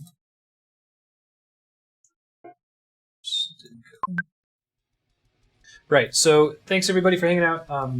Next week, expect to see more Legend of Dragoon. We're starting Valda's story at Abyssal City, which is a really pretty Metroidvania that won on our voting spreadsheet. We'll also be doing some more Castlevania, Harmony of Dissonance. After we beat this one, the next one in the series is Rondo of Blood, followed by Symphony of the Night. As much as I love this series, it turns out that most of the games are blind for me, so it'll be pretty exciting. Harmony of Dissonance, for example, I've never played before.